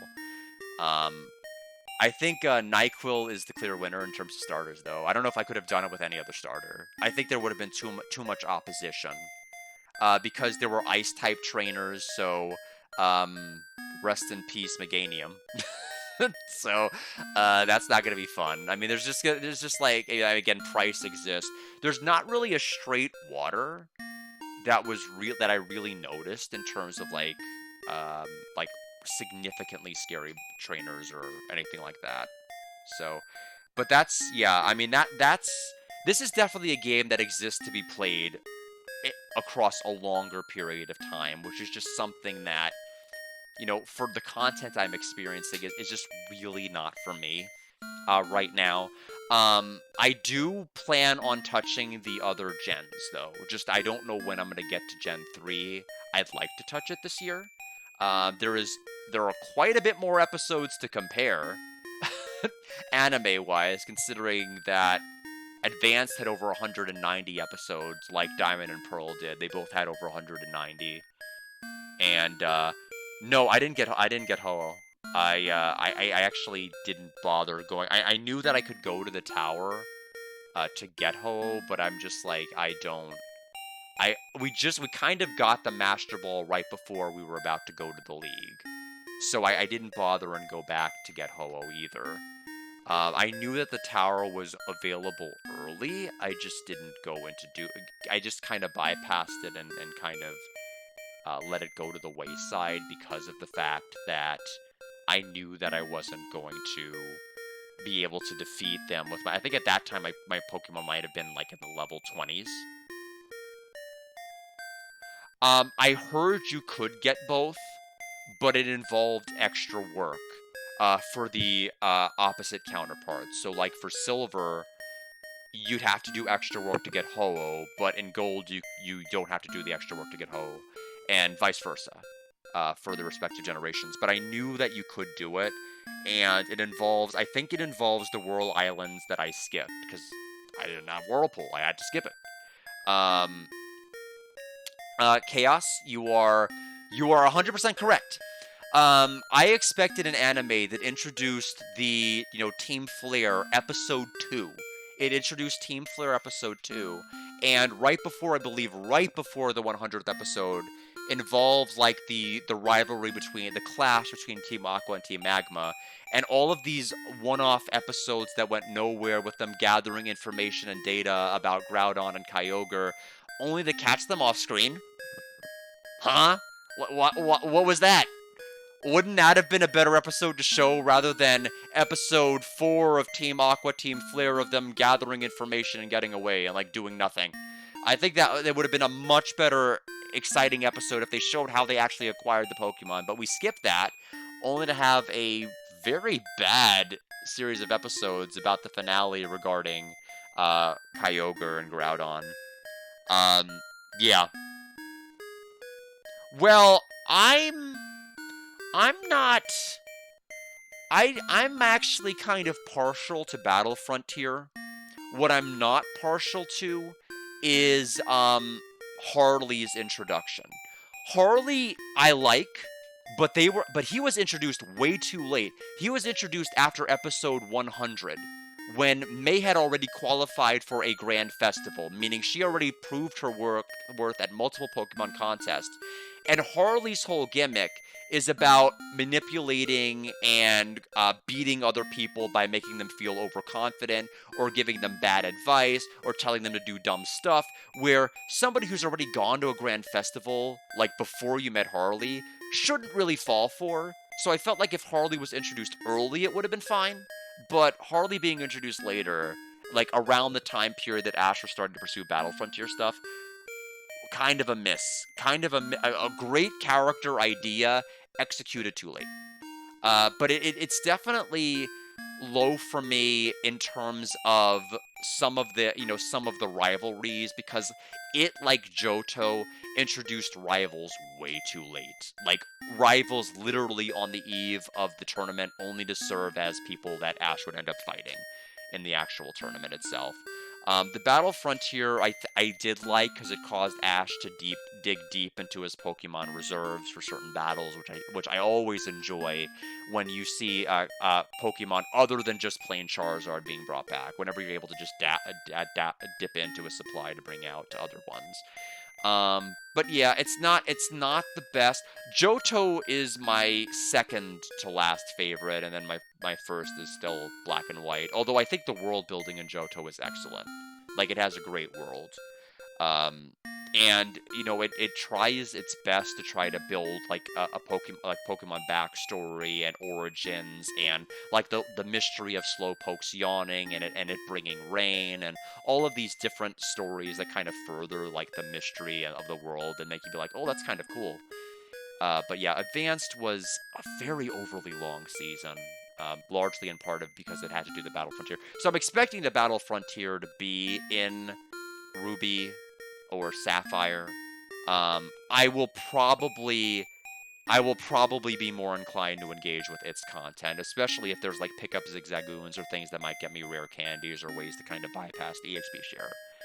Um, yeah, Sun and Moon. Um, no joke, it's almost my favorite.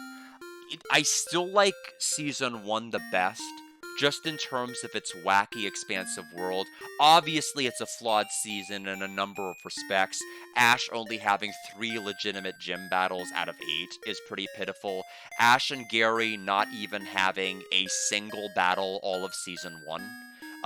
To where people may not have even known that Squirtle was Gary's starter. There was so little reinforcement of what Gary's Pokemon team was that I think a lot of people that watched Johto were like, "Whoa, he picked Squirtle as a starter? I didn't know that."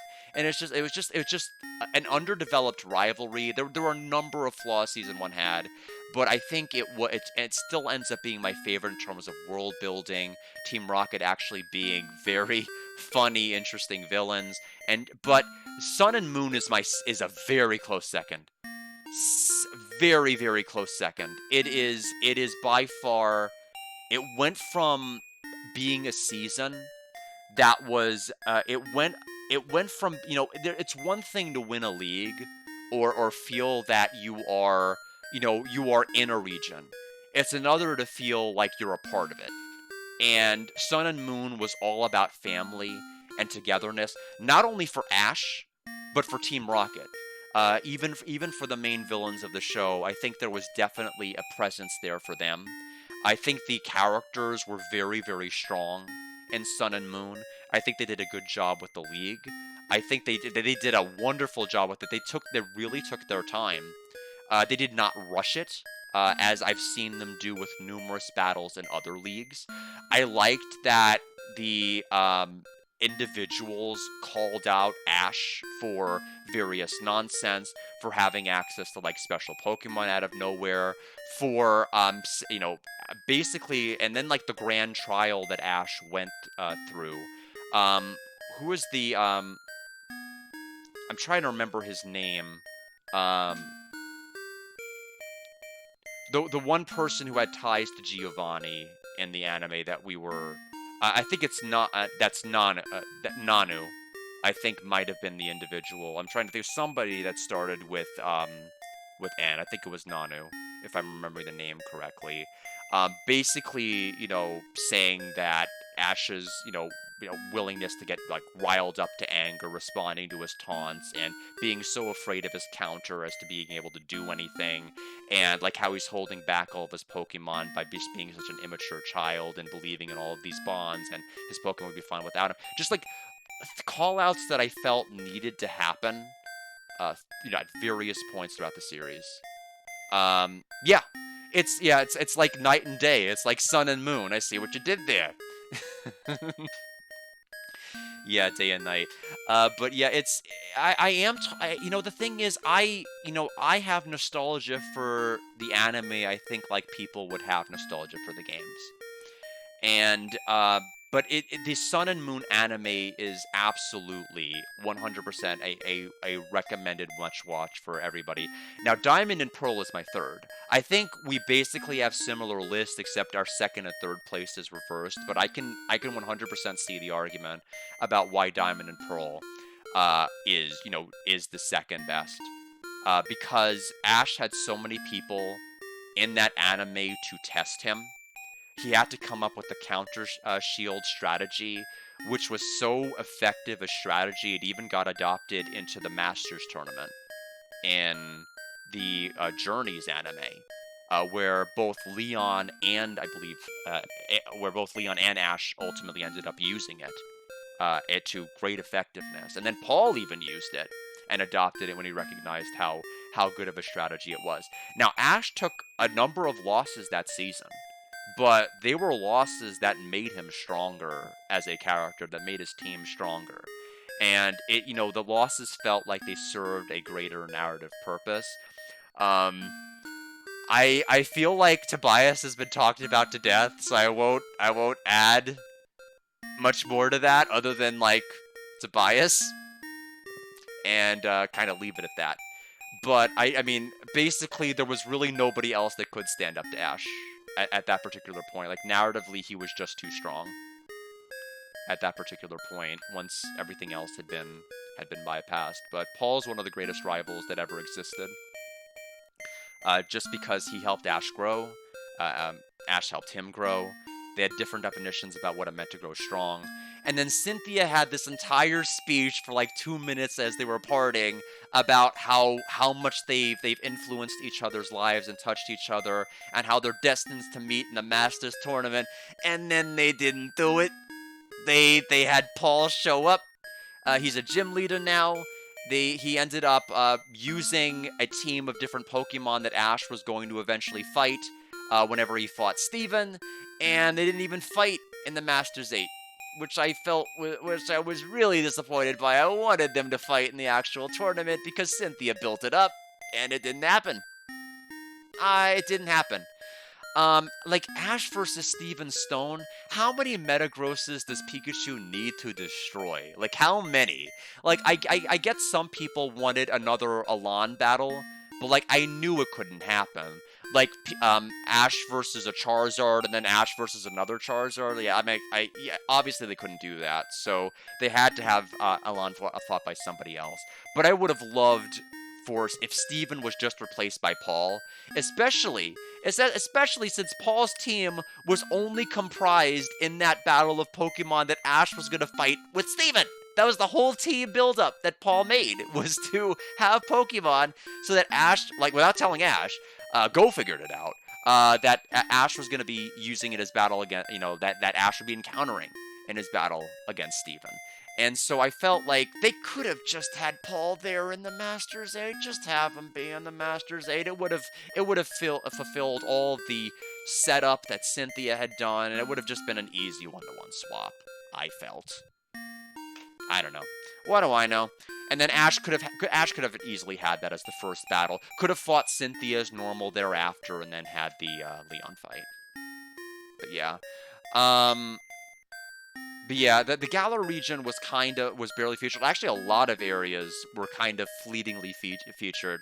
The Ash and Serena meetup, Team Rocket got in the way of that. Ash got to see Serena as she was leaving on the boat.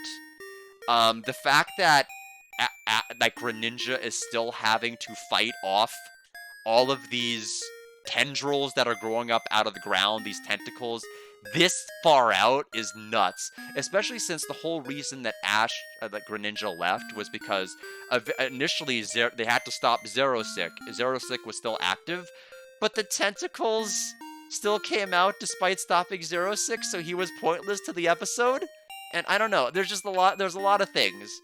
But yeah, I was disappointed with Journeys. It's not the top 3 for me.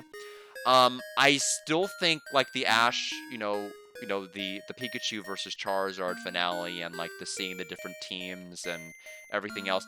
That battle still hits hard. You know, it's still a very, you know, strong battle in my mind. It's not my favorite, but it did a very, very effective job with that.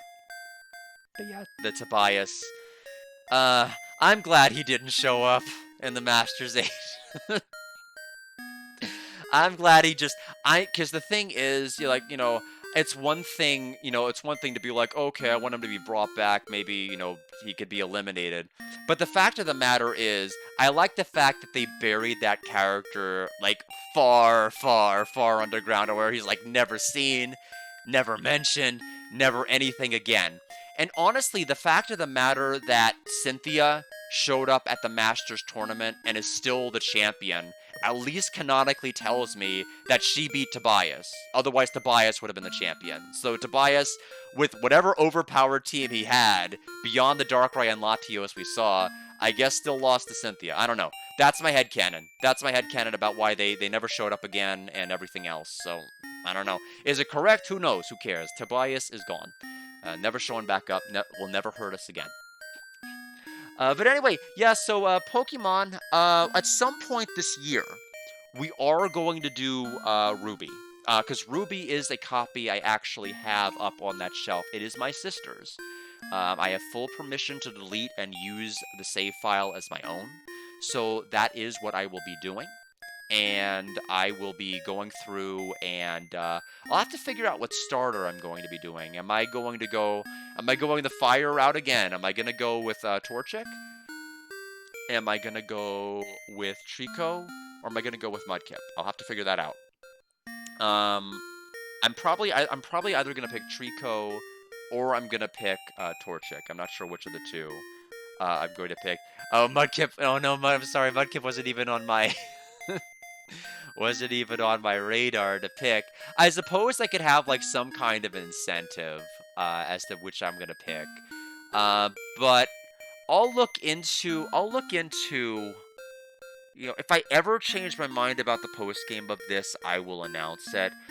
The fact of the matter is, I do have 2 dead days. I do have a Tuesday. I do have this Saturday that's coming up, and a Tuesday where I don't have a game planned. I may do it. I may dive into the post game. You know, because I to be quite honest, I have literally nothing else planned that is going to serve a 1 to 2 day purpose. So it's really no sweat off my back to at least see what they've done with these regions. So does it just take me back to the main title screen with continue Tuesday night at 9:04? Close, fairly close. 9:01 for me. I'll let you borrow. So, but yeah, some blobberts. But let's go ahead and, like, what happens if I hit continue?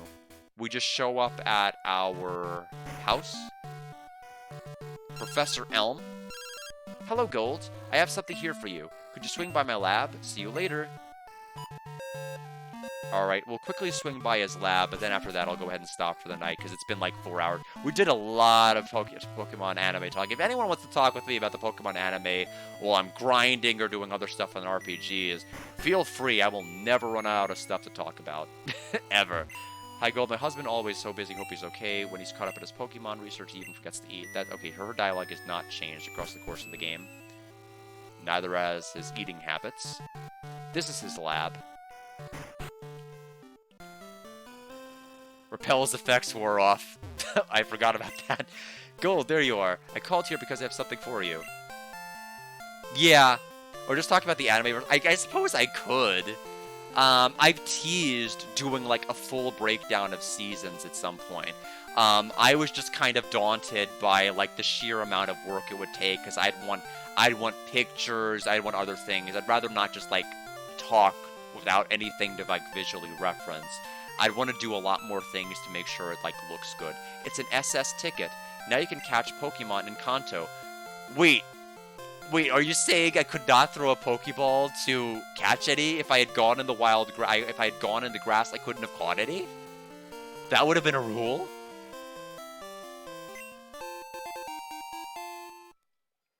Gold put the SS ticket in the key pocket, shipped parts from Olivine City, but you knew that, oh, that one ship! Yes, yes, yes, the one that I said I couldn't go on. After all, you've traveled all over with your Pokemon. Give my regards to Professor Oak and Kanto. Okay. Yeah, that seems weird. It's like, you know, I don't want to be caught by you. I've got a ticket!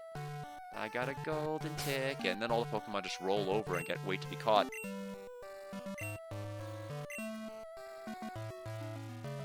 You finally caught up.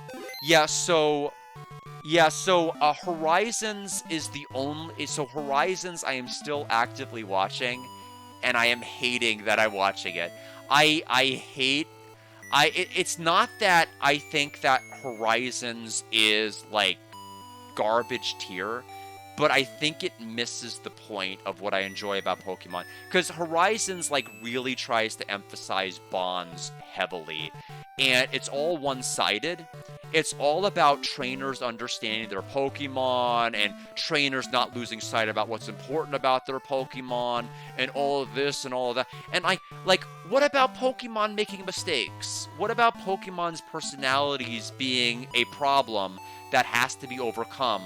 I'm not necessarily saying that something has to rise to Chimchar's level of trauma where it gets terrified every time it sees a Zangoose, or it gets terrified when it saw a Paul after each encounter after being, you know, adopted by Ash, or these things. But the point of the matter is, like, there were Pokemon with legitimate issues in the other seasons that no amount of understanding it would have solved. But with Pokemon Horizons, it's like, oh, I understand your feelings. I'm connected with you now. And that's it. That's all it takes to solve every single adversity in the Pokemon Horizons anime. When Strong Spheres were introduced and they talked about bonds being threatened and all of these other things, I'm like, oh god, what if there's a plot where a Pokemon feels like it's becoming inadequate and the Pokemon feels it has to use these Strong Spheres because the trainer's trying so hard and it just can't deliver and all of these things. But nope, it was these poor misguided trainers not understanding their Pokemon. If only they had understood their Pokemon, they would have realized they were winners. Yeah, so you've watched... It's funny. It's funny because that is precisely where I had stopped the show. I went in like 3 episodes, and then I stopped the show, and then only recently caught back up.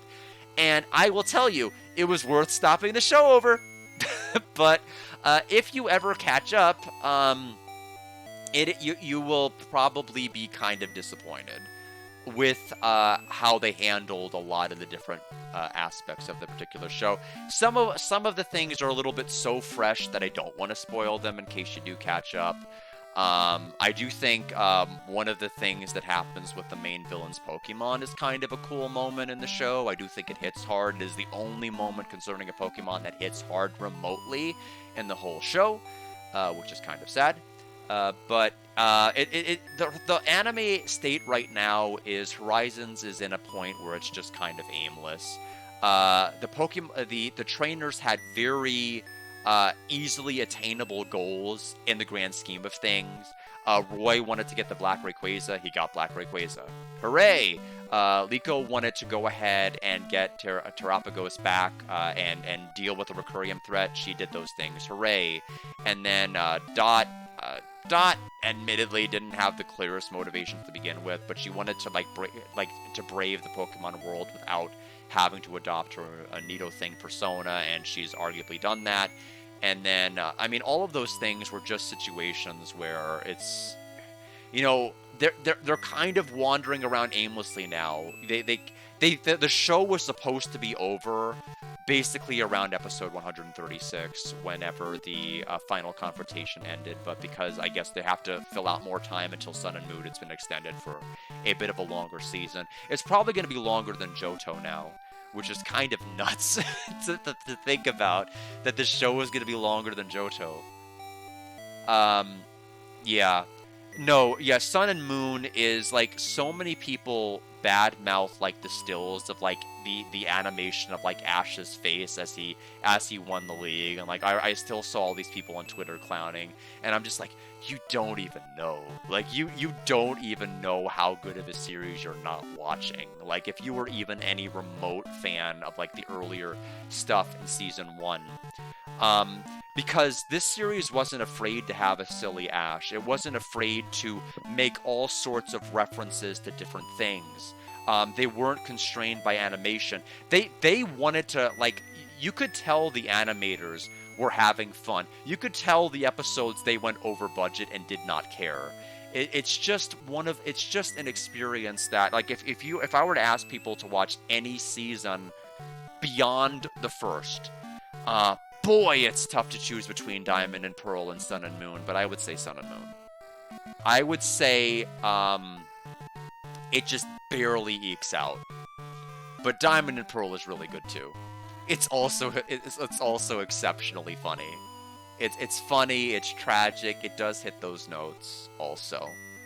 But Sun and Moon, God, it has some of my favorite battles in the entire show. Even though at first it didn't feel like battles were going to be a very big emphasis of it, it clearly was. But anyway, I think we'll go ahead and try the post game out. I'm still putting it at a 75 for right now, at least for the main game content. I'll see if it makes me want to engage with any of the other Pokemon, but I am not making any other promises. I don't have a whole lot of time right now to do off-screen anything, especially since there are Deltarune files I need to get ready, especially for my Chapter 4 files for Chapter 5. So anytime I would be dipping towards that, I'm actually having to do that in lieu of anything off-screen with Pokemon. Yeah, so Sailor Moon, the Slayers, Utena. There was also other things that were out there like Paprika. There was also a reference of Paprika. There was Faye from Cowboy Bebop. There was Aim for the Ace references. There's so many. There's, of course, JoJo's Bizarre Adventure was referenced, of course, with the Team Rocket faces in one of the scenes. There's just a lot. There's just a lot of extra things they throw in to just make it a very, very memorable show. I really, there were so many emotional moments with actual payoff. I was theory crafting. I knew Ash was winning the league before he won it. Like, I knew he was winning it. As soon as the Fire Z Crystal, as soon as he got possession of that, I'm like, oh my god, he's winning. Because I knew the only way that the rivalry between Torracat and Royal Mass Incineroar was going to happen is if Ash won the league. And when I saw that Torracat wasn't in the final battles that were there, I'm like, based off of the Pokemon that Ash was going to use, I'm like, oh my god, he's winning. He has to win because the Fire Z Crystal hadn't been used in any fashion. It was the one that whenever Ash went back in time to invent the league. But for those of you some of you might think I'm making that up. I'm not. Spoilers, Ash invents the league in the due to time travel shenanigans with Celebi. Basically getting that Fire Z Crystal, I knew he won the league, and I kind of like posted in like an IRC, like he's winning the league. I know everyone's jaded after the X and Y laws, but like hear me out, he's winning it. So it's just fun time. Anyway, more Pokemon talk on Saturday. But I've got to call it quits here. It's 9:12. Had a lot of fun. I can't believe I won. I thought I was gonna get hit so hard by moves that no amount of Hyper Potion, I would have like had to use like a Hyper Potion every turn and not be able to win. Thankfully, that wasn't the case. As long as you take the trainer battles, I think you're basically set for the whole game. Like, it's basically like a depth charge of Pokemon battles one after the other really, really quickly, so that worked out well. See everybody Thursday for those of you who are interested in the finale of Lufia 3. And for those who are interested in the post-game, we'll do that on Saturday. Yes. There were the final thing I'll say before I depart is that nod was good because they made a nod to Ash's loss in season 1, where one of Ash's Pokemon was put to sleep by, I believe, like sleep powder, and the ref counted that as a knockout.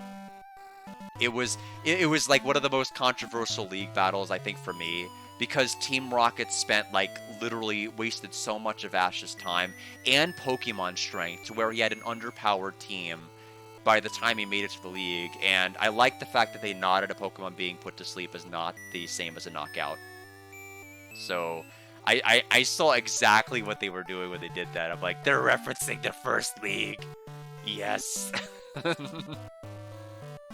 Because he's still able to battle. See everybody on Saturday for more Pokemon. See everyone Thursday for Lufia. Bye!